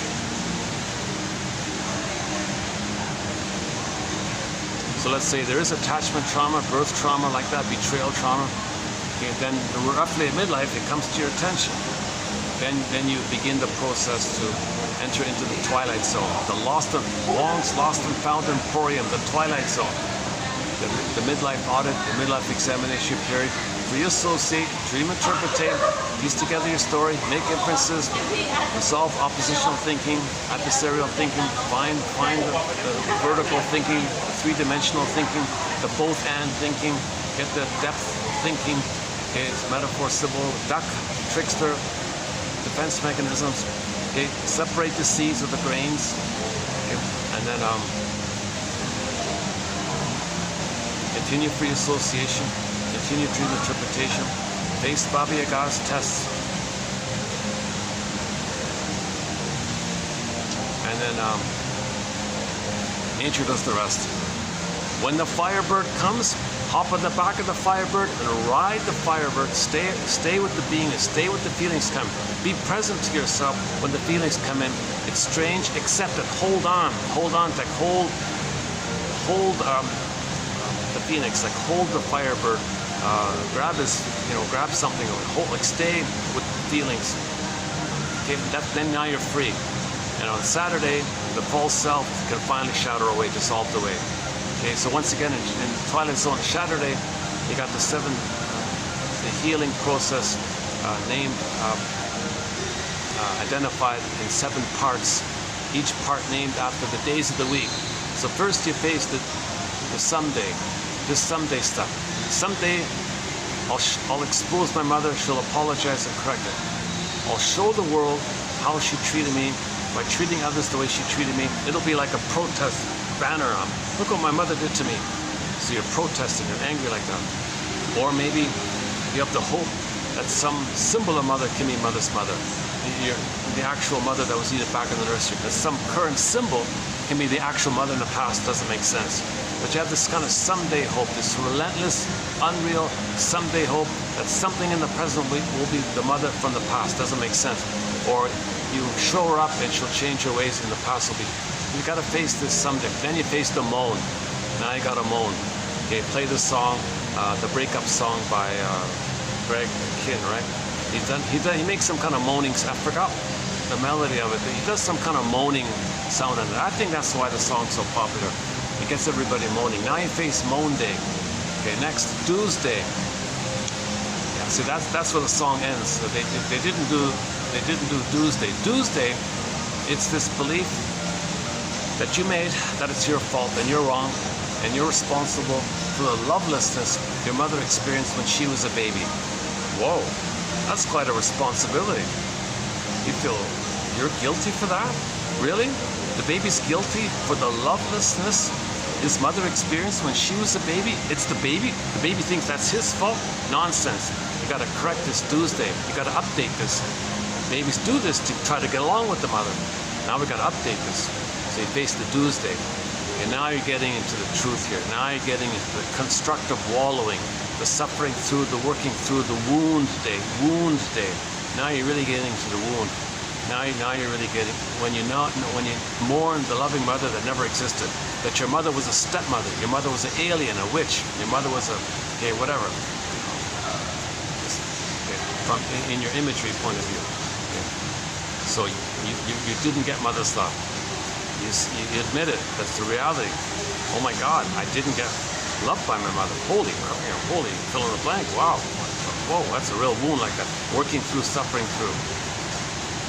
Now, if you continue with this, you kind of get to the burning, the thorn, the piercing point when you were overwhelmed or something, the most painful point. If that's kind of released, then when the release of the thorn, when nature pulls up the thorn for you, that's the Firebird coming up, the pin comes out, and now you're free on Friday, free day. But there's still, you're not familiar with your beingness, and your false self is trying to kick you out. So in the Saturday episode, that's what the episode's about. The false self was trying to kick out the authentic self from the condo. So it's about a condo. Okay, who occupies the condo? The authentic self came in, and the false self was in a hotel or something. And the false self was trying to find a way to boot out the authentic self. And the authentic self, no, false self, we did it your way. You're a mess. You're dysfunctional. You're cursed. You're a mess. We're not doing it a false self way. We're going to do the authentic self way.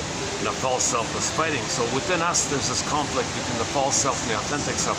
So if you can hold on to to the authentic self, and really accept it like that, get used to it kind of thing. Then the false self dissolves away or shatters away on Saturday.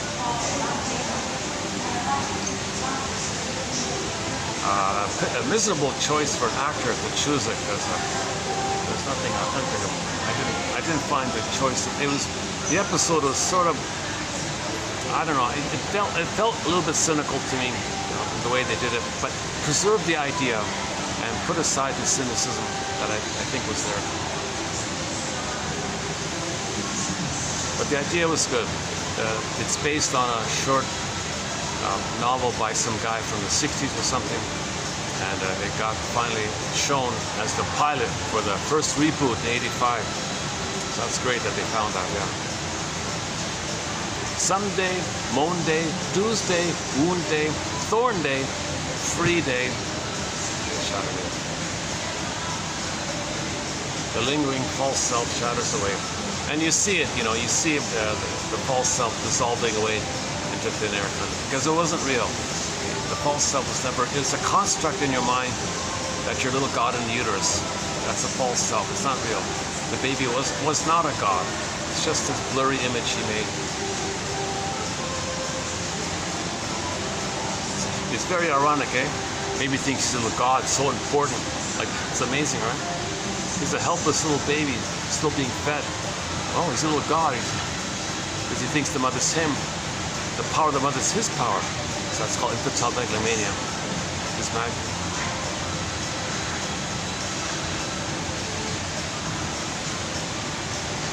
How are we doing here? Let's see.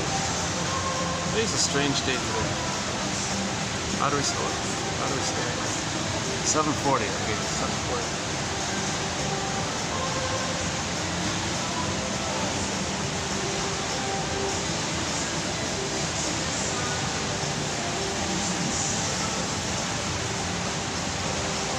I see they got people working at night here.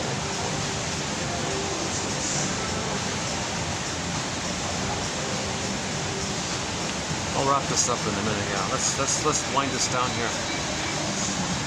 Well, it's not on our soundtrack, but let's close up with that song, the breakup song by Greg Kinn.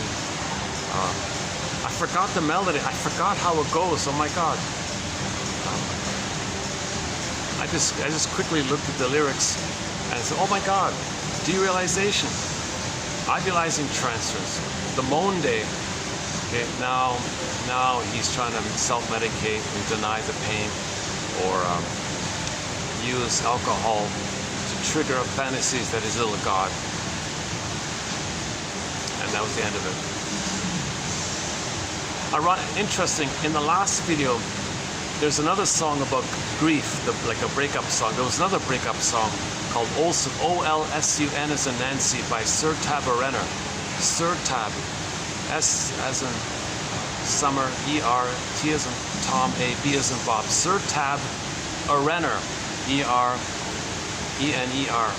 She's sort of a typical, your usual typical pop diva kind of singer. All the glitter and stuff like that. But the song was okay. The song is good. We've got two good songs of hers on our soundtrack. This Olson, now when I say Olson, I mean the updated one, where you see her hugging a fig tree in the music video for the song. Look for the music video for that song with the fig tree. It opens up with her hugging the fig tree. So she's talking about the grief work process a little more in depth than the other one. That was yesterday's song. But this one here, the breakup song, adds, actually, you know what? Sir Tab Renner does an emotional, emotive quality in her singing. There is an emotive singing in that song about the loss. And the Greg Kinn song also has what might appear to be an emotive thing. So maybe it's saying, I wish I could be emotive. Let's pretend that we're emotive. Okay, let's pretend we're emotive. But Sir Tab Renner was being emotive. But Mr. Kinn there is not being, the audience is not being emotive. It's kind of like, wouldn't it be fun to be emotive? Yeah, I feel important. I could pretend to be emotive and not be emotive. Oh, that didn't work. Okay, drink the booze. denial. Yeah, I think that's the difference between yesterday's grief song and today's grief song. The singer in yesterday's grief song, Olsen by Sir Tabarenner, she was emoting. She was expressing. She was in touch with her feeling. You can kind of hear it a bit in the song. In this song here by Greg Kinn, the breakup song, it's almost as if saying, let's pretend we're being emotive. Audience, what do you say? Let's just pretend we're moaning. We're not really moaning. Let's just have fun pretending we're emoting. It's safe like that. So let's just pretend. Yeah, okay, really? Oh, that's cool. Okay, we can pretend. We don't have to really moan. We can just pretend to moan. Okay, let's pretend to moan. Okay, wait a minute. Now what? We're reach for the glass of whiskey or whatever it is. I forgot what they talked about. The glasses were empty, something like that. So, okay, derealization when there's a loss, idealizing transference, she was the greatest and all that, put onto the song, that was the greatest song. Then the moaning, that didn't work, it was fake. And then the self-medication or the self-hypnosis, the song ends there. But to be fair, it does describe the grief work process. We may feel derealized when there's a loss. Like if somebody is married for 20 years and there's a breakup, there may be this like dreamy kind of phase. A lot of people might have that. And then they may bargain, no, please come back, you're the best. That's the bargaining phase, right? And now you're moaning, oh no, really? Could this be true here? Now, if you don't go further, or if the moaning, you can't go further with the moan and face the doomsday, like the guilt with the mother, you stop there. If you're blocked there, if you stop there, now what do you do? Okay, well then, that's the self-medication one. Oh, you might drink some sake. Oh, the guy was drinking, yesterday there was a guy drinking sake.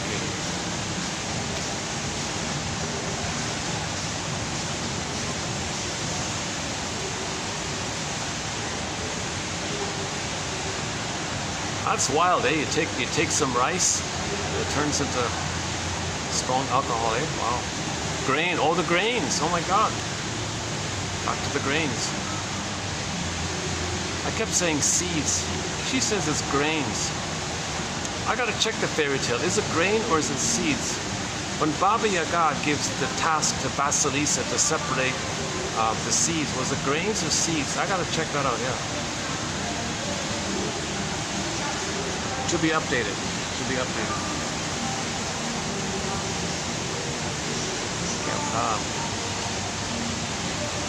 Route 66, some excellent quotes from the classic show Route 66, $25.99. Harry's Law recently, a few good ones. Judd to the Defense, some good ones. Fugitive, one or two there. The Twilight Zone, we're getting a lot of quotes from the Twilight Zone now.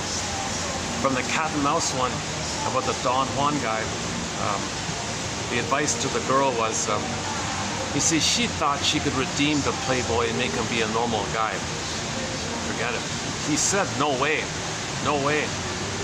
I'm married to mom, I can't love you, I'm only one with the mother. So forget it. I'll fix you, I'll save you, I'll cure you. Okay. Closing narration was, dear audience, courtesy, a lesson for you all, a lesson to all of you. If you're gonna mix fantasy with reality, don't. You'll have your head in the clouds, your feet on the ground, okay, but everything else will be in the Twilight Zone. So the young lady was bored and all this, and a playboy came on the scene. And he said, look, I'm a playboy, I'm a tomcat, I go around, I want my freedom like this. She denied it because she had the fantasy that he can make her be a stable boyfriend or something. At that point, he took off like that, right? He even slept with her work colleague in her home while she stepped out, kind of thing. So he was a real classic Don Quixote, Don Juan, Casanova, Horatio, womanizer. If you want to, in the comic, an excellent source for studying psychoanalysis is the comic Psychoanalysis. In 1955, a comic came out simply called Psychoanalysis. An educational comic, not a frivolous, nonsensical one. It was educational. They put out 12 therapy sessions into comic book format. And 5 years ago, they reissued the thing. Dark Horse Publishing, both in digital format and in a hardback book. So there were 3 clients in there. One of them was a womanizer. One of them was a womanizer. The Don Juan, as a baby, thought and believed his mother hated him.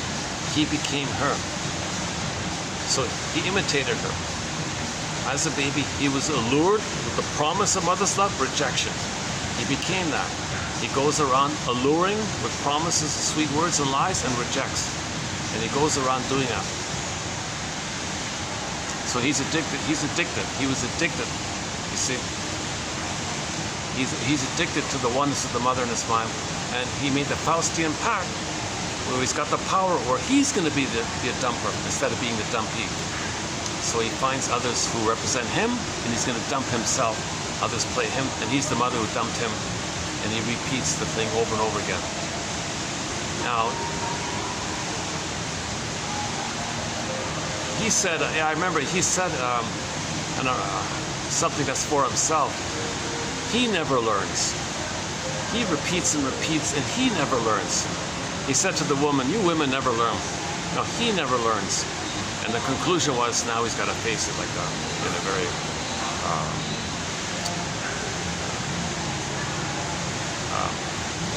I'll let you watch the show. It turns out that a cat is sort of a key scene in the show is with a cat. Hence the episodes are titled Cat and Mouse.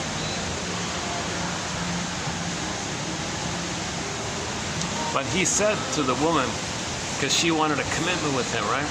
Oh, you never learn. All you girls that I just want to dump you because mother dumped me.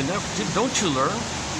So fair enough. In the closing narration, let's take it up here.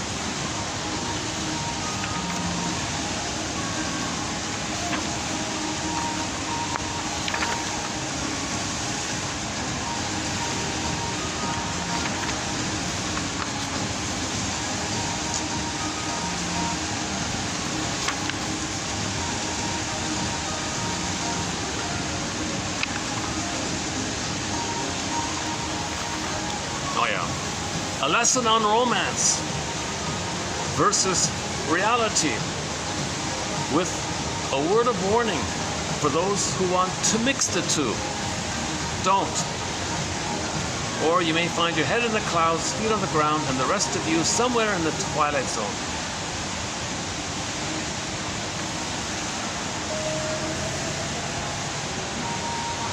So except for the conclusion, neither of them learned. She didn't learn. He never learned.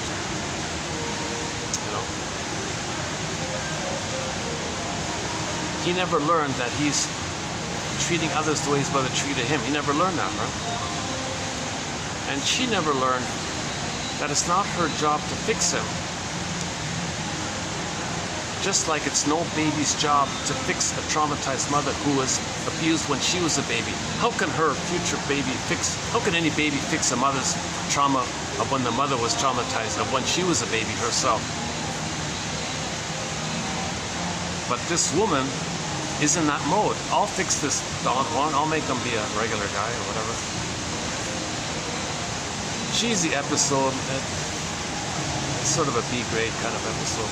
They picked a very cheesy kind of Don Juan guy, but she played a very lonely kind of character.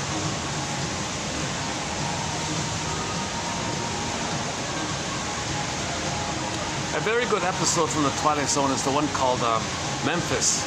Memphis, also another time travel one. The key to your future lies in the past.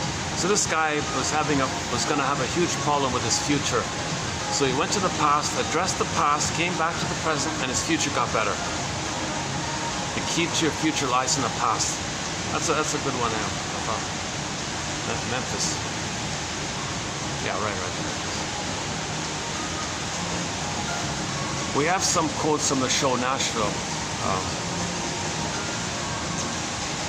Yeah. Unfortunately, the search engine doesn't work anymore in the YouTube channel. So I would doubly recommend not trying to find quotes using the search engine here.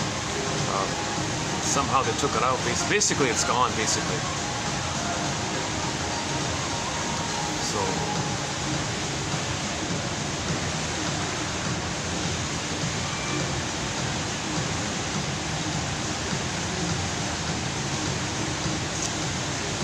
Yeah, let's wind this down here. So we have a closing song. Yeah, the breakup song by a guy. He's basically a one-hit wonder. He did have a second hit. What was it again?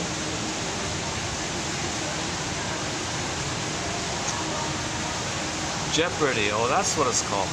His second hit was called Jeopardy. Something like that. But the more popular one was the breakup song.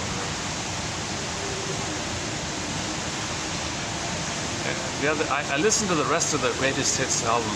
It's lame. It's kind of. He got lucky. He got 2 good songs out, and he said that one song.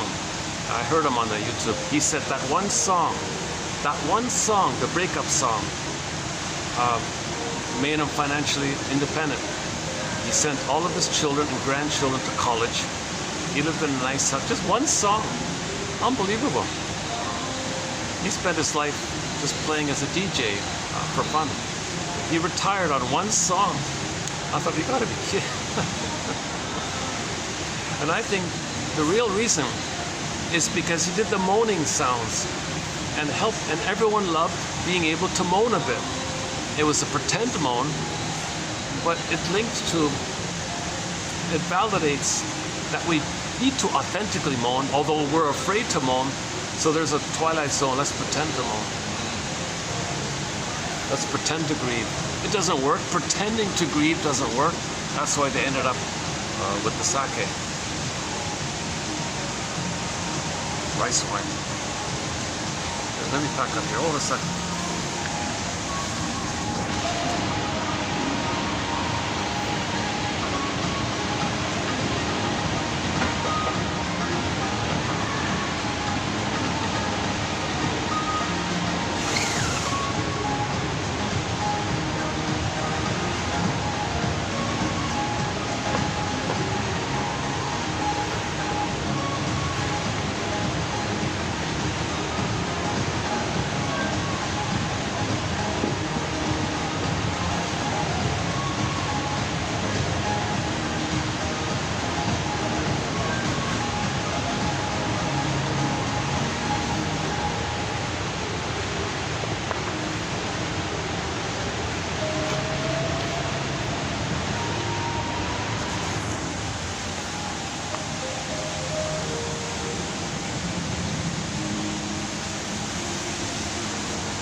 Hey, thank you. Thank you.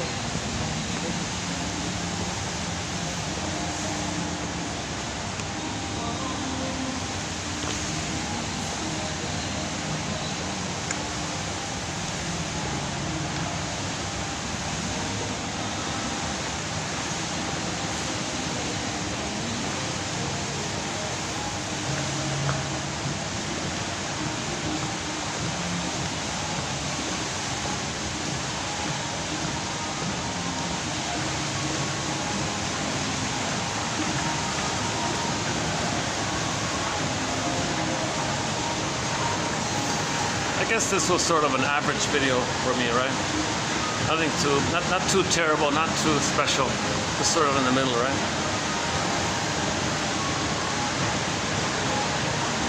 Yes, the other one, the one before, the 5-hour one, that's jam-packed with stuff.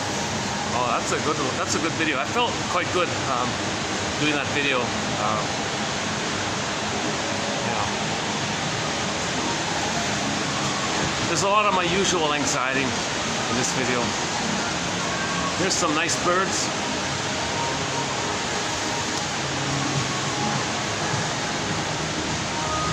There's a nice one there.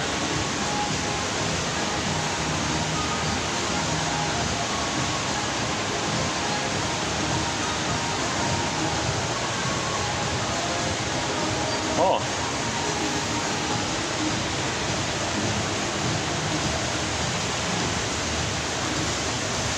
All right. Here's a good one. Here's a nice one.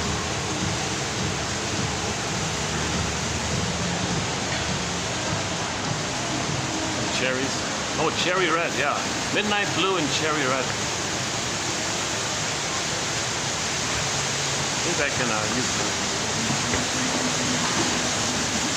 Maybe we'll close up, let's close up by the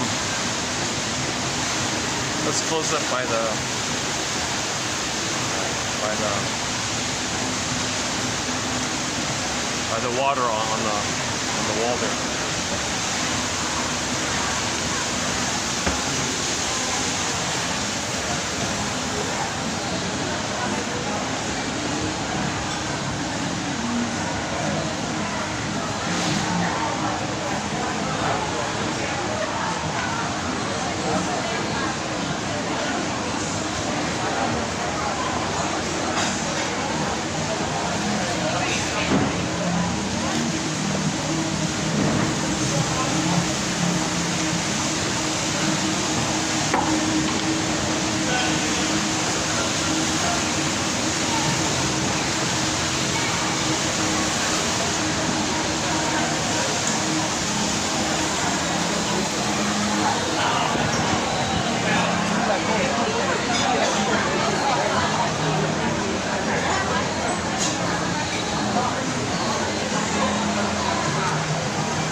At least this year, they put up the Christmas decorations on the day after Halloween.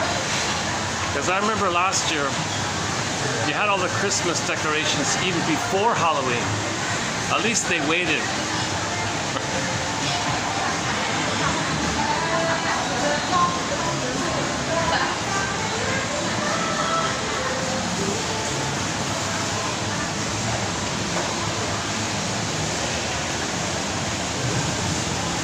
Or okay, let's close outside. Oh, how about, okay, let's close outside.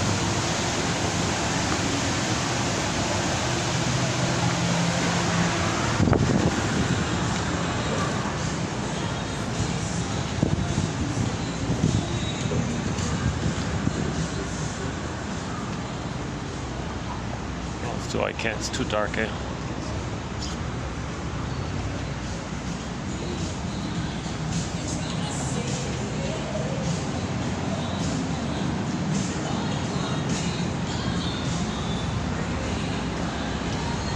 Higher love. All right. Okay, let's just close it up here then.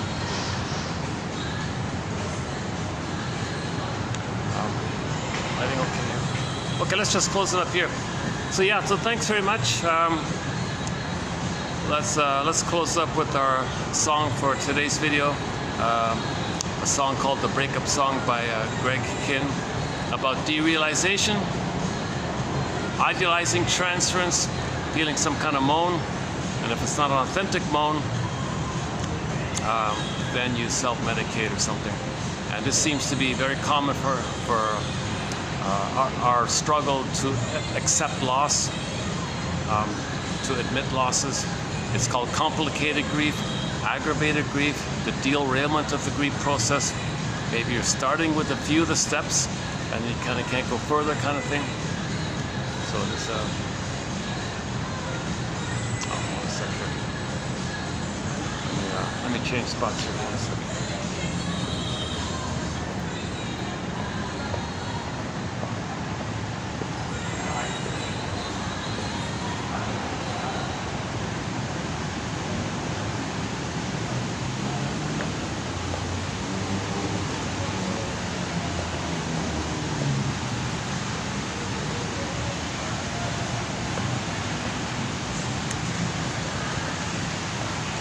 Just right here. Lighting okay here? Okay, let's close up here. Okay, so once again, thanks very much for the love of narrative medicine. I'll see you in the next video, which will be 29-21, right? Today was 20, yeah. I highly recommend the last one, 29-19, the 5-hour one. Sorry about the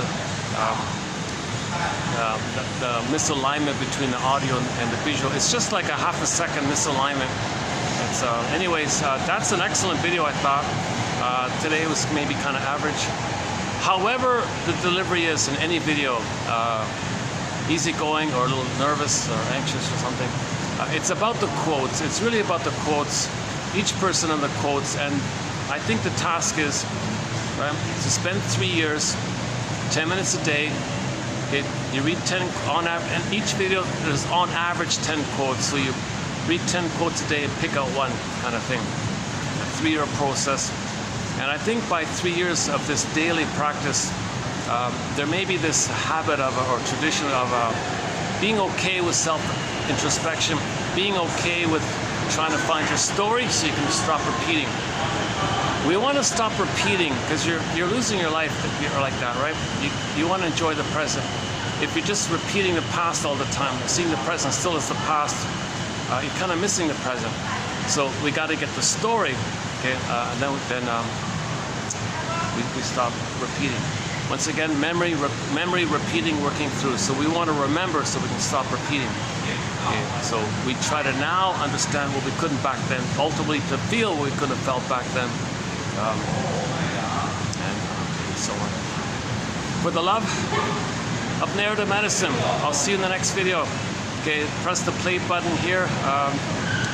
The breakup song by Mr. Greg Kinn there. And I'll see you in the next video. Thanks very much for the love of narrative medicine, and sometimes for the love of strange medicine. Today the quotes weren't too strange, right? Maybe a little bit. For the love of narrative medicine and sometimes strange medicine. I'll see you in the next video. Thanks very much.